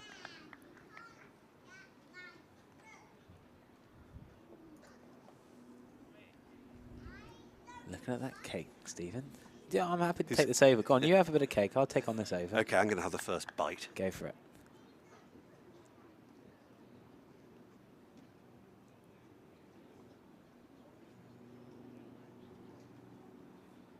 While Stephen enjoys his Victoria sponge, Tom Taylor's going to continue to Imam with no real change in field. Nice cover drive, which is stopped at cover. Well, we've got a catching extra cover and quite a straight second extra cover, really, and then the deep cover point, which might get Pete Trigo angry. We'll keep totting up his 6 runs through the vacant point on the single area. One of the county scores we need to update on. Well, we should give a couple more mentions really to Surrey. As much as the Pete Trigo Gareth Batty feud was a few years ago now, we can congratulate Surrey on another title as Imam does take that 1-2 point. Now we're going to have to add one to the Pete Trigo tally. 7 free runs through point. Yeah, Rory Burns. That's Surrey's 21st outright title. Their first since 2018. Lancashire and Surrey shared it in 1920. Maybe that helicopter's going to go and deliver the Division 1 title from Edgbaston to Surrey. Well, it wouldn't be going to near Taunton, would it? That helicopter is closely followed by a plane as well. Much aerial activity above Taunton. The Peregrine Falcon chasing it? No, not one in sight. Oh, there's your chap on the roof. Can we, sure Andrew on the camera can zoom in between balls, please? Yeah, the and chap on the roof. he's given up on the air conditioner. He's on the phone, watching isn't the he? cricket. Tell you what, maybe that helicopter's going to pick him up. Fair play, I'd be a bit scared of heights up there. He's replying to his WhatsApp voice memos on top of a retirement flat roof watching the cricket. He's multi-skilling. God. I hope he's sure of foot there.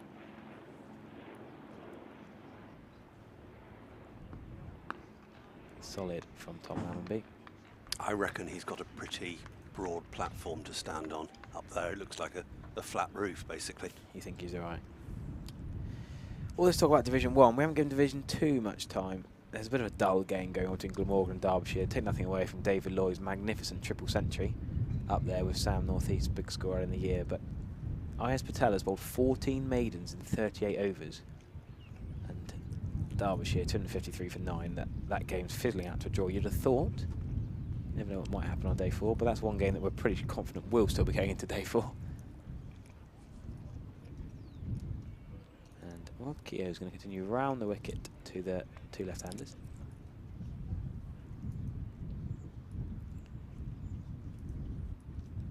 Yeah, they actually got all out in the end, Derbyshire.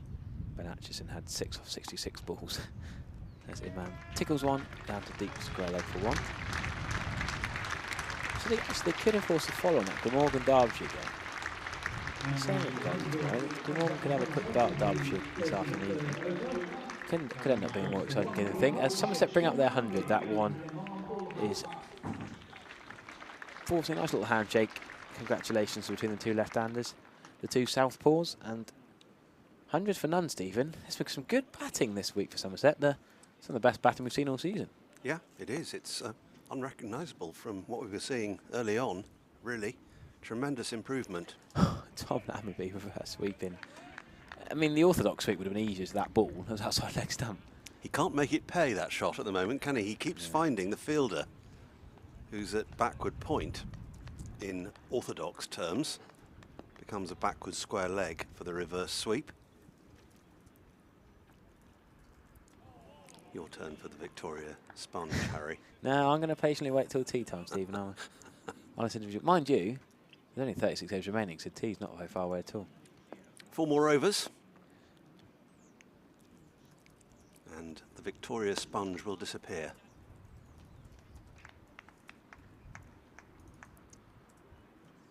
Lammonby goes to 45 with that single. The way they do it, Sky, is they say like preview camera 1, which is the one they're going to change to, and then they say it.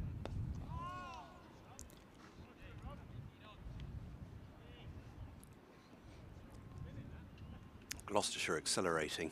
Consecutive 4s. Just 30 needed now.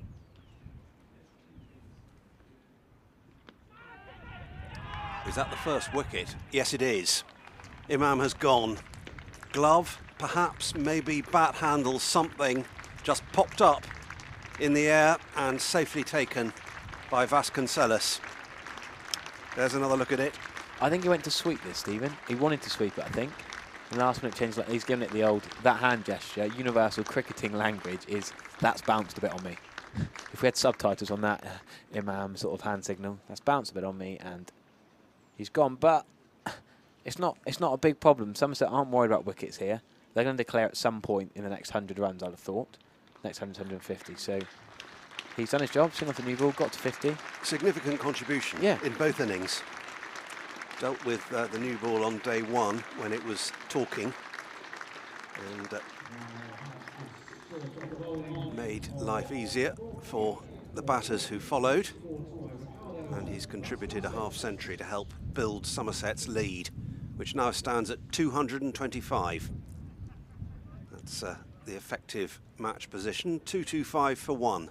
Somerset, and that's quite a nice time for the captain to come out to build on his 1-1-1 in the first innings. The Nelson, yes. Quick chat with Tom Lammonby.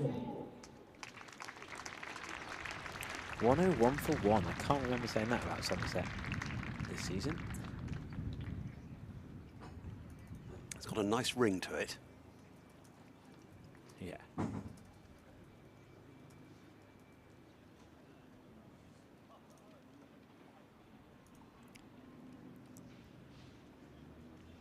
We're going to have a change at the River End. There's a bit of a conversation going on between various Northants players.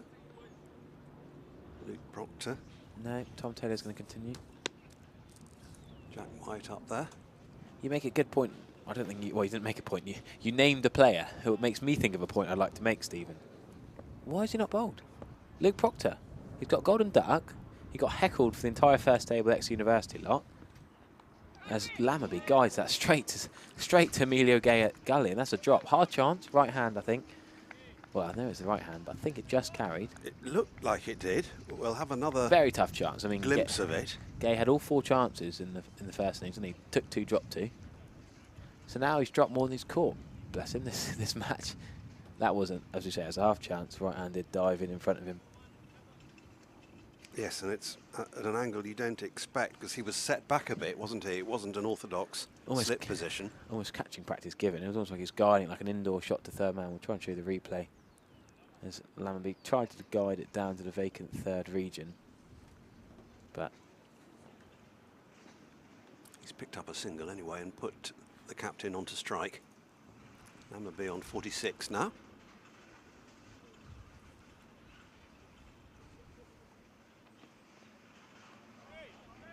so Tom Abel will get himself in, and then we shall see.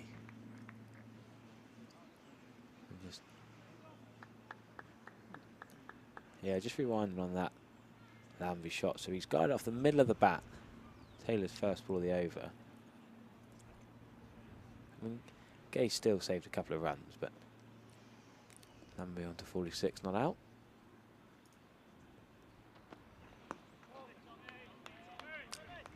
Another quick update from Bristol where they're having tea now. The position there, 119 for 4, Gloucestershire, and they need just 29 runs for victory. Yes, and a couple more points on Surrey. We should mention again, it's the Mickey Stewart Oval now, isn't it? Renamed in honour of the man we've mentioned a couple of times. They won 8 of their 15 games, 5 draws to win the title, but they're such strength and depth at Surrey. Pope and folks, of course, back this week helps a lot. As Abel gets one into the leg side to get off the mark. Slightly controversial, Root wasn't allowed to play for Yorkshire. Other Test players rested. It's different with the bowling workloads, but the batters and the keeper generally allowed to play more for their counties as well as Test matches.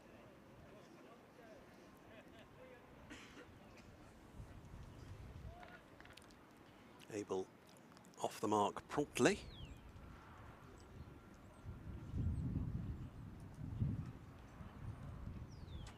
Can Lammonby reach his half century before tea?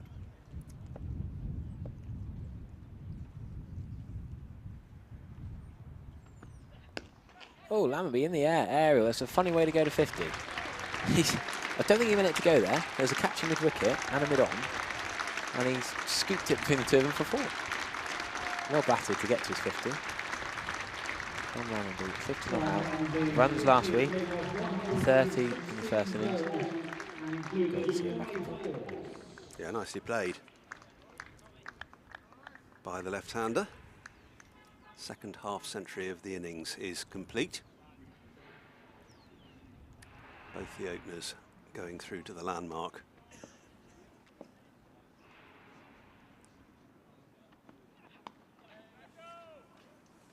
Keep ticking.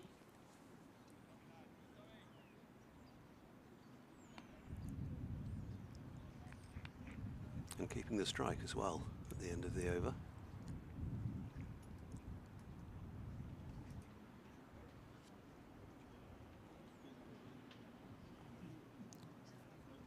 So, Somerset way out in front in this game at the moment. There's the two half centurions, one still there, one not. Imam just dismissed a couple of overs ago. And Tom Abel just come in. So Somerset, given they already had a lead of 124, are healthily placed. There's the overall figure. Captioned down there on your screen, and dot ball to start. Keogh's new over.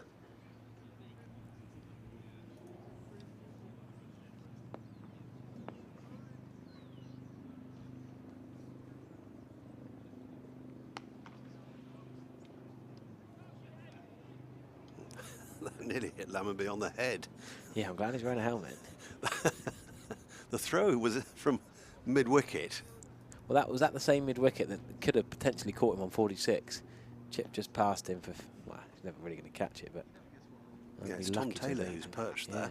He's bowling actually, wasn't he? But Lammonby had to take evasive action to avoid being knocked on the helmet.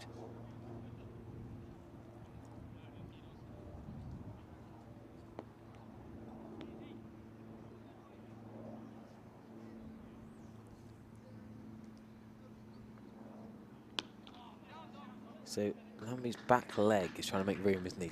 Get that run through the offside. He, against the textbook, is sort of moving that back leg out the way to open up that cover area to take the single.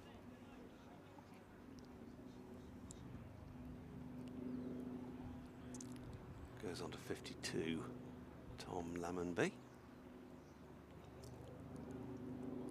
Somerset steadily consolidating their position in this match.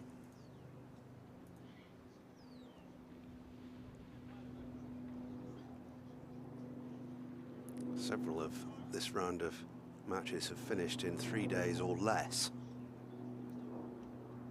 The one at Chelmsford finished in 4 sessions. This one looks destined to go into the final day here at Taunton tomorrow, which will be the last day's cricket of the season here. Yeah, sad, isn't it, Stephen? It's going to be an emotional day for us tomorrow.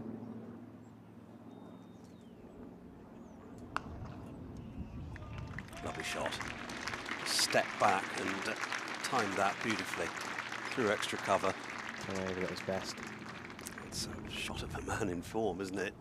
Well, yes, he got the runs at the Oval in the year, didn't he? Then he had that injury. He's come back with runs. Well, him and Tom Lammonby together at Edgbaston last week really grinded Siraj, Yadav, and Ollie Hannon Dolby into the ground, and then accelerated a little bit later in the day. Set up a great platform.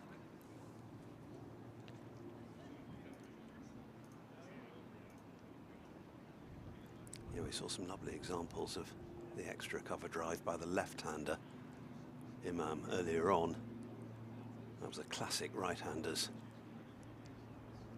example. From the Reverend Saif Zaid.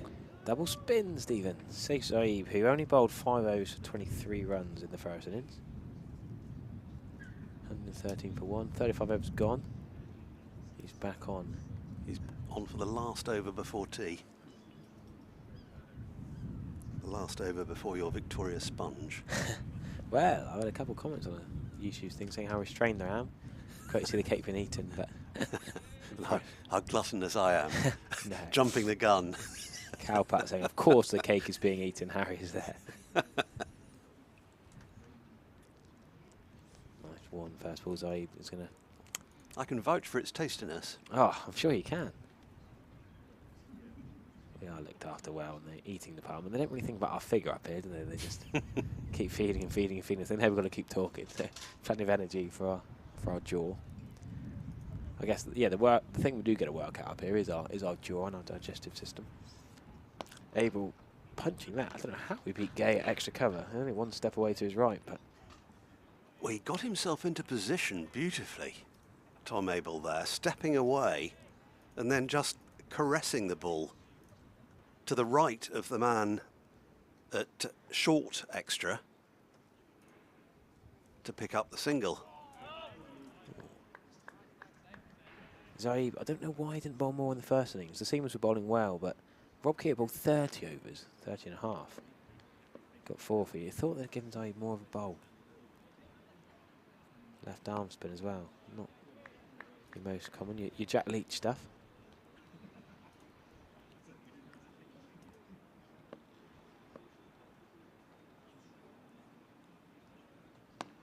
Oh, yeah. Long on back, easy single, and there's one more ball before the tea interval.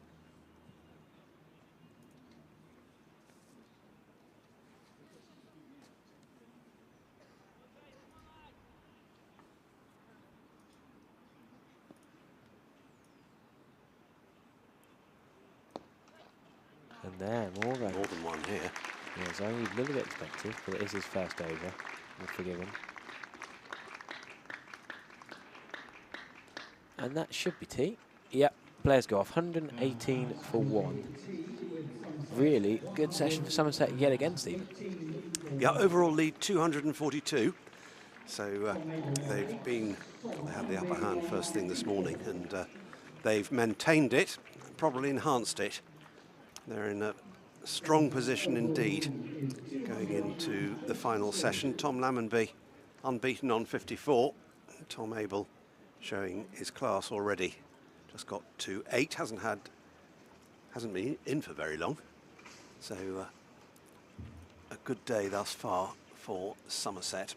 Imam, the 1 wicket to fall, caught behind off Rob Keogh for 52. But otherwise it's been all Somerset in this session. 118 for 1 from 36 overs. So there's the lead, 242, and they've got good opportunity to add to that in the final session. Will they bat through, or will they declare? Who knows, but we'll be here to take you through it. We're going to have a short break for tea, and hope very much you can join us for the final session. So far, of course, Lancashire beat Essex by 38 runs.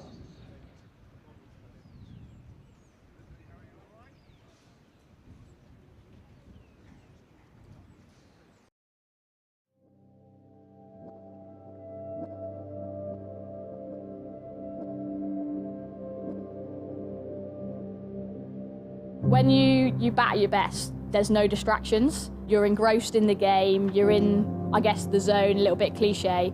You're not really consciously thinking about anything. You almost let all of that practice, all of that hard work sort of take over.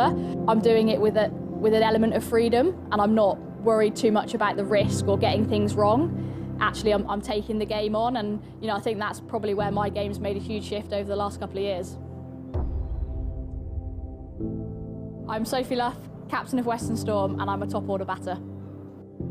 My first memories of cricket would have been probably 5 or 6 years old in the garden. My dad played club cricket, still does play club cricket, believe it or not, and I've got a younger brother, Jack, who was always in the garden throwing balls at me. I was always throwing balls at him.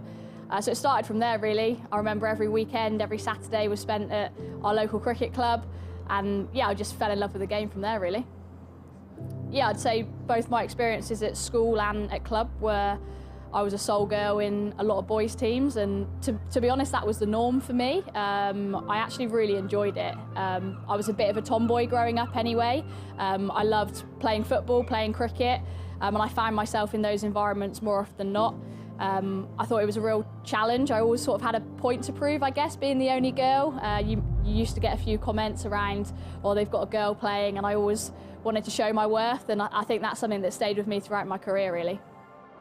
Yeah, I think as captain, there's a responsibility on me to lead from the front. I make no bones about it. I talk openly about wanting to lead from the front and put in as many match-winning performances for Western Storm as possible. I'm incredibly passionate about the club, about the team, and I want to see it go from strength to strength. And with me as captain of the ship, I guess it's on me to sort of lead the way, pave the way for the next girls coming through. And one thing I'd like to think that I will do is sort of leave it in a better place than what it was when I started my captaincy stint. Having a really positive impact on what cricket is played at Western Storm, how we go about things, both on and off the pitch.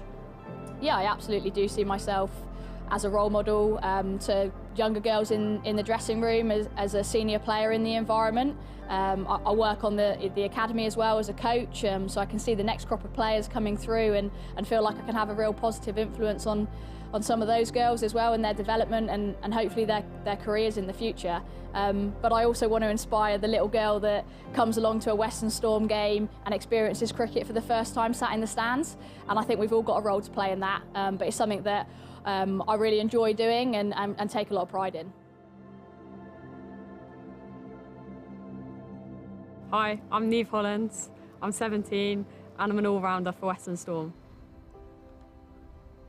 I always enjoyed it from the start, and it was something my parents always said, you want to do something you enjoy when you're older, and I think it's something that's kind of stuck with me. Ultimately, I'm playing with my mates. It's something that I have to be grateful for. I probably forget about that quite a lot when I get kind of hooked up in things. Probably say when I got to about 14, I got asked to play for Somerset women, and at that level, I kind of thought, oh, I'm really enjoying this, and kind of my competitive side kind of came out a lot more. And I was like, I looked up to a lot of people in the Western Storm side that are in it now. For example, like Sophie Luff. I saw that I played with her with Somerset, and she also played for Western Storm at the time. And I thought, oh, I could do this. And obviously it's all happened very quickly for me, which is exciting. someone like Luffy and Fran, they're kind of, what they saw ahead of them was, I have to play for England to be a professional cricketer. But for me, that stepping stone is I can play for Western Storm and do it as a job, do it as a living. Whereas probably at my age, they probably thought, what other job could I do alongside playing cricket? So I think it's made it a lot easier for people my age, and they can definitely see a pathway to where they want to go.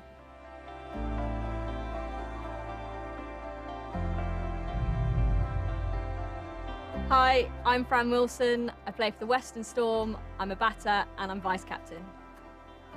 How do I feel being seen as a successful woman in sport? First of all, a bit of imposter syndrome. I just kind of play cricket, and but then I guess if you think about it a little bit, it's you do feel like a bit of a pioneer, especially like the era that me and my kind of age group grew up in. I don't think we'll see that again, where you're literally the only girl in a boys team, and kind of all those hurdles that you had to overcome, but you didn't even think about it at the time. So I guess a bit of a pioneer and a bit of history that, you know, you've taken the game to the next level. Yeah, that would be how I feel about it. So the way that the women's game has developed in the last 5 years, there's so many girls playing, and it's across all different demographics now. I think before it was girls with brothers would be playing, but now it's girls who used to play hockey who'd come into the game, state school, private school, everyone. So I think it's a lot more accessible. So likes a chance to shine's probably really helped. And also along with that, I think the level of the girls coming in, so the ones who are like 17, 18 now, have had really good support since they were probably 11, 12, like really good coaching. And I think that's meant that they're ready to play the professional game, the international game, a little bit younger. Yeah, it's quite scary how good the kids coming through now are. So basically, I feel like a whole new professional level of the game has been added, but the facilities and the infrastructure is still behind, still where it was. And it's amazing that we've now got however many pros across the country, but if you've got all these pros and they've got nowhere to train, it's kind of a bit conflicting. So I think there needs to be a real push and a real emphasis on facilities, coaches, physios, and it's pretty urgent. So that would be the barrier for us right now as professionals. Hey, I'm Nat Rafe. I'm a wicketkeeper batter for Western Storm. Like the mental side of the game, I'd say I've struggled with more than the physical side, especially after becoming pro and like feeling that pressure of like, this is my job, I want to keep my job. It's definitely got hard to deal with that sometimes.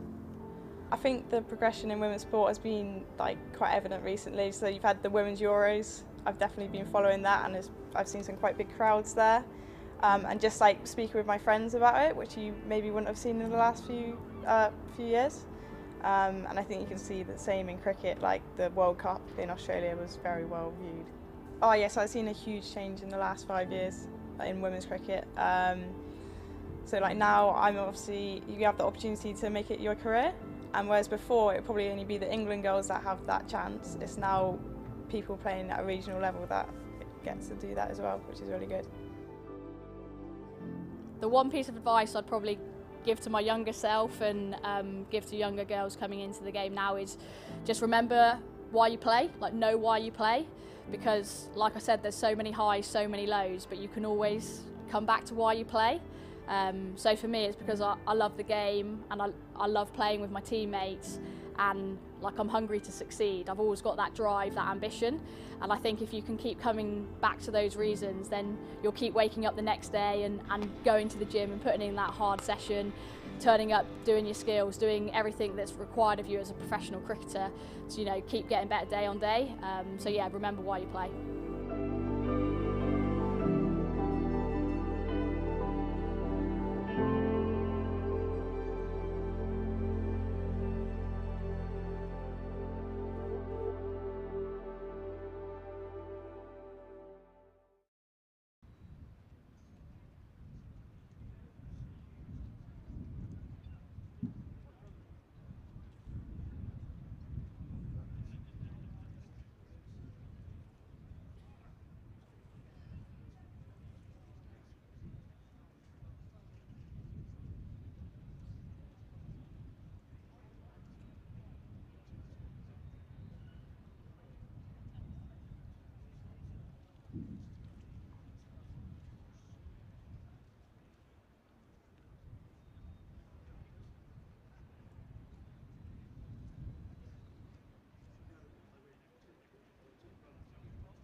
Please welcome back Graham Lloyd and Neil Pratt. Good evening, gentlemen.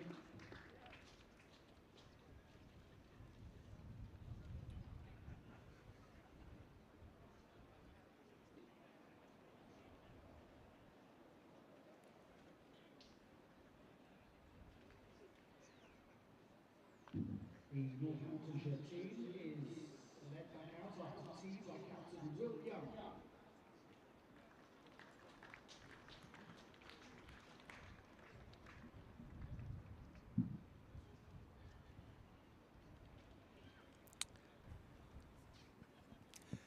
Welcome back to the Cooper Associates County Ground, final session of day 3 of this match between Somerset and Northants. Penultimate county championship match of the season. Harry Everett alongside me, Stephen Lamb, and Somerset gradually building on what is already a substantial lead. 242 in front they are. Tom Lammonby unbeaten on 54, and his captain is with him in fine fettle as well. Tom Abel's just come in, got 111 in the first innings, and he's looking good for plenty more, Harry. Yeah, just got a feel for the England T20 team who can't watch this thrilling last session of the county championship.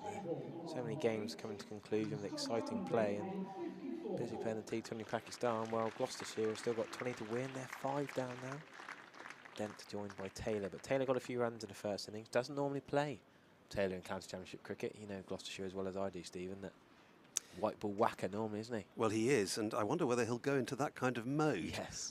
with 20 runs needed. He's the sort of player who could do it in an over if he sets his mind to it. But in the meantime, we've got the Somerset batters on their way out to join the 2 umpires. Just text our friends Ian Randall at the Gloucestershire live stream about us. Showing a bit of their footage on the Somerset stream. Keep you updated on the last 19 runs. Yeah, we may even have a chance to see if Gloucestershire do go through to a win. We'll try and bring that moment to you. It would be their first win in the season in the championship. A timely one from Somerset's point of view. Yes, a bit late for Gloucestershire. Graham Lloyd and Neil Pratt, the 2 umpires who've been standing throughout this game. And we're going to see, looks like it is going to be Jack White opening up from the Marcus Trescothick Pavilion end.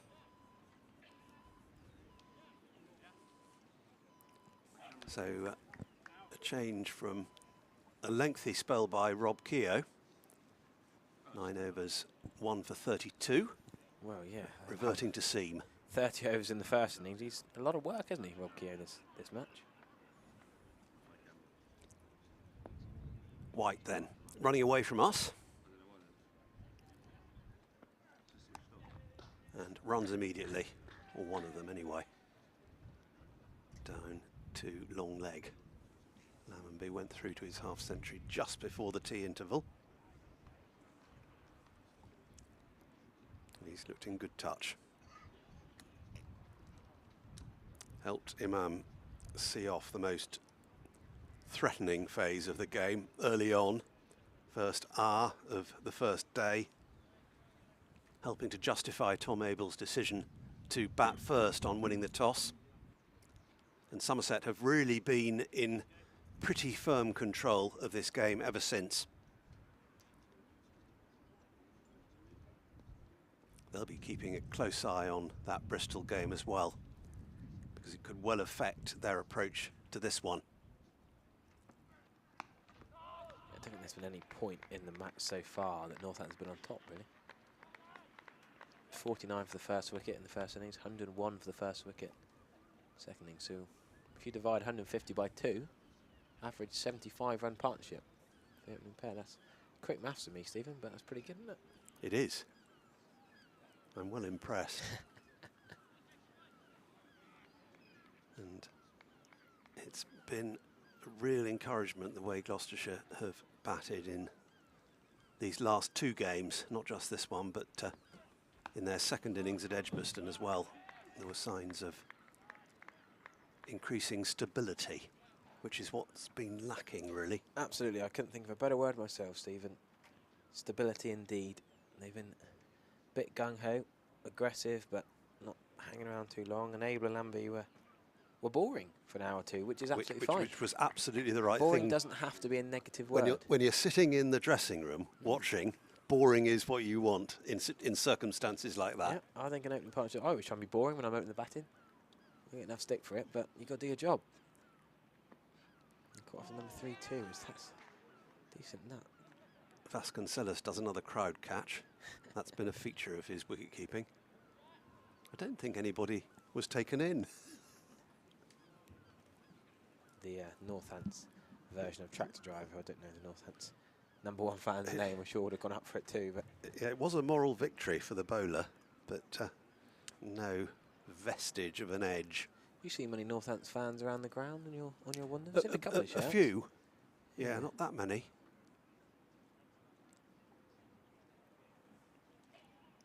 Abel with an open stance, setting up to mid-wicket as he does now. Little trigger across. Technically sublime and perfect when he's on in contact though, isn't he? Absolutely. The timing is the essence, really. Treat to watch in the first innings, and could well be in this session. If he stays there.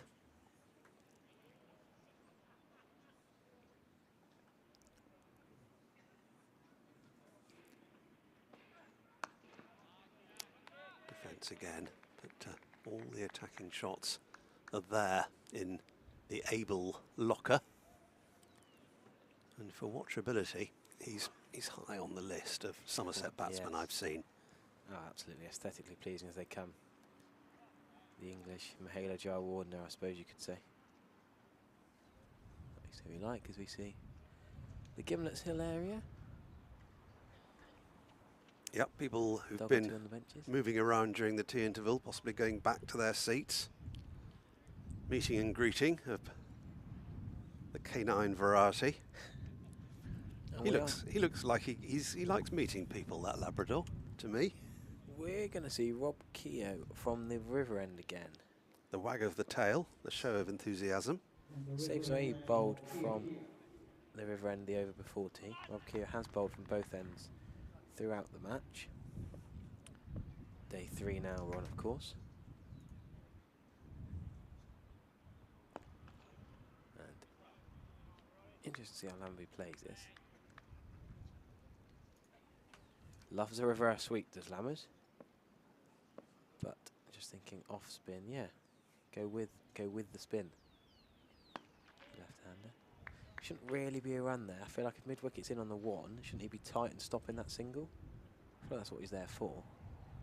He can't, and it's a 1 between mid-on and mid-wicket. Could he be tighter? Squeeze and don't let Somerset rotate the strike. Northants haven't been incredible in the field. They've not been. I guess they're in that mid-table penultimate game of the season, a bit knackered. It's day 3. They've chased a little bit of leather this game, in fairness. They're not going to be throwing themselves around, stopping singles if their life depends on it, because frankly they know they're going to finish somewhere between 5th and 7th. Yes, they had an extensive period of fielding, didn't they, on days 1 and 2? Oh yeah, 389 does that too, I guess. One of Somerset's highest scores of the season. Could read you out a few stats, I suppose, couldn't I? Tom Abel, high score 150 not out. To mention that, that was at Surrey, wasn't it, the Oval? So this being his 4th Championship 100 this week.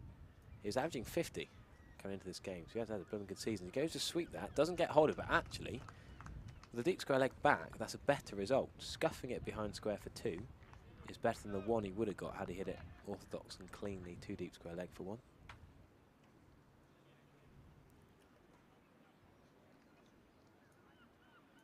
Received 1,571 balls, Tom Abel, before this match. That's the most of any Somerset batter this year. Offensive shot there. Bowled 3 times, LBW twice, caught wicketkeeper 4 times, caught slips 3 times. So his dismissal's been very different. We talked about Casey being bowled and LBW all of his dismissals, but Tom Abel, the sign of a class player, he doesn't keep going out the same way. If he did, he'd work on it, he'd go and improve and change his game, but gets out to very different dismissals. This time he does get in the same area. This time it could be 3. No, not running particularly hard, the two Toms.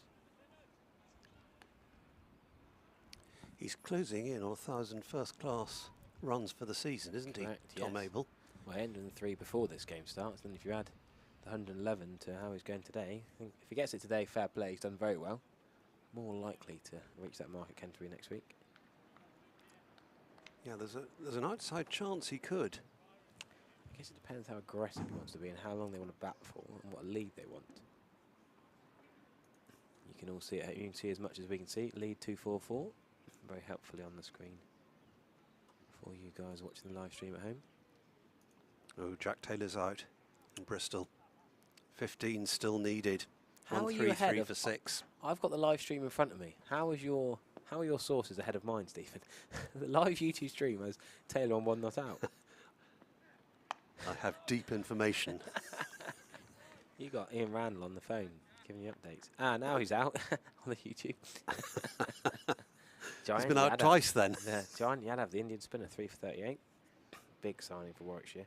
Caught Surely- Sibley Baldy Yadav for 1, Jack Taylor. Tom Sibley's at first slip. Surely too late for Warwickshire, though. You'd have thought so, wouldn't you?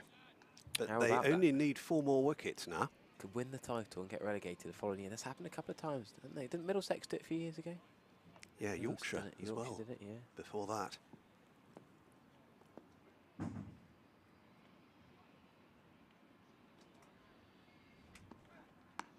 Right, and that's a very firm, fortress-like defence.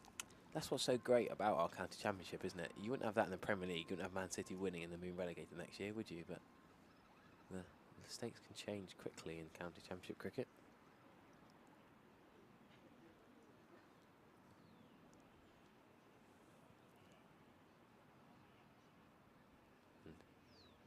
We may well need the floodlights in this session. It is quite grey now. And it being September and all that. Meanwhile, Alex Hales on his return in England setup, 50 on debut. He's out for 26 off 21 balls in the T20 in Pakistan. Nice to see him get back in the fold, though. You know, you can serve your punishment, have a couple of years out, but you've got to forgive and move on. He's a very talented player. His numbers are ridiculous. I think he's got 4 T20 hundreds. That's pretty good going, and all the runs he's got around the world in T20 franchise competitions. He's one of England's best white ball players, especially without Johnny Bairstow. So exciting going to the World Cup with Alex Hales back in the fold. A firm push from Tom Lammonby for no run. I guess would this have been any different? Northants don't really. Ben Duckett now is at Notts. Somerset, Tom Banter's fallen out the fold. Yeah, so this game wouldn't actually be any different if there wasn't for the England T20s in Pakistan. No one missing from either squad for that purpose.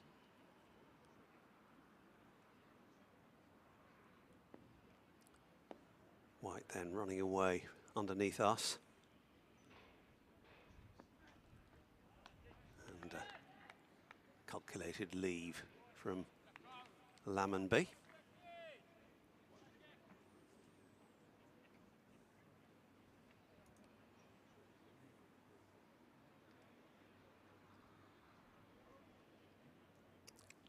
Whether we'll be able to take you up to Bristol at some stage in the next few overs. Gloucestershire need just 12 for victory now, with 4 wickets in hand.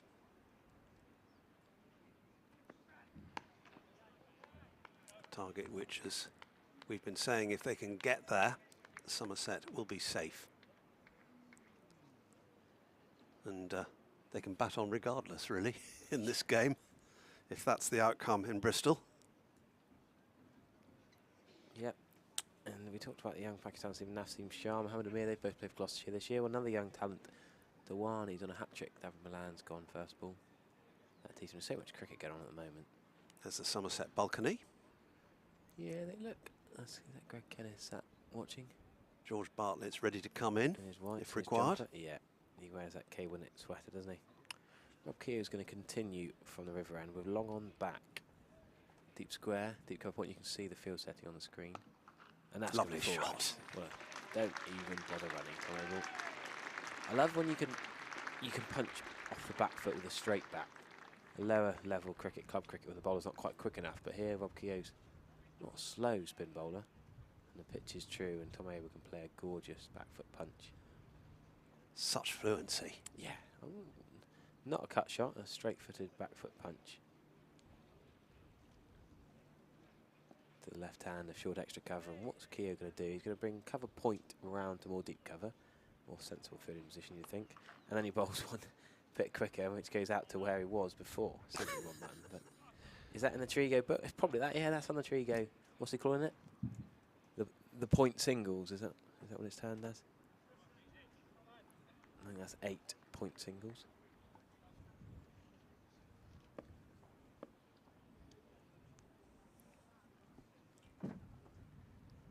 Lammonby again, back foot punching. Too short, Rob Keogh, so far this over. They could come out for 2 here. I would like to see Somerset, the 2 Toms, run with a little bit of urgency here. Set up a declaration. That was really tossed up as well by Keogh. He's tossed that up more than anything I think I've seen in this match. I just feel like they could be pushing for 2, some of these shots. Scampering back. I know there's the ankle injury and the hamstring injury between these two that they have been nursing the last couple of weeks, but here, like that one there, that's behind cover point. They both run 1.5. If they sprinted the first one a little bit harder, I reckon they could have got 2. Again, silken timing. Yeah, almost going through the motions here. The game's gone a little bit flat. Rob Keogh a little bit short, a little bit wide. Northants with no urgency. They're not desperate for a win. This game, as we keep saying, means little for them in mid-table. Somerset could do with pushing for declaration and a little bowl at some point, but that's fuller, flatter, straighter from Keogh and just outside Lammonby's off stump.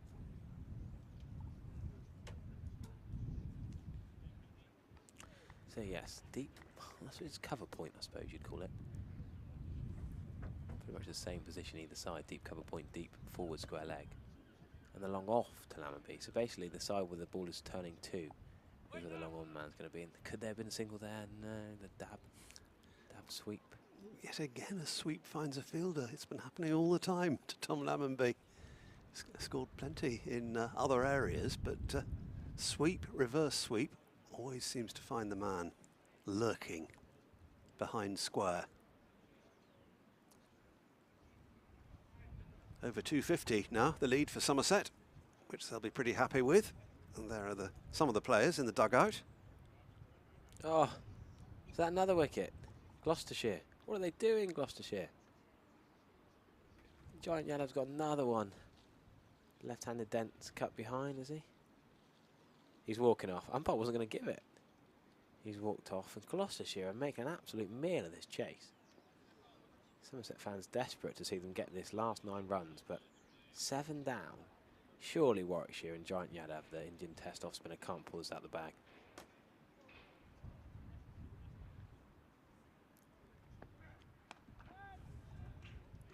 Pulled down to long leg. Another single for the Somerset skipper.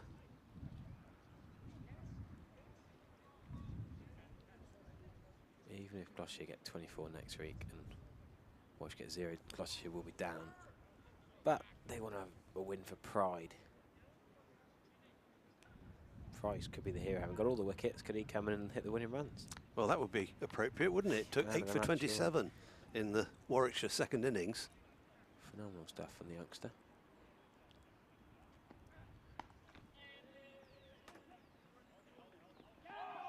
Oh, that might have been tight. The shy at the stumps, he only had 1 to aim at. We've already seen 2 run-outs in this match. Yeah, it was a good throw from Emilio Gay. He didn't think he'd missed by very much, which in such circumstances might have had able... Oh, I think he was home. Terrific left-handed pickup, swivel, turn and throw with the right hand, though. Yeah, but just on the replay, I think he was safe anyway. Yeah. No, applaud that fielding, though. Gloucestershire, God, this is agony, isn't it? Not just for the Gloucestershire fans, but for Somerset too. The longer this goes on, the more viewers they're getting on the Gloucestershire stream, the more nerves are jangling. 2 slips gone in for white there. Yeah, just gently nudged into the offside field, that. Still a good smattering of spectators around the ground here at Taunton. Somerset stand, the newly named James Hildreth stand,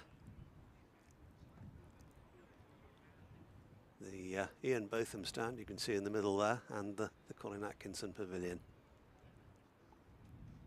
Nicely populated to watch the final session of day 3 here, and they've got one of the most delightful timers of the ball in first-class cricket at the moment to watch.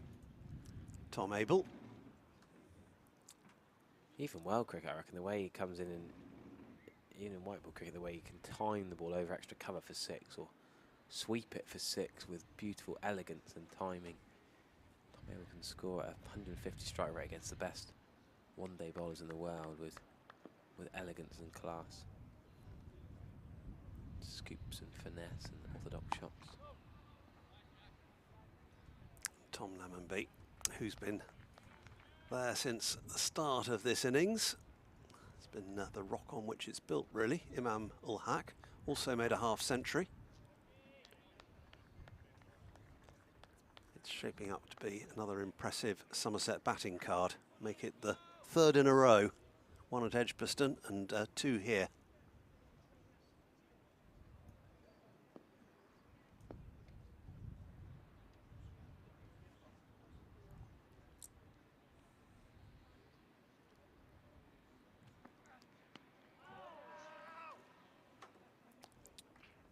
Is that off the bat or the pad? The No, pad. I think it's hit his leg.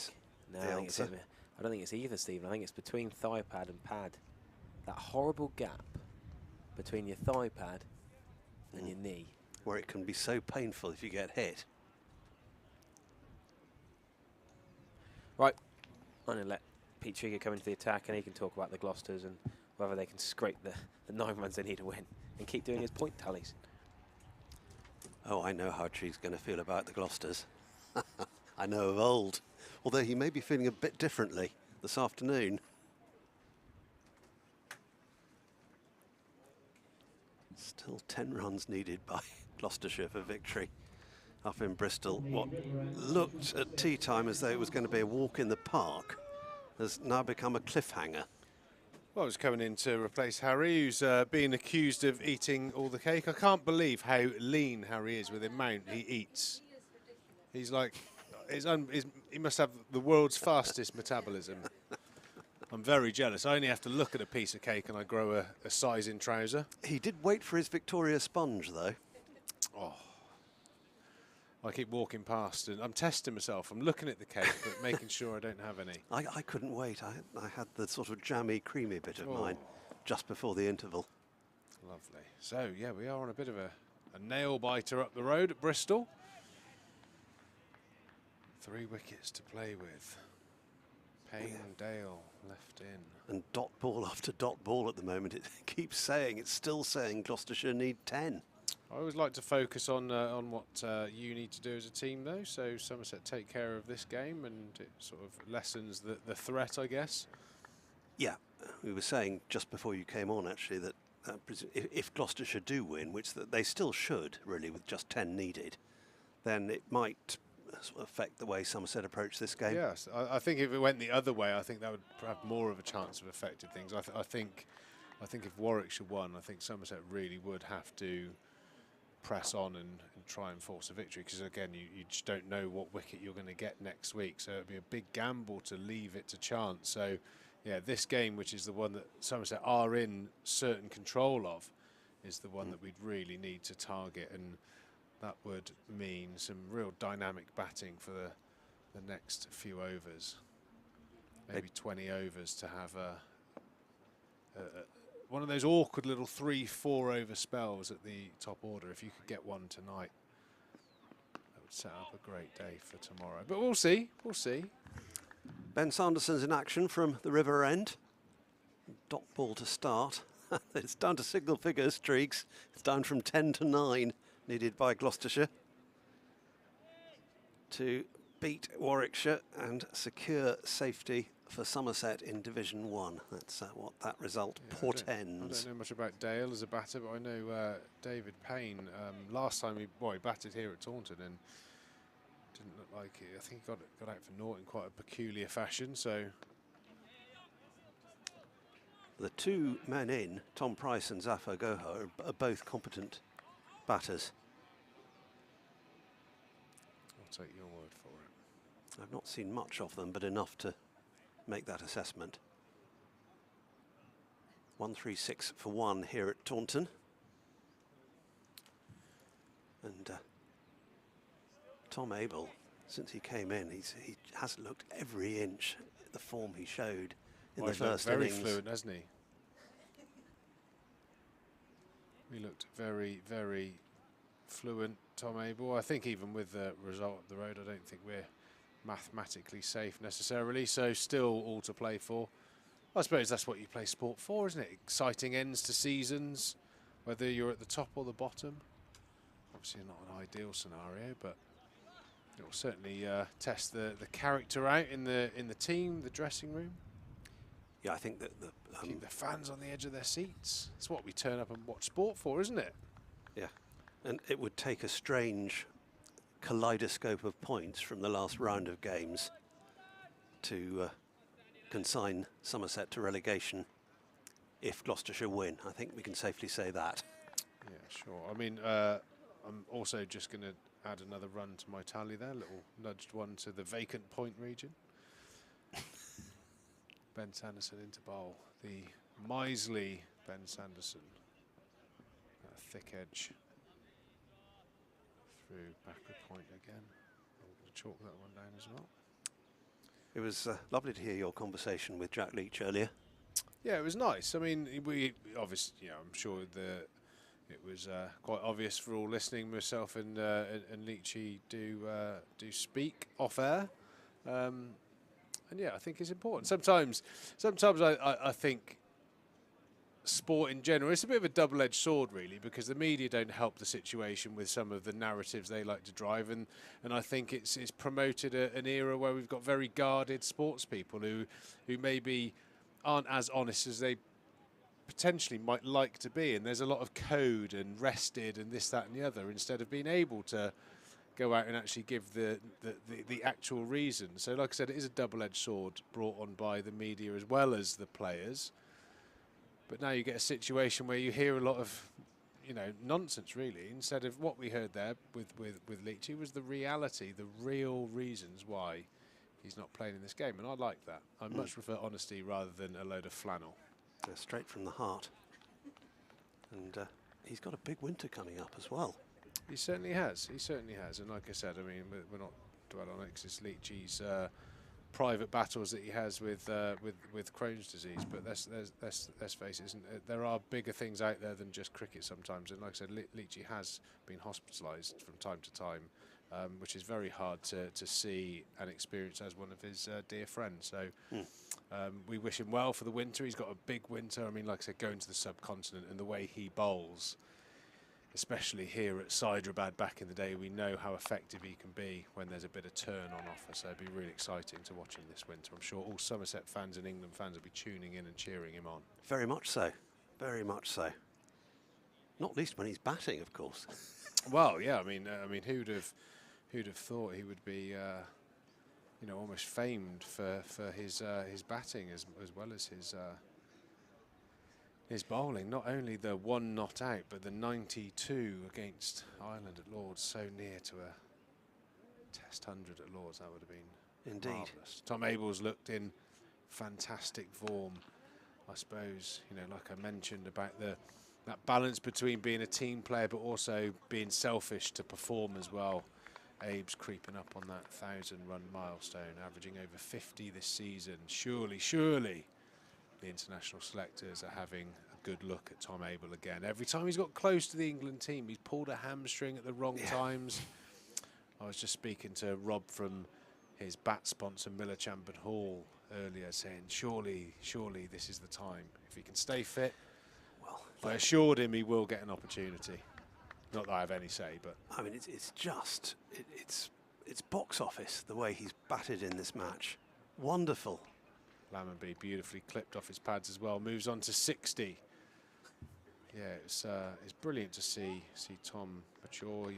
It's very much a journey he's been on. Early captaincy, had a season where he had to drop himself, which was almost would have been a very tough thing to do, but a sign of his character and how much the team is important to him as well. And the way that he's come back in the subsequent years, just churning out runs. Yeah. Plenty of hundreds under his belt, how dynamic he can be in one-day cricket as well. Really a potential 3-format player for England as he cuts beautifully through the offside. There was a point, but it was irrelevant. He hit it so well, it didn't matter. Clattered into the boundary boards in front of the Somerset stand for 4. It's a treat, this is. It was a treat yesterday, it's another one today. Well, this is brilliant. This is a sign of intent. I did call for a change of personnel potentially, an Overton or a Gregory to go up the order, but Tom Abel, George Bartlett, when they're on form as well, they'll score at a decent rate. Definitely gives me the impression the way Tom's playing, he's eyeing up a on the front foot declaration at some stage in this game. Bodes well for the match for the spectators. And again, beautifully timed. 4 more, down to third man this time. I think you said it yesterday, Stephen, if you're going to flash hard, races through gully for 4. Yeah, it may not have been quite the angle he intended, but it still went off the bat like a bolt. Certainly does. He's not messing around, the Somerset captain, leading by example as he has been all season. I remember actually that season, you mentioned his first as captain. I remember after he had dropped himself, I think that was after the game at Southampton, and he came back in partly because Adam Hose left Somerset to go to Warwickshire, and that created a slot when he'd been rediscovering his form, and there was a big stand with Stephen Davies here against Surrey. And I remember how uplifting it was to see that, because it was a way back in for him. Definitely. And he's not, I mean, since then, he's been a fixture. Yeah, of course. He was always going to be a fixture. It was just a blip. But like I said, it's a great sign of his character and actually how versatile he is as a player.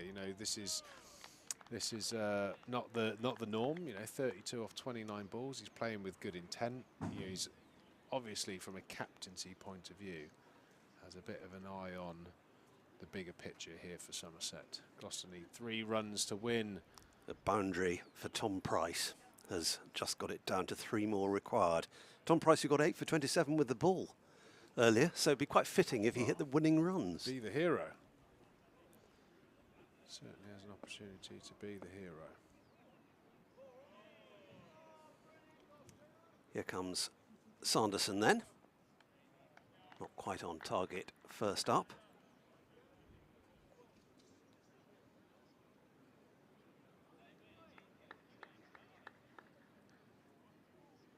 Gone. Well, it's been grey really since before the tea interval, but it's got even gloomier, I think, since this session got underway.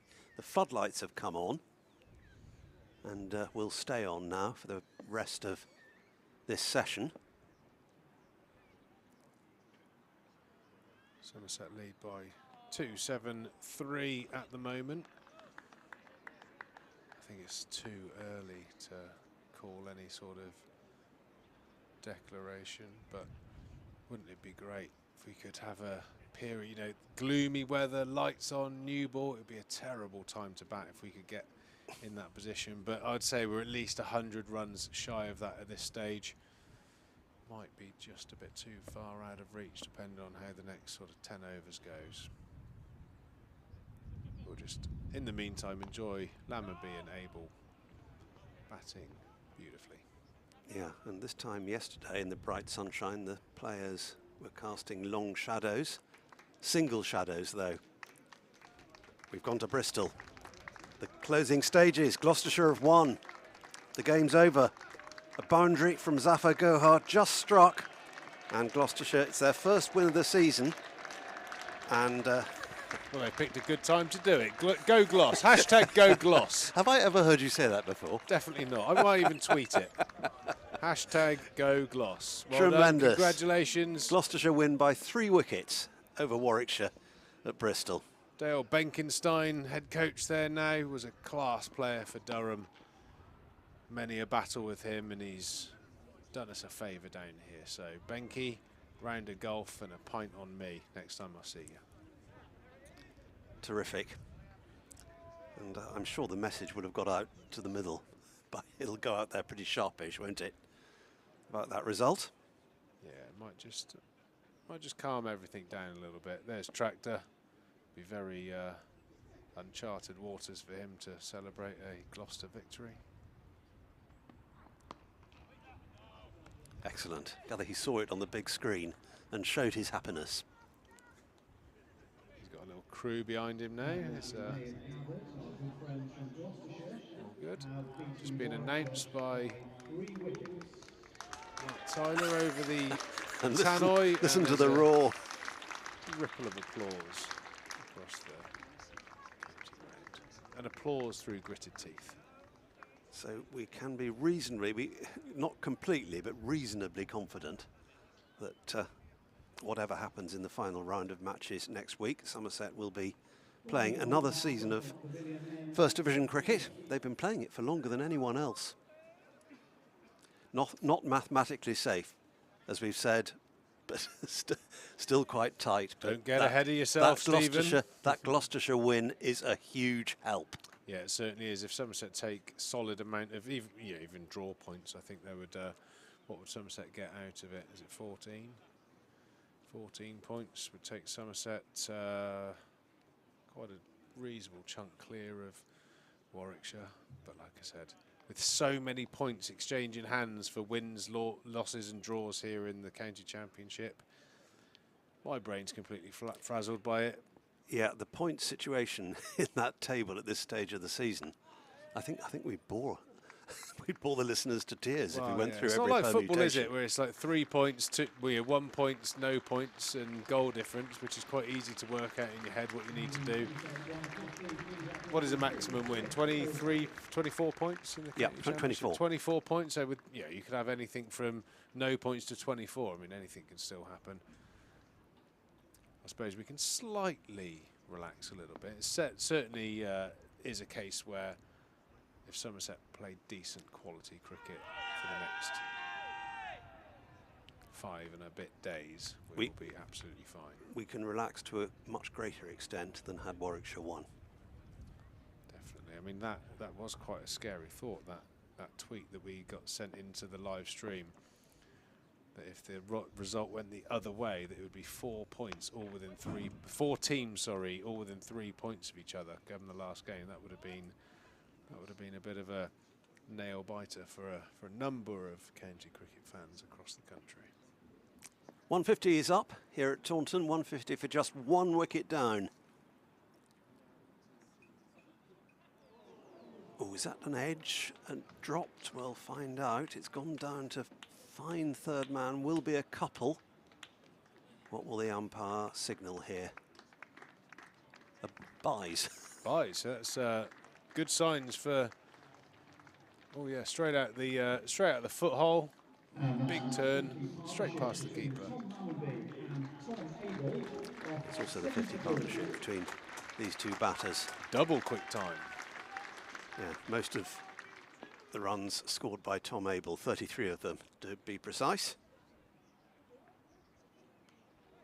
Up in the air, going to fall safe and spin away from the man chasing it down from first slip. The second shot of the match off the back of Tom Lammonby's bat, I think. The sweep earlier on, and that one just threw the shot way too early. Off the back of the bat, and loops over the keeper.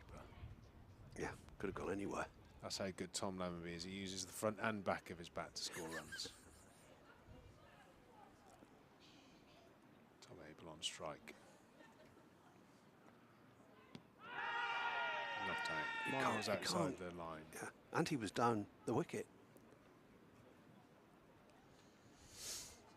Leg by signalled.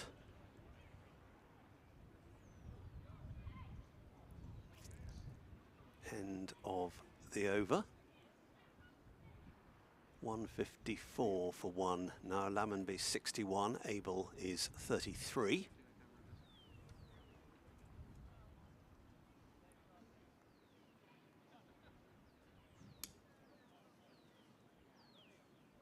There's a quick headline gone up on the Warwickshire defeat. Warwickshire lose their way as trapdoor opens in madcap final hour. Somebody's worked that one out quickly. Must have had it prepared. Yeah, they don't mess around, do they, on the old social medias? I noticed our co-commentator, Harry Everett. I was only joking that I was going to tweet Go Gloucester. He's actually gone and done it. Yeah, there we go. As long as they're sharing a cider. There we go. Look at that. After this ball, can't believe it. Go Gloucester, they've duly gone. Harry Everett, hashtag Go Gloucester. Tremendous. If that's not sort of subsequently deleted immediately, God, you could end up losing followers off that, mate. Might gain some up the road though. No, you leave it. You leave it up there, mate. You leave it up there. Fair play to the Gloucesters.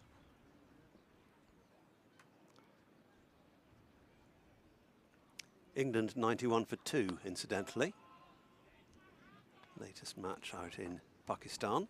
Yeah, nice to see Alex Hales. He got a bit of a flyer earlier today, out for about 20 odd quite quickly, and got a brilliant 50 in the first T20I. So great to see him back where he belongs. Back on track. Certainly is. Ben Duckett knocking him around the place at the moment, currently on 39. So nice to see a couple of old teammates doing well for England.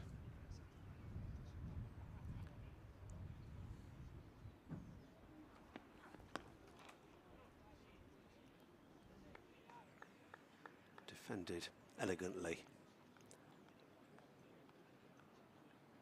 by Tom Abel, the first ball of a new Sanderson over. Always get a bit of a feel for the light from the electronic scoreboards, and they're looking very bright at the moment. Don't look at them, don't look at them. You've got to remember that, you know, the ball's 45 overs old now. Sanderson, Williams, the other seamers, Taylor, lot of overs bowled in the first innings. They would have been absolutely exhausted at the back end of yesterday. And it's not a lot of recovery time. No, not much at all, especially Taylor in particular, who obviously spent the majority of the innings out there batting himself. So a heavy workload, and this is all looking pretty rosy for Somerset. Tired bowlers trudging in. The batters are going to be pretty tired as well.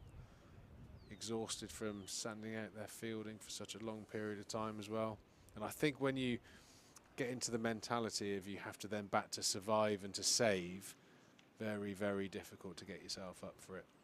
Tom Abel taking a very aggressive stance, miles down the wicket. Well, I say miles, 18 inches, 12 inches outside of his crease.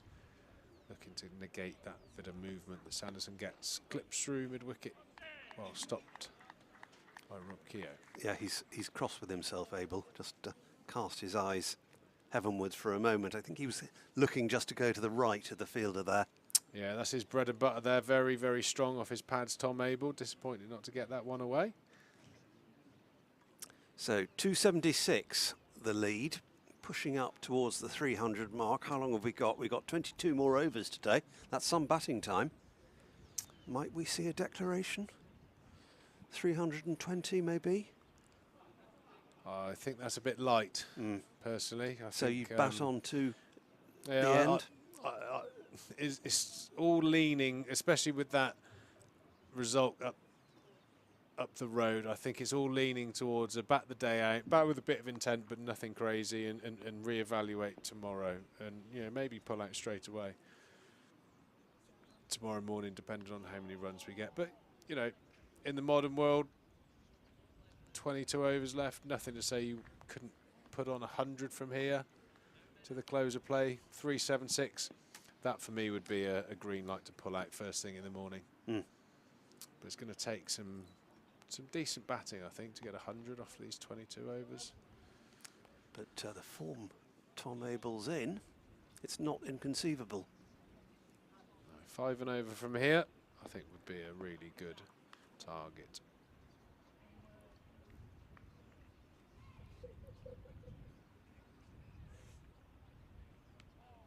Bit of brave turn. leave that. That's a brave leave on that line. If that hasn't spun, that would have been very closely off stump. Did spin just a little bit, straightened.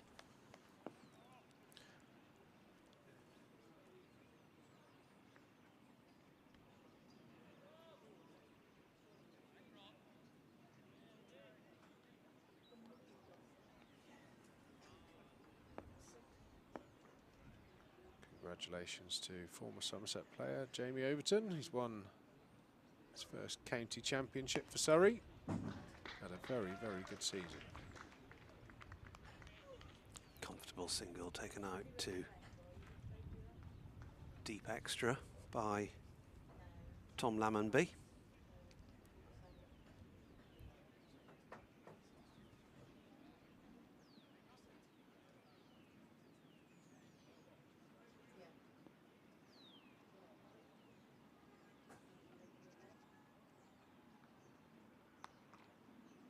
Nicely placed this time.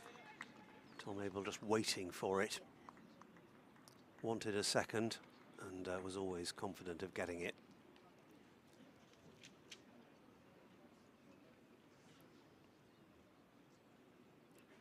Moves on to 35 with that, as we have another Quantock view, slightly more close at this than they seem from here in the box, but always attractive, and just a few clouds above them, a little bit of a grey haze this early autumn evening.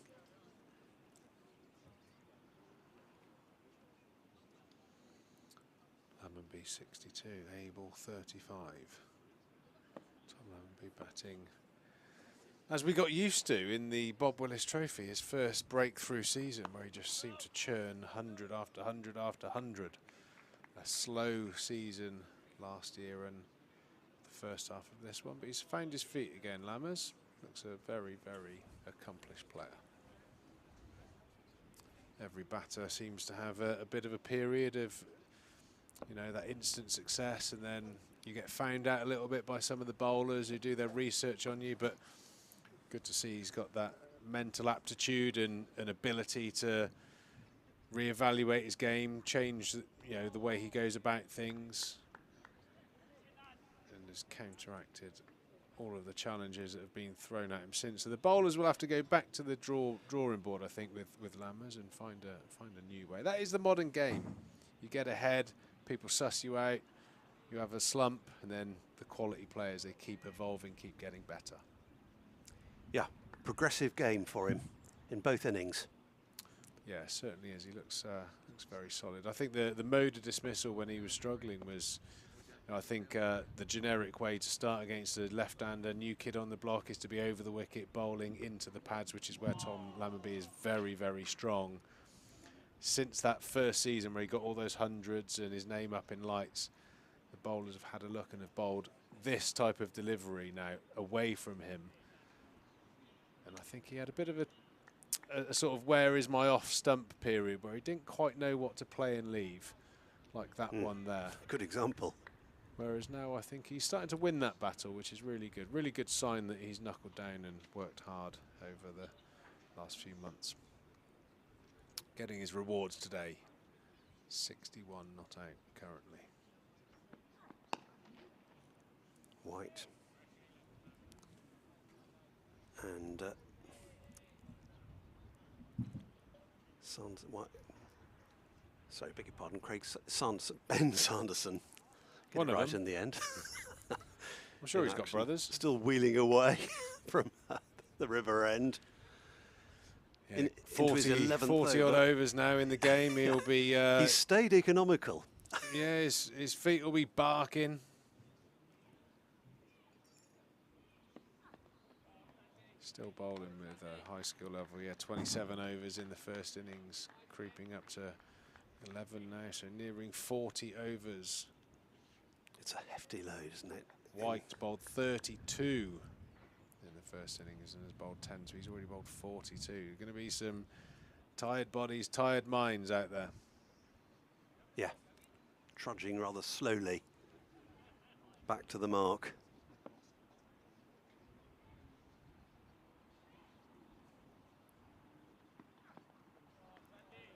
Obviously bowled again. Last of the over, and the hands are on the knees. It's giving them a bit of a rub. A little bit tired. That's a polite beg to the captain to find another option. I've done enough today, Captain. Someone else have a go, please. But oh, come on. Yeah.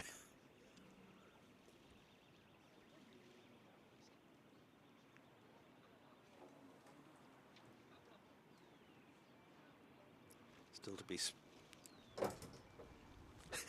Dear, we've had a bit of a camera disaster in the commentary box. We've had a malfunction. First time this season where I've touched a camera, I've broken it, so they won't be asking me to do that again. How's that, fellas? That looks pretty good. Yeah, there we go. That's how to do it. Right up my left nostril, but we're okay. Single taken in the meantime by Tom Abel to start Rob Keogh's 14th over. 1 for 50, his figures at the moment. There's a sweep and a brilliant stop. Diving stop. Backward square leg. That's Luke Proctor lurking there and saving a boundary.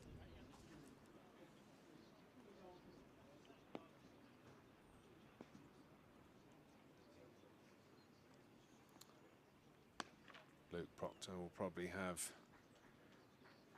relatively tired eyes as well. 0 in the first innings. So he's got 2 days where he knows that he's on the dreaded pair. I could never ever sleep, Stephen. If I ever got a 0 in the first innings, I was really just a bag of nerves until I got that next opportunity to get a run. Another comfortably crafted single for the Somerset captain.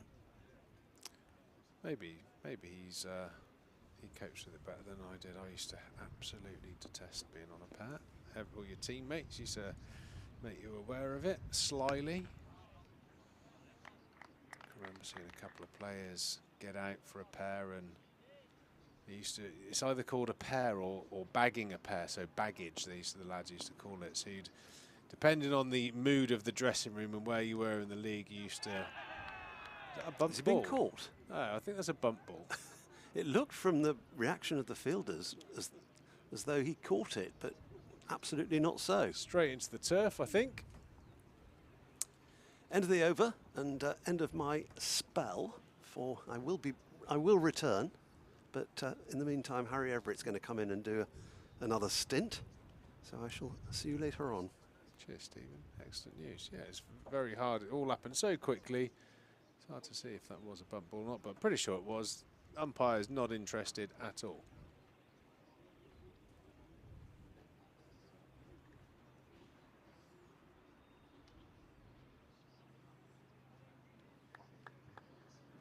Yeah, we're just having a bit of a conversation, Harry. It's a bit like the character Derek Zoolander. I can only commentate looking to my left, otherwise I get a bad back. So the conscientious Harry is just making sure I am on the right side. So thank you very much for that, old man. It's because you sort of sit like this diagonally. I know. Yeah, I can't. I find it really awkward to sit straight. I like to. Yeah, it's a bit of a weird one, isn't it? Really. That's all right. Yeah, Derek, a bit of a Zoolander vibe. I can't look to me right and sit comfortably. So there we go. I think. Do you know what it is? Everyone's got a chair at home, haven't they? Yes. So my chair, the dad chair, as the kids would call it, with a remote attached to it. Of course. That has a slight angle, and I slightly look. And I think that might be where it's from. Do you dominate the room? Do you look at the telly and the family and the whole lot? Well, I wouldn't say I don't. I make sure the TV is facing me. Yeah, of course. Yeah, it's obvious. Everyone else has got a slightly obscured view. But then again, I'm probably the one that spends most time watching the sports and all that stuff.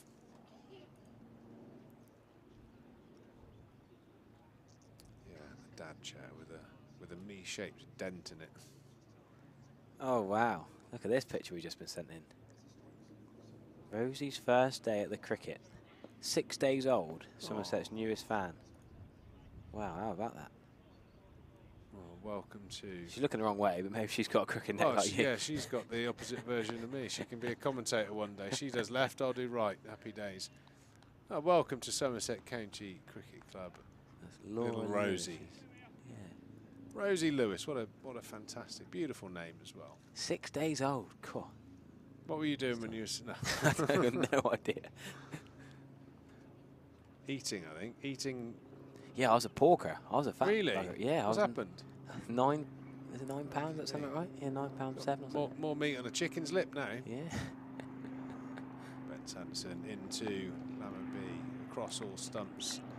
Getting outside the line, playing really, really nicely today. Lammers. Without being too critical, Treeks, should they be being a little bit more positive, aggressive to declare and have a go bowling before close?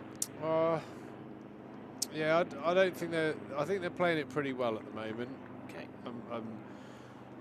I think if that result would have been different up the road, I think it would have been a necessity to get on with it and really chance winning this game. But as it looks at the moment, I think 2 relatively hefty draw point results would be enough. I personally wouldn't want to leave it till later on, so I still think that we bat with a bit of intent towards the back end. Like I said, 5 and over from here, 4 and over even. What's your minimum lead? 350, I think, would be a minimum. So you're not declaring to like then? Well, you should be. 19 overs. You only need what's that? 70. 350. What? 65 away. You got to have 8. You're gonna have 2 overs you lose, aren't you? 65 from here is 350. Yeah. If my maths are correct. Yeah, correct. So you get 65 and what? Not 15 overs. Then you could have a naughty little 3 over spell at them to try and nick one. Yeah, but you lose 2 for the change round. You know what's ruined it? That spell back in the day when we knocked off that mammoth 480. We're not having that again, are we? We had this in the pub last night. It's scarred opposition teams and maybe even Somerset from declaring anything less than 400. Go on then, have your time to shine. There's a couple of young listeners. No. What are we talking about? I didn't get 480. It was a team effort. So, but the point, I think we chased a number of scores in recent history that I think has just gives the captains, the coaches, absolute headaches. How many runs is enough? Because the problem is 2 or 3 players get in at Taunton, 4, 5 and over is very achievable, very comfortable in fact. So you don't want to lose this game. So I think it's just, I mean, here at Taunton you want 400. I don't think there's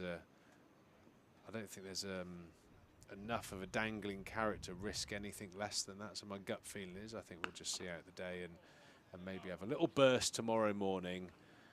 And the attitude, and one of the phrases that you have a lot in the dressing room, or sayings that you talk about a lot in the dressing room, if you're not going to bowl a team out in 90 overs, you know, you don't need 105. You know, if you're going to bowl a team out, I think you'd normally bowl them out, what, 80?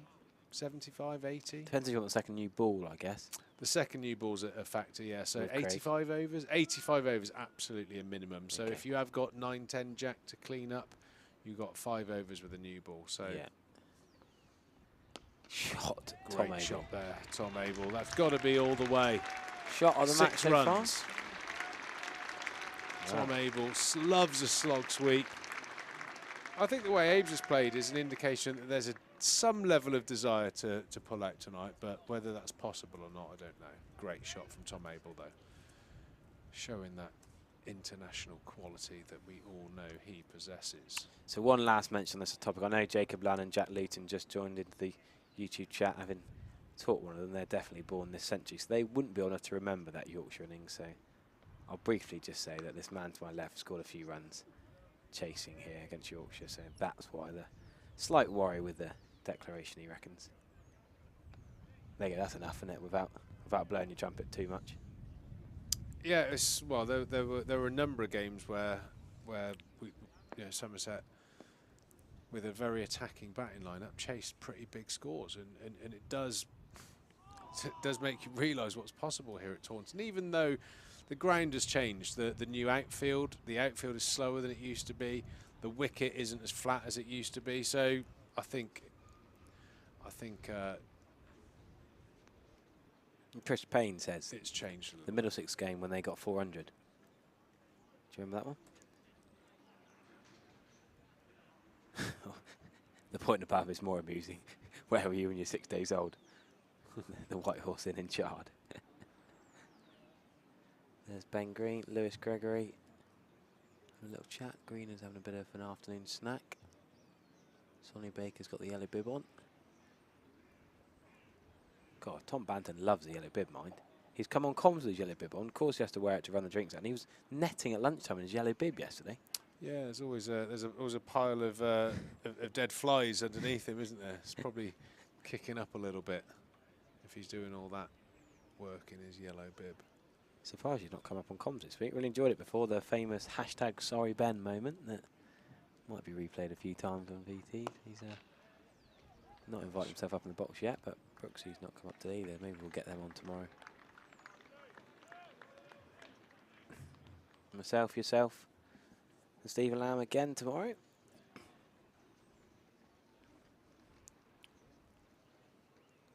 And why would you not want to tune into that?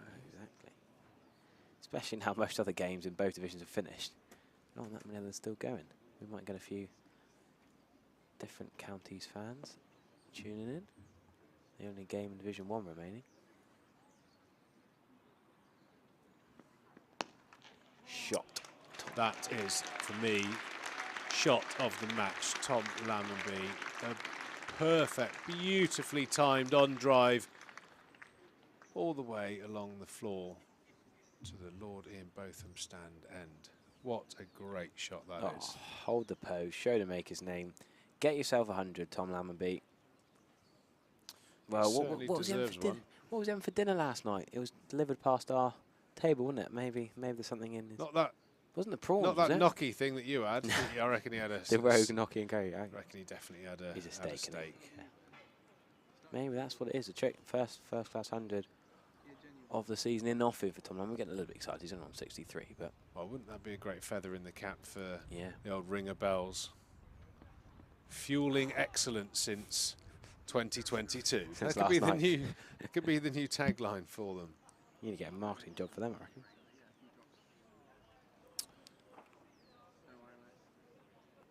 Well, I think it's better than the tagline. What's better than one ashes, two ashes? I think that that didn't take a genius to work that one out.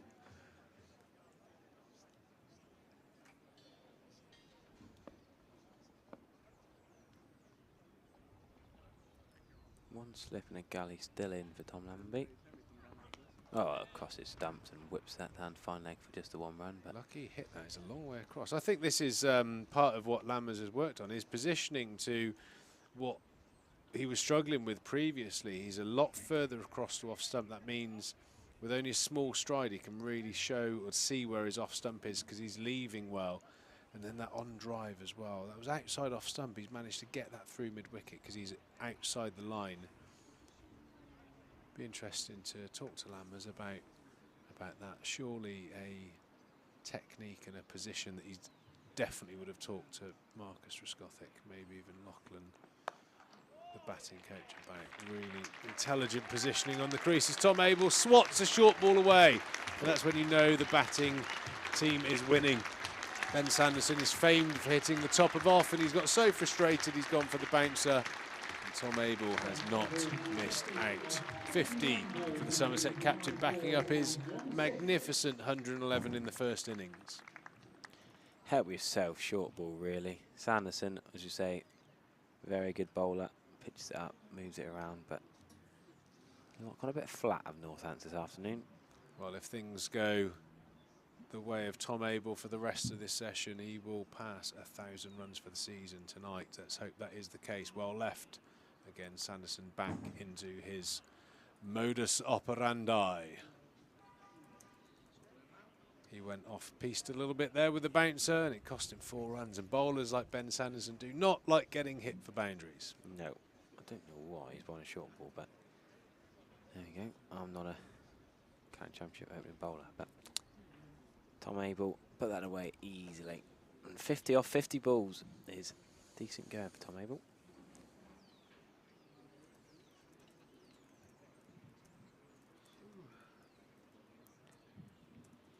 Keogh from the Triscoffic Pavilion end. One slip and there's a few claps from Will Young, but just doesn't look like Northants that bothered. It's got that end of season feel from the Northants fielders, waiting for declaration. I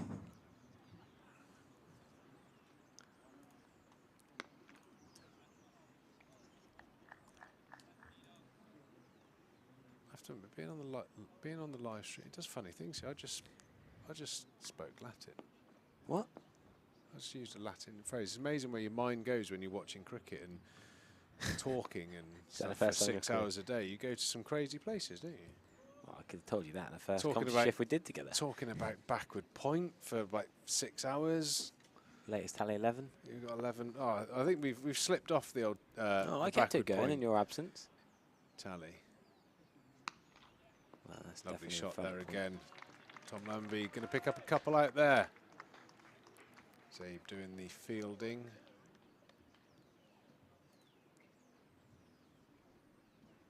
Brilliant entertainment. Yeah, I've just had a look at that picture on my social media. That lovely picture of 6-day-old Rosie Lewis. Absolute little cracker. Oh, talking about a little cracker, has a big appeal, Keogh. Reverse sweep from Lammers is a bit optimistic, I think.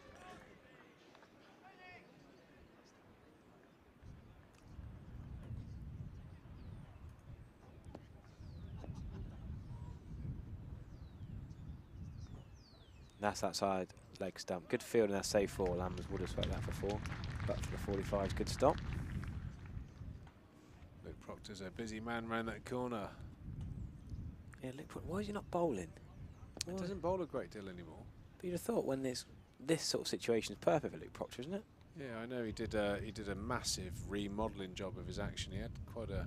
Here we go. There's that lovely little picture we've been talking about. Rosie, 6 days old. Welcome to Taunton. Welcome to Somerset County Cricket Club. Lifetime member in the making. Looks like she's really enjoying the action.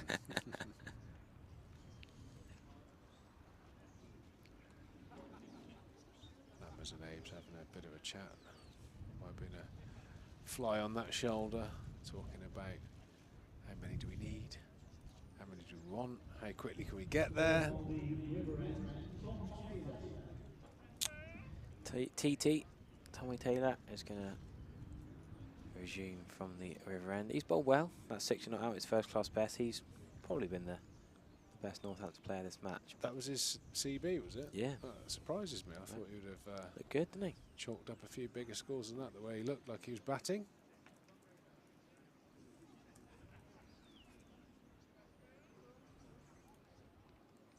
What's he got with the ball here, though? But even if they do take wickets, it's not really going to make that much of a difference. Because Somerset going to declare as you, the next 50 to 70 runs roughly, anyway. Irrelevant of how many wickets fall, I'd think. They could still have a crack tonight, couldn't they? Yeah, go on. 2 or 3 more overs to bat, then declare, I'm saying now. Yeah, I don't... Bat till 12 left, lose 2, bowl for 10. I think it's got to be at least 2 or 3 overs.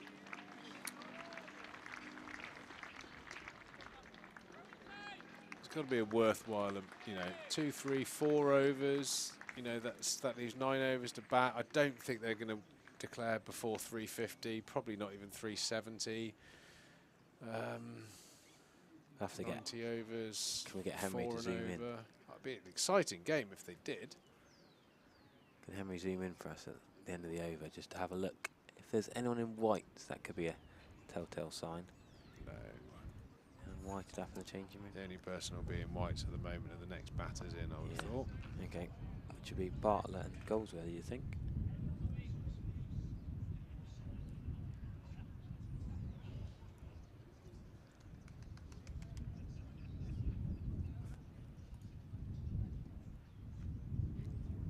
My calendar reminders are telling me I need to go to cricket training. Traffic is light. It'll take me 53 minutes to get to cricket training. I think I need to get rid of that calendar invite in September now.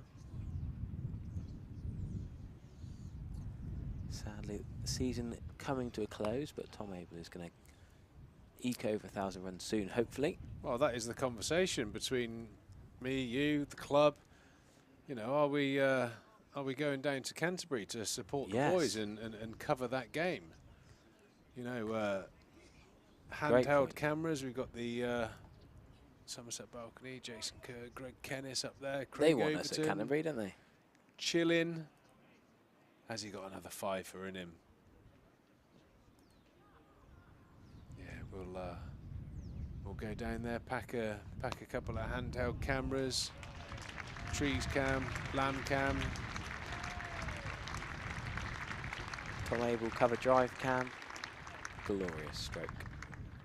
A few golf clubs. Have to celebrate, hopefully, the Division 1 retaining of status. If we took golf clubs, though, would that constitute a work trip, or is it tax deductible?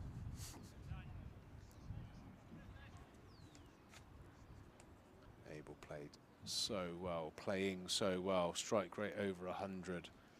But not only that, he hasn't looked like getting out either. He's played absolutely stunning cricket so far in this game. He's on a different planet, Tom Abel, isn't he, sometimes?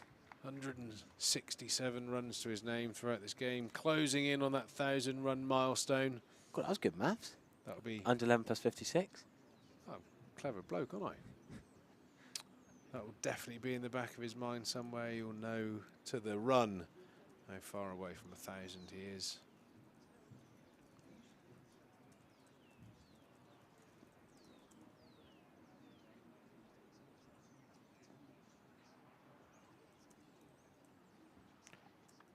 Looking even better than Will Young, who plays Test cricket, in fairness, isn't he? Will Young batted very well, but disabled not, was just looking so easy. I guess it's a different situation with being third innings, but yeah, they're both very fine players of similar age. Will Young has had opportunities playing for New Zealand. Tom Abel, no doubt about it, is going to have an international career. When, not if.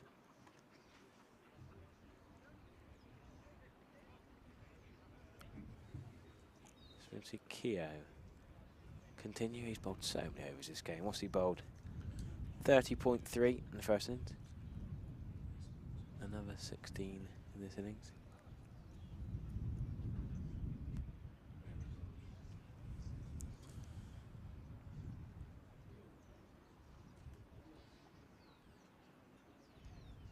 So we need to start a crowdfunding page to get us to Canterbury next week.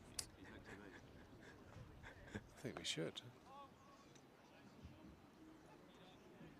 Days 3 and 4 next week could be the crucial. Let's have a bit of Lamb cam, shall we? Lamb preparing for his penultimate day last stint. Declined a few games of pool last night, Stephen. There he is. Not the front chap. There we go.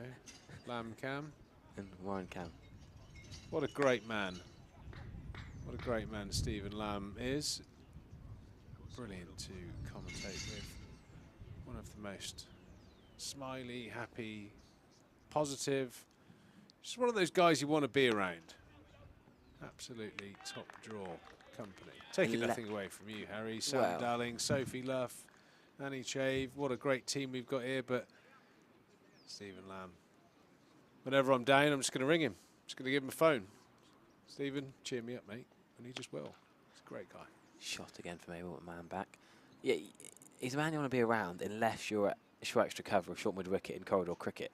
I've seen some disturbing footage of and then you don't want to be around you guys on a rain break playing corridor cricket. I'm not sure the health and safety advisors of Somerset County Cricket Club would have passed this, but I have to say, some quite stunning cover drives from Mr. Lamb. Some questionable bowling, but some very brave short leg fielding, I must say. I'm amazed the dentists of Taunton weren't put into business that evening with the amount of near misses in the front teeth. It's the flowing blade of Stephen Lamb, that The intensity. big backswing. That's what I took out of it. Yeah, apparently it is on Somerset's. Is it Somerset's TikTok? Yeah, I believe so. Footage of this game. And on Instagram, I think. A part 2 due, long overdue actually. Todd the TikTok man needs to get part 2 out for the fans. Well, Somerset won 89 for 1 here. 55 overs gone. Closing in on the end of day 3 here. Somerset lead by 313 runs. The only question is, I suppose, tonight, how many is enough? And will we have a little bowl at the Northamptonshire top order tonight? Yeah, get him in. Tom, I'm having a big chat with Tom Lammonby between overs there. When you're both flying, you'd have thought you don't need to speak that much. But does he want to give Tom Lammonby a chance to score his 100? 78 is Tom Lammonby's top score this year. Another point to the...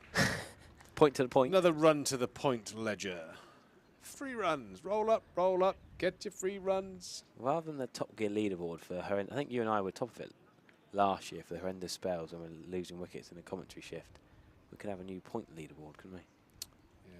That could go on your broom cupboard. Have you still got the broom cupboard, or has that been taken away from you? No, I was awarded. Well, I had the broom cupboard named after me, and by the very next morning I was dethroned. Very disappointing. Didn't even get to see what was inside the broom cupboard either. Just got to get a pavilion for a couple of years. He'll just had a stand for 2 days. You had a broom cupboard for 12 hours. Not even that. Quickly forgotten, sadly.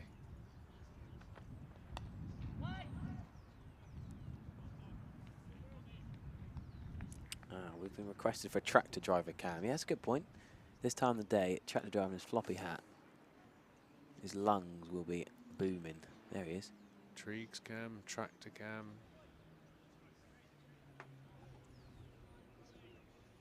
There he is. Tractor driver. He's just gone for a top up. We'll get him back shortly. Dave Salis with the tops he got on today. He had your top on yesterday, didn't he? And he's got his own tractor driver top today. Trigo top yesterday. Tractor top today. Now, am I right saying?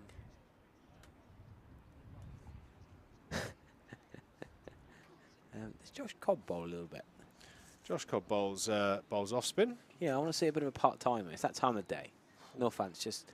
He'd be grumpy at you saying not part-timer. I know, but he's a batter who bowls a bit. He's a part-timer. Gets away with it in the old... I think he's quite an effective T20 bowler, isn't he? Bowls those little darts, gets the odd one to turn. They got a few of them, haven't they? Northants. T20s, but they got a lot of big lads who whack it with a bat who bowl some part-time spin. The Wantage Road Steelbacks. Yeah, I do think that as I alluded to earlier, I think big kudos points to Northamptonshire. They're having a really strong season in the county championship. A lot of fit, athletic cricketers out there. John Sadler, Chris Little in particular, seem to have got a nice blend of talented players and hard-working cricketers. Doing very, very well. It's nice to see the county really prioritising the county championship. Former Northants guy Ben Duckett, 43 off 22 balls for England. Now playing for Notts, but none of the Notts white ball players that came through, and great to see David Woolley go back to his old club for next season. Good running from skipper Abel. And Vasconcelos did not fancy picking that up. It was a terrible throw at his ankles. Good backing up from Lizard Williams, but the leaping lizard, well, 3 of them tried to back it up. That declaration is coming, inevitable, and Northants fielding is deteriorating understandably. You reckon? Yeah, I reckon they're knackered. I reckon it's at best 50-50 whether we'll bowl tonight. Well, if you're happy to bowl for 3 overs, then that means we could bat till 5 overs left. So someone that could bat for another 8 overs, 7 overs, increase their lead to 360, then have a 3-over dart, Craig Overton 2 and Josh Davey 1, I'd have thought it'd be. although Craigavon did not take the first over in the first innings. I think he might do in the next one. Yes, almost certainly. Safe Zaib's going to bowl from the Triscothic Pavilion end. A bit of left arm spin. And I mean, the more spin they bowl, the quicker the over rate, the more time. The lights are on, we should mention, but only adding to the old natural light, not taking over from. I don't think it's going to make any difference. 12 overs or half an hour being the minimum. Definitely won't be bowling any more overs tonight. Nope.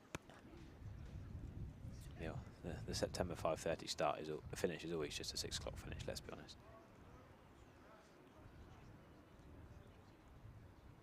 Ooh, Tom Abel fancy reverse sweep and Peel handled the ball. I think if Tom Abel doesn't try and hit one of these balls for 6 this over, Somerset won't declare tonight. Okay, I think he was trying to hit that one for 6. No. He was 4. not going for 6 Maybe over point? 4. Okay. That. If you get full tosses, it changes it a bit, doesn't it? I think whatever the 50-50. situation. Okay. If he plays one more very ultra aggressive shot, either a reverse sweep or a hard sweep, Somerset are definitely eyeing up bowling tonight. Okay. If this isn't an opportunity to try and get 10 runs off the over, get that bit of impetus into the run rate. So going into this innings, Tommy was on 914 runs, plus 65 equals 979. Not that 1,000 is that important, but it's cool. It's a landmark. Oh, you ask any batter if 1,000 runs in a season is important or not. Go on, how many times did he do it? Irrelevant. It is the target. That is the target. Well, Nick Compton, how close was he to getting it in 2 months, wasn't he? Yeah, he did very well. First week of June, I think. 400 of them against the university team at the Vale. I was padded up having him and Hildreth get 300. Yeah. It was verging on painful. Right, now, if Tom Abel has a big heave, well, he doesn't heave it, does he?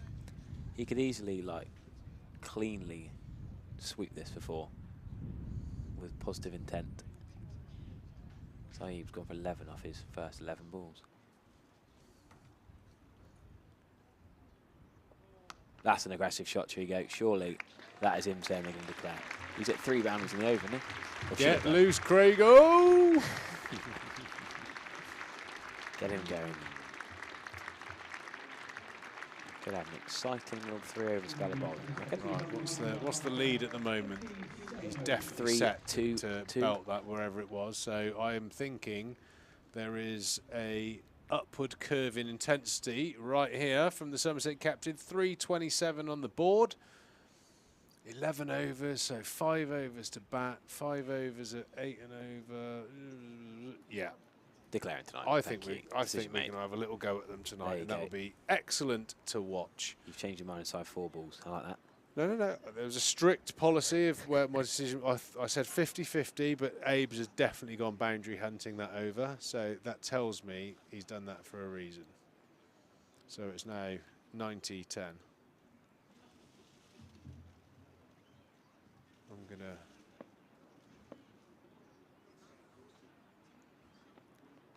Oh, just kept a bit low there on Lammers. No third man in place. It looks like he's maybe tried to lay that off and sort of guide it past that 1 3rd, 4th slip.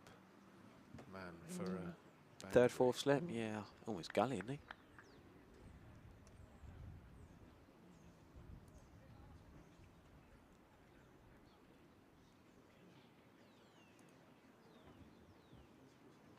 So catching extra cover.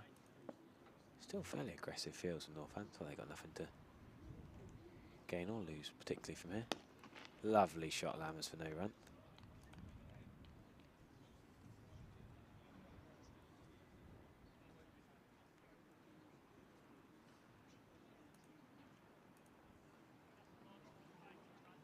Plenty of people enjoying the baby pick, the 6-days-old baby pick. Still doing the rounds on Twitter.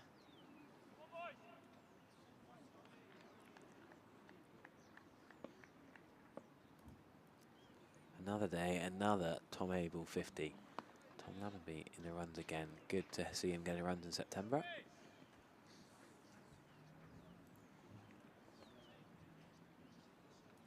Yeah, Abe's has been the mainstay, the real one, consistent positive note all through the season for Somerset's batting. Dread to think where Somerset might be without him. This season he's done very, very well. Led from the front as he always does as captain. A couple of years ago, Toby Rowland-Jones got a hat-trick, didn't he, at Lords against Yorkshire? He's had 3 balls crashing into the stumps in Leicestershire. 13 for 4. These are ridiculous.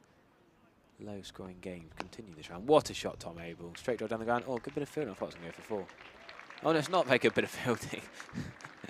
It should have been 4, then it should have been 1. It ended up being 2. Prockies need that for a 2. It's a pretty good stop, to be fair. Really awkward when you've got to slide across those. Yeah. The Cooper Associates bit of branding there. They're like a felt sort of material, and he slid and sort of dug in a little bit, so pretty tricky. What are they stapled down with? Nails, big, gnarly nails that you really don't want to slide across. Yeah, that would put me off, to be fair. We'll let him off. I can't say I've ever fielded with a big old banner on a bit of grass in club cricket, so. Easy singles. Another run for the was that point? Yeah, I suppose ledger. it was, yeah. Point would have just casually got that up, so. Do you reckon we've had 100 this season with singles to point? It's only happened a couple of times, isn't it? I seriously want to have that. That's what we don't want to slide into. Yeah, there we go. Down the edge there. They're sort of 4-6-inch nails with a little washer around them that pin the banner to the ground. I think they're pretty safe because they're nailed in pretty deep, but I still wouldn't want to take my chances sliding across one of those. Well past 100 partnership, these two now. 106 together. Still calmly taking the strike. Across the stumps, just tucking what would be, from Tom Taylor's point of view, a very good ball somewhere in around the top of off stump, top of middle stump, because Lammers is so far across. He's just tucked that into the leg side. What are the umpire looking at here? Bit of a watch check. Over bowled here. I'm going to remove myself. Let yourself, Harry, and Stephen Lamb finish today. We'll be back tomorrow morning. I'll be back tomorrow afternoon. And hopefully we can see a couple of Somerset wickets tonight. Yeah, you are leaving about 10 minutes ago, but thank you, Pichigo, with a bad neck. I might try the bad neck position actually. I might swap seats.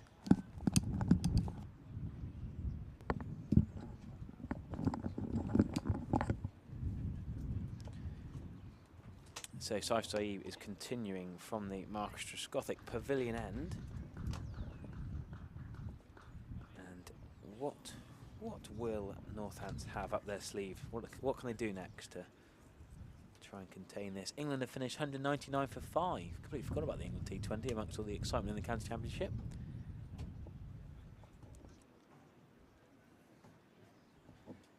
Thanks to Pete Trigo for his shifts today as Tom Abel reverse.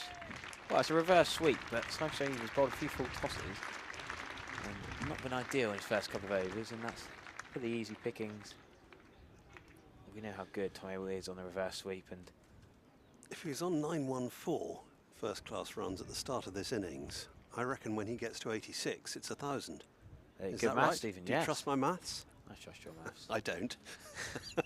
Even if Saif Saeed pitches one, that one landed in an okay area, but with the field he's got, it's quite a simple shot for Tom Abel to just throw his hands into the reverse sweep position and unleash one of his stronger shots. Yeah, when he was on 65, I went at 979, so on 990 runs this season, I'll make it now. It's been great to watch. It has indeed. Consecutive days. And if anything, this innings has been the more fluent of the two. I'm not putting the other one into the shade at all, especially given the circumstances when he came in. This has been easier, hasn't it? Yeah, it has, but the fluency has been so watchable. That's the Tom Lammonby shot, isn't it? The hands down and the dab. No wonder he was so good in Ben Warren's indoor cricket team. He loves that shot, doesn't he? He loves a little. What do we call it? The Lammonby dab? Sure, we can coin a name for it. That's a rare one that isn't off the middle. Finding the man at 145 degrees backward of square. So gradual acceleration, and you take Tom Abel's strike rate and just confirmed he does need another 9. Do they both? So 86 is the. Are they both allowed to get the 100 now, though, Stephen? That's the issue now. With 9 overs remaining, one of them bad light comes into it. Will they be allowed to come out again? Tom Abel is going at better than a runner ball. I reckon they might just have another loose discussion with Trigue this afternoon. Lammonby's got his 78 now, which is his top score of the season. Well, you can fit them all in. I reckon they might just back to close. Both get the 100s. Don't waste 2 overs of the game. Don't waste 10 minutes. And then just declare overnight. Lead of 370 odd. Yeah. I think that's quite plausible. Effectively, at the moment, Somerset are 339 for 1. Now, I don't think I've ever seen Emilio Gay bowl. Now, I love it. I love it. Absolutely love it when a part-timer comes on, Stephen. This is what gets my juices flowing. We've seen George Bartlett bowl, one of the worst balls we've seen. We've seen Tom Banton have a bowl. We've seen Eddie Byram have a bowl at Taunton. One of the great part-timers we've seen bowl. But Emilio Gay is going to bowl a bit of right arm medium. What, 8-9 steps? He has got 2 first-class wickets in his career. Lammonby well played. It's going to be 2, surely. 1 for 8 is best bowling. Average of 40. Economy rate of 3.68 is his career first-class bowling. No wickets in List A or T20, despite bowling a little bit in both. So I am allowed to call him a part-time, aren't I? I think you are. Thank you. I have no evidence to contradict you. Oh, I've had so much stick for using that phrase this year when a batter tries to bowl. That one got up a bit. It did.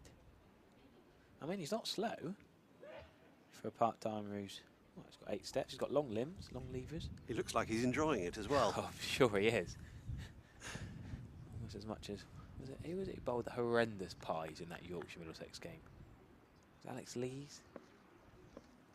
Declaration bowling, James Franklin. I think it was Alex Lees. Bang, yeah. That made a few bit of blood boiling in the West Country. That declaration fast we won't talk too much about. A couple of years ago at Lord's.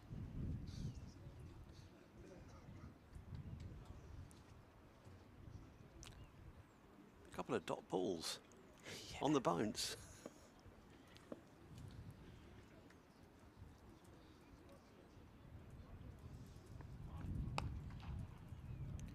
And another.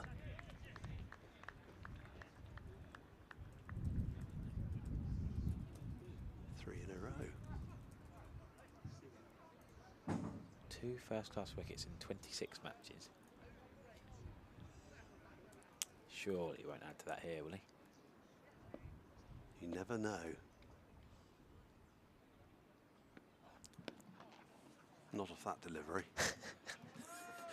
Which is played easily out to deep mid-wicket. Still just the 3 off the over so far. You won't feel that's too shabby.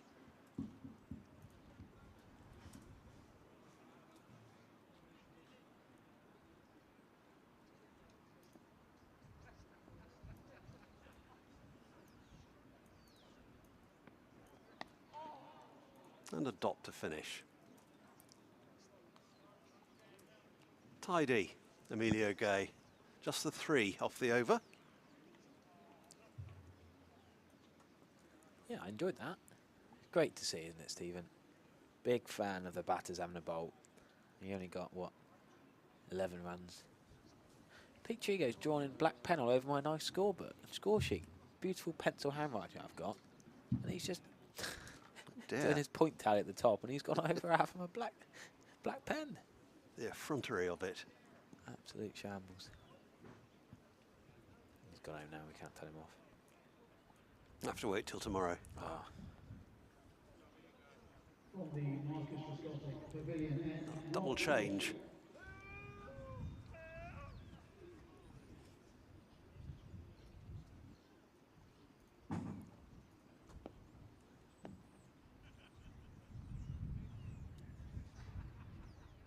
Keogh back on from the Marcus Trescothick Pavilion End.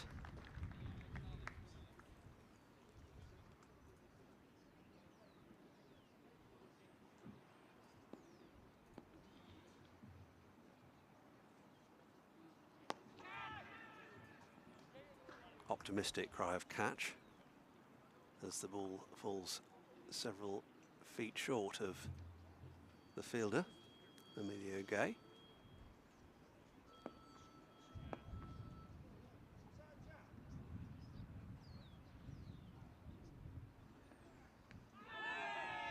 And an equally optimistic appeal for LBW. I love the way down leg side. Love the appeal from Obkio. Quite high pitched. Yes.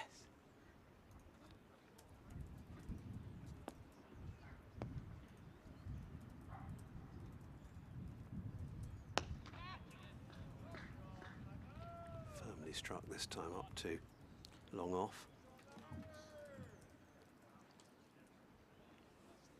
Josh Cobb is on station there, just down below us. So Abel is back on strike.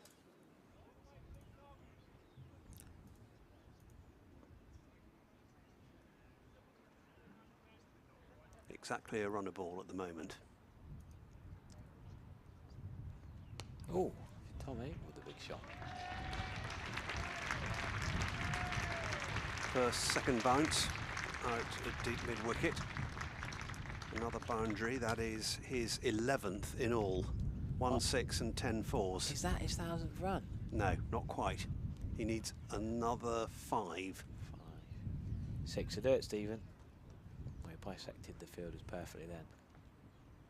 Goes again. And again, identical. No, he needs another 1. I think Abel and Lammonby could turn up here tonight. This is a big moment, potentially, although we're going to have to wait a little while for it because it was the last ball of the over. But Tom Abel is on 999 first-class runs for the season.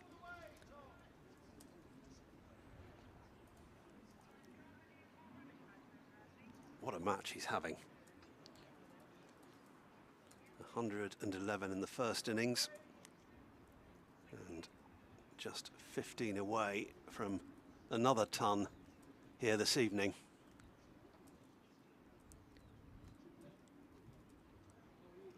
The lead is just past the 350 mark. And Gay continues. I like his run up. I like his action. It's good, isn't it? Big fan of this. But would Tom Lammonby on 82 not out, would he prefer to face an actual, genuine seamer? I don't know. Yes, it's tricky, isn't it? You sort of fancy your chances more against someone you've been batting against. You just put him off a little bit. More regularly.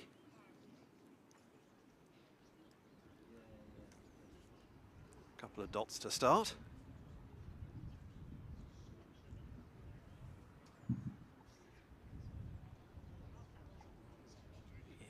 He's dotted them up more than he should do, really, doesn't he? Perhaps it's an element of surprise.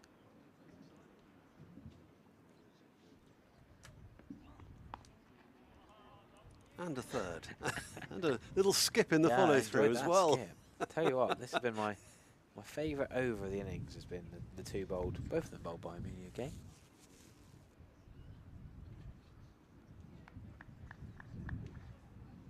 Doesn't look like Tom Lammonby's enjoying this very much. He's cruised, well not cruised, but done well to get to 82 not out off the frontline bowlers, and Emilio Gay has tied him up a little here. Just can't get him away. Could he be on the verge of bowling a maiden? Oh, surely not. Just a couple more dot balls and he's done it.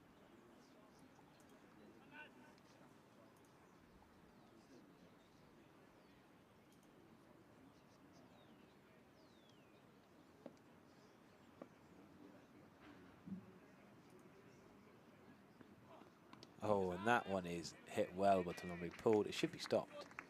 Yes, it is. Going to be 2 pulled. Well. So Lammonby spares himself the embarrassment of playing out an Emilio Gay maiden.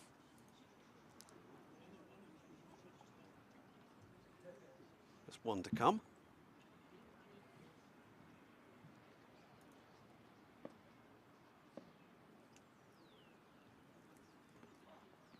Oh, could that be it? Surely not. Okay, I can see him adding to his 2 first-class wickets here, Stephen. Well, it was only half an appeal, really. Well, there's now 5 overs remaining in the day. They're definitely not going to declare tonight, are they? They're not going to declare them both in the 80s. Well, they might leave it until the morning and declare overnight. That's another possibility. So, yes. 353 in front. Somerset.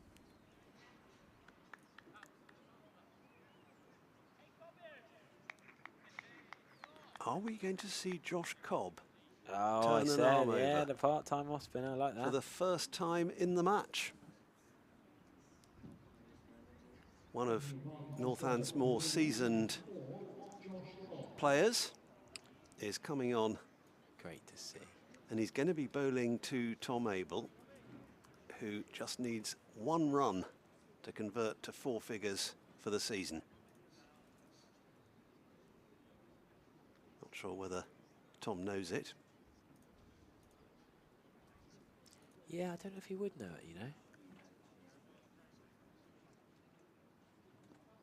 So here is Cobb to bowl his first ball of the match. Driven beautifully through extra cover. Is it really? And that is 1,000 first-class runs for the season for Tom Abel.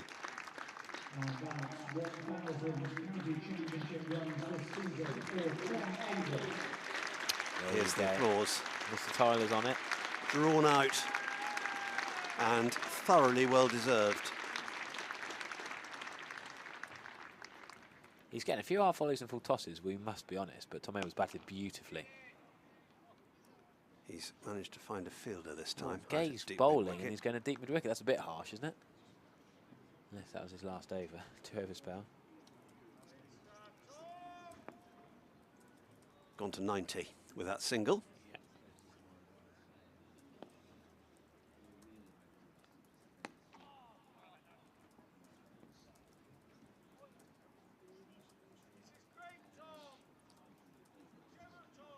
I mean, there's been plenty of intriguing cricket in this match, but it's worth the gate money just to come and watch Tom Abel alone. An absolute masterclass. 1,000 division runs for Tom Abel. Oh, did he get a tickle on that, Stephen? It's going to be 4 nonetheless. I don't think so. I think it's probably going to, yeah, it's gone down as buys. So that's against Vaz Consolos, not against Josh Cobb's figures. Yeah, there have been a lot of runs put on in this over. There was the Tom Abel boundary. Now boundary buys.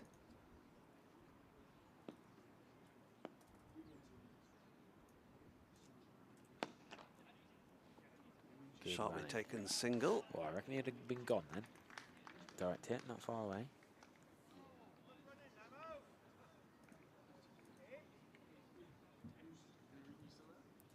.362 now is the lead. Lammonby on to 85.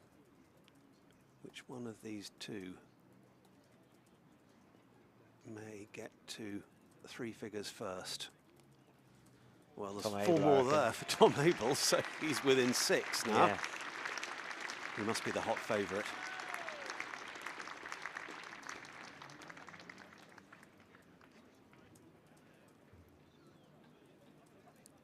I reckon it's been one of the easier hundreds Tom Abel's sworn. Not to take any credit away from him, but Northants have looked rather flat in the last couple of hours. 10 off the bat and 4 extras in that over, so 14 altogether onto the Somerset total. Just 5 overs remaining today.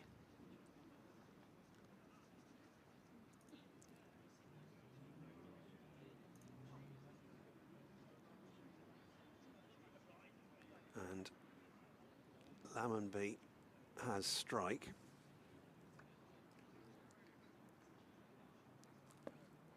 Still to be Emilio Gay. Yeah, he's still going.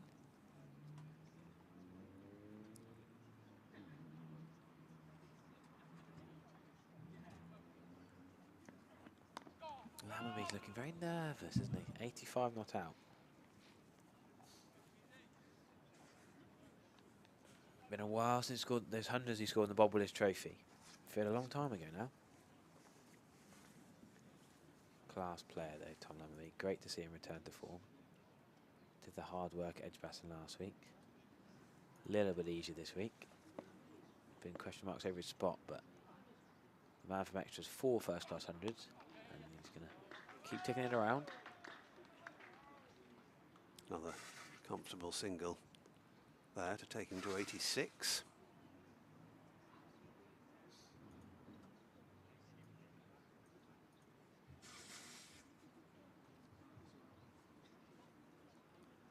Northants really have been going through the motions in this session.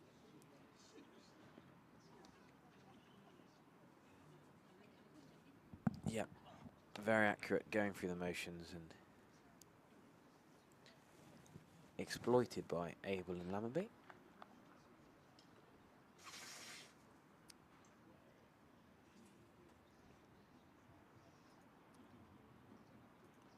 Tom Abel now has the opportunity to face Emilio Gay,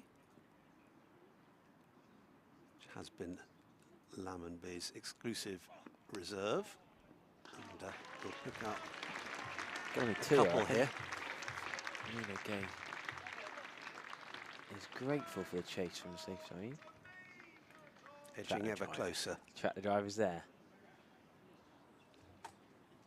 96 not out now, Tom Abel.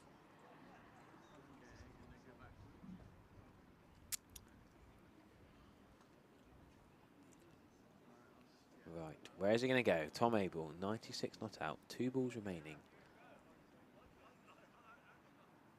in this over. And it's pulled, not very well. It's going to be 1, yeah.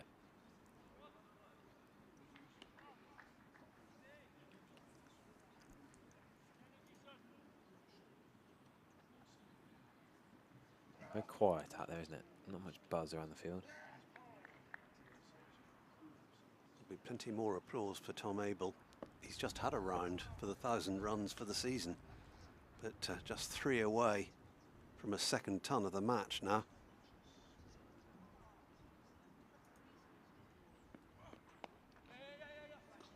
You can hear Tom Abel shouting "yeah" through the stump mic. Another single, so Tom Lammonby it is who keeps the strike. Goes to 87. 87 plays 97 at the moment. How the often- lead is 372. And how often do you see a strike rate well over 100 for number 3 batter in the county championship? It's very rare, isn't it? 1-6, that slog sweep. 114, Tom Abel's strike rate at the moment. He's been brisk all the way through, but he's accelerated in the last few overs. Josh Cobb is going to continue. Single for Lammonby. So could this be the moment for Tom Abel on 97 not out? Just observing the leg side field at the moment, the Somerset captain.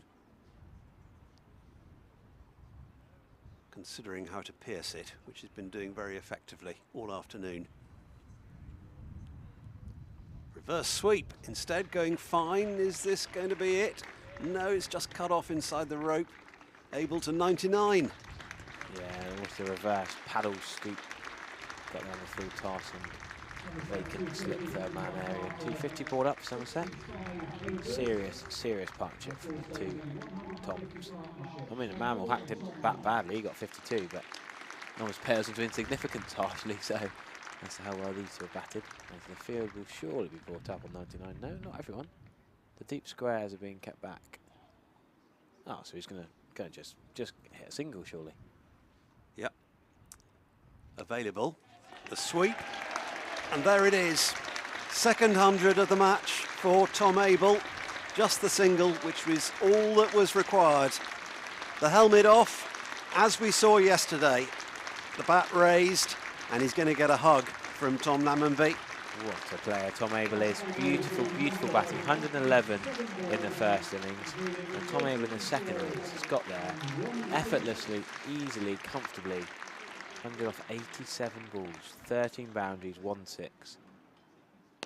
Glorious batting.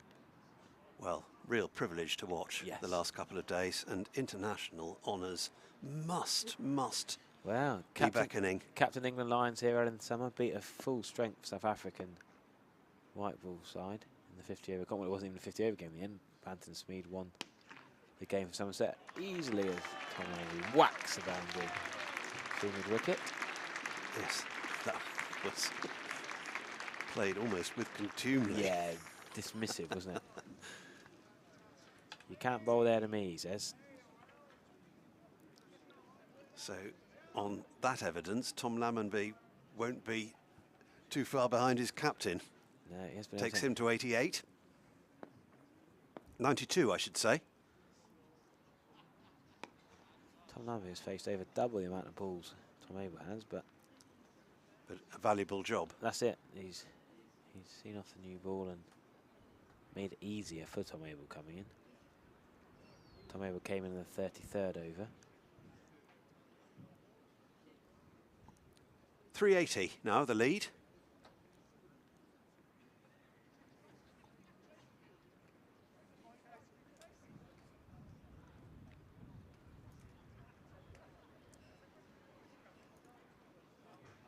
It's the first time the Somerset batter has scored 100 in both innings since Chris Rogers, his predecessor as captain. Yes. In 2016.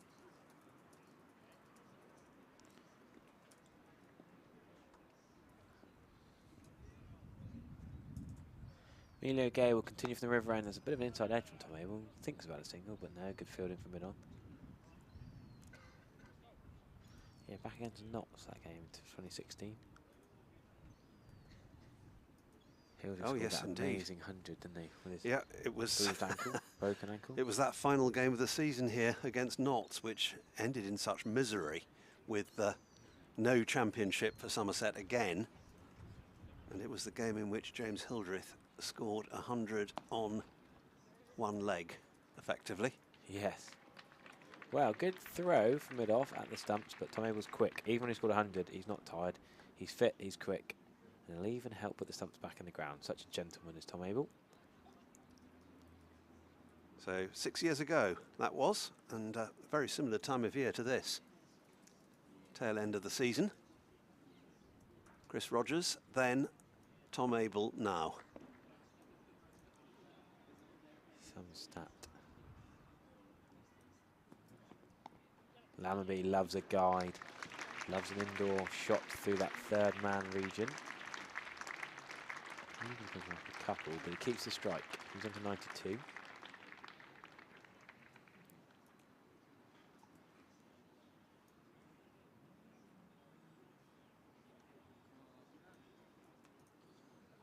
The lead could well be up to 400 by stumps this evening. Yes, indeed. Across the stumps. Yeah, Hildreth got 135, Rogers 132, and then Rogers was 100 not out in the second innings. Trigo, the man himself, we should have had him on comms for this talk. He got 55 in the second innings. Chris Rogers saying what an effort it was by Hildreth after the game. Changed their mindset a little bit. Jake Ball, the man who broke Hildreth's ankle. With a toe, well, an ankle crushing Yorker, I suppose, not a toe crushing Yorker.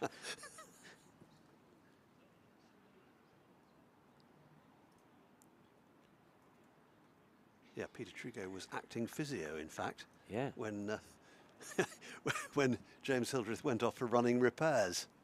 Yep. Told the story very well. Up here, actually, a month or so ago, just after Hildy announced his retirement.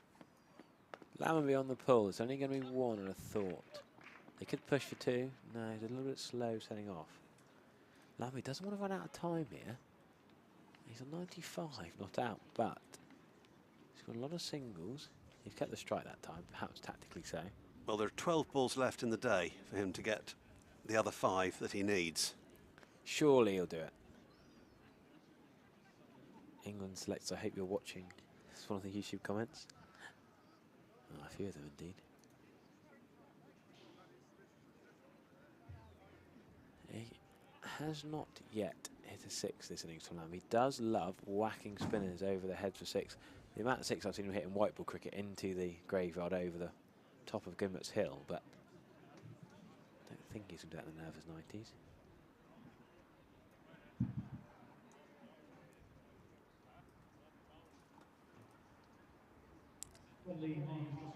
The Josh Cobb spell has been a brief one.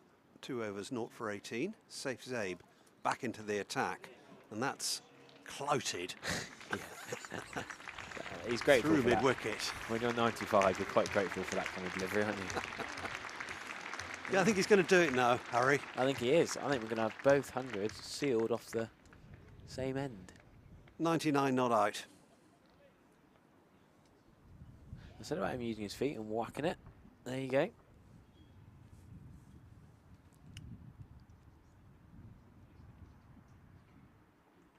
Is this the one? No, it's defended. Having taken you through the Tom Abel 100, it's only fair, Harry, I think, that you should have the opportunity thank you, to Stephen. commentate on the other one. Very good of you. Safe IE bowling to Tom Lammonby. 99 not out. 2 defensive shots in a row. He thinks about it. No, got the curse of the commentator, but Tom Lammonby. Chill out, mate. No need for that. I was almost regretting the handover. No, wow. We saw what we had for dinner in the Ring of Bells last night. We should give them a bit of credit. Fueled up and batted beautifully, Tom Lammonby today. This time back foot punching to leg side. Gosh, Tom Lammonby, keep calm.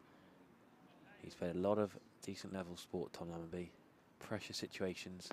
I mean, it's only individual, personal milestone pressure, but he wants to get to 100. Tom Lammonby, this time to mid-wicket. It's almost painful watching, isn't it? Because you so want him to do it. It's not nice, any batter for any team. You don't want them to see them struggle on 99. I remember Craig Overton doing that. This time he gets it in between mid-wicket and square leg. Could be run out. Tom Lammonby has scored 100. Really well batted. Tom Lammonby, the 22-year-old from Exeter, has scored his 5th first-class 100. Nudging that into the leg side. He opened the batting with a mammal hat. They put on 49 for the first wicket in the first innings and 101 in the second innings. And he's now played this glorious partnership with Tom Abel. And Tom Abel and Tom Lammonby have both scored hundreds. Somerset 265 for 1. Teammates out on the balcony to applaud him, as well as the rest of the ground and the dugout. Well batted, Tom Lammonby. Well batted, this pair. So a single off the last ball of penultimate over got Tom Lammonby to his 100.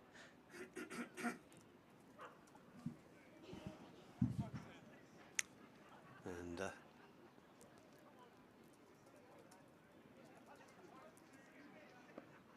Josh Cobb has changed ends. He's on from the river end and starts with a dot. I thought that was all we were going to see of Josh Cobb with the ball, but no. Well, yeah, I don't know what Tom Lammonby does here. He's allowed to play for his average. Does he try and whack it? I don't really know. He's on holding to nothing in some ways. Oh, he might try and whack it. Oh, that's a good piece of fielding, actually. Extra cover, because that was travelling, that drive. Gave himself room, didn't he? Just the single. It would have been 4, but for the intervention. So they're both on 101. That scoreboard looks good. Can we get that scoreboard on screen? Yeah, 101 apiece. First championship. Tom Abel, the first Somerset player to hit 5 championship hundreds in a season since Marcus Trescothick. Oh, up in the air. You missed a big shot there. And a maximum. That's the second for Tom Abel. There was a swept one. And that's been driven. What a glorious shot. A 6 over extra cover. Tom Abel is a seriously good cricketer. What a range of strokes we've seen from him. Is this going to be 6 more? Somerset, no, first bounce. Somerset stand on the end of it. Tom Abel's just too good at cricket. It's almost like a cheat code the way he bats sometimes. 6 over extra cover. Another 4 there off Josh Cobb. And where do you bowl to him? He's on Nelson again. Second time in the match. Yes. Not for long, I fancy.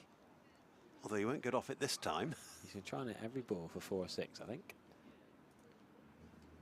1-1-1 yesterday, 1-1-1 today.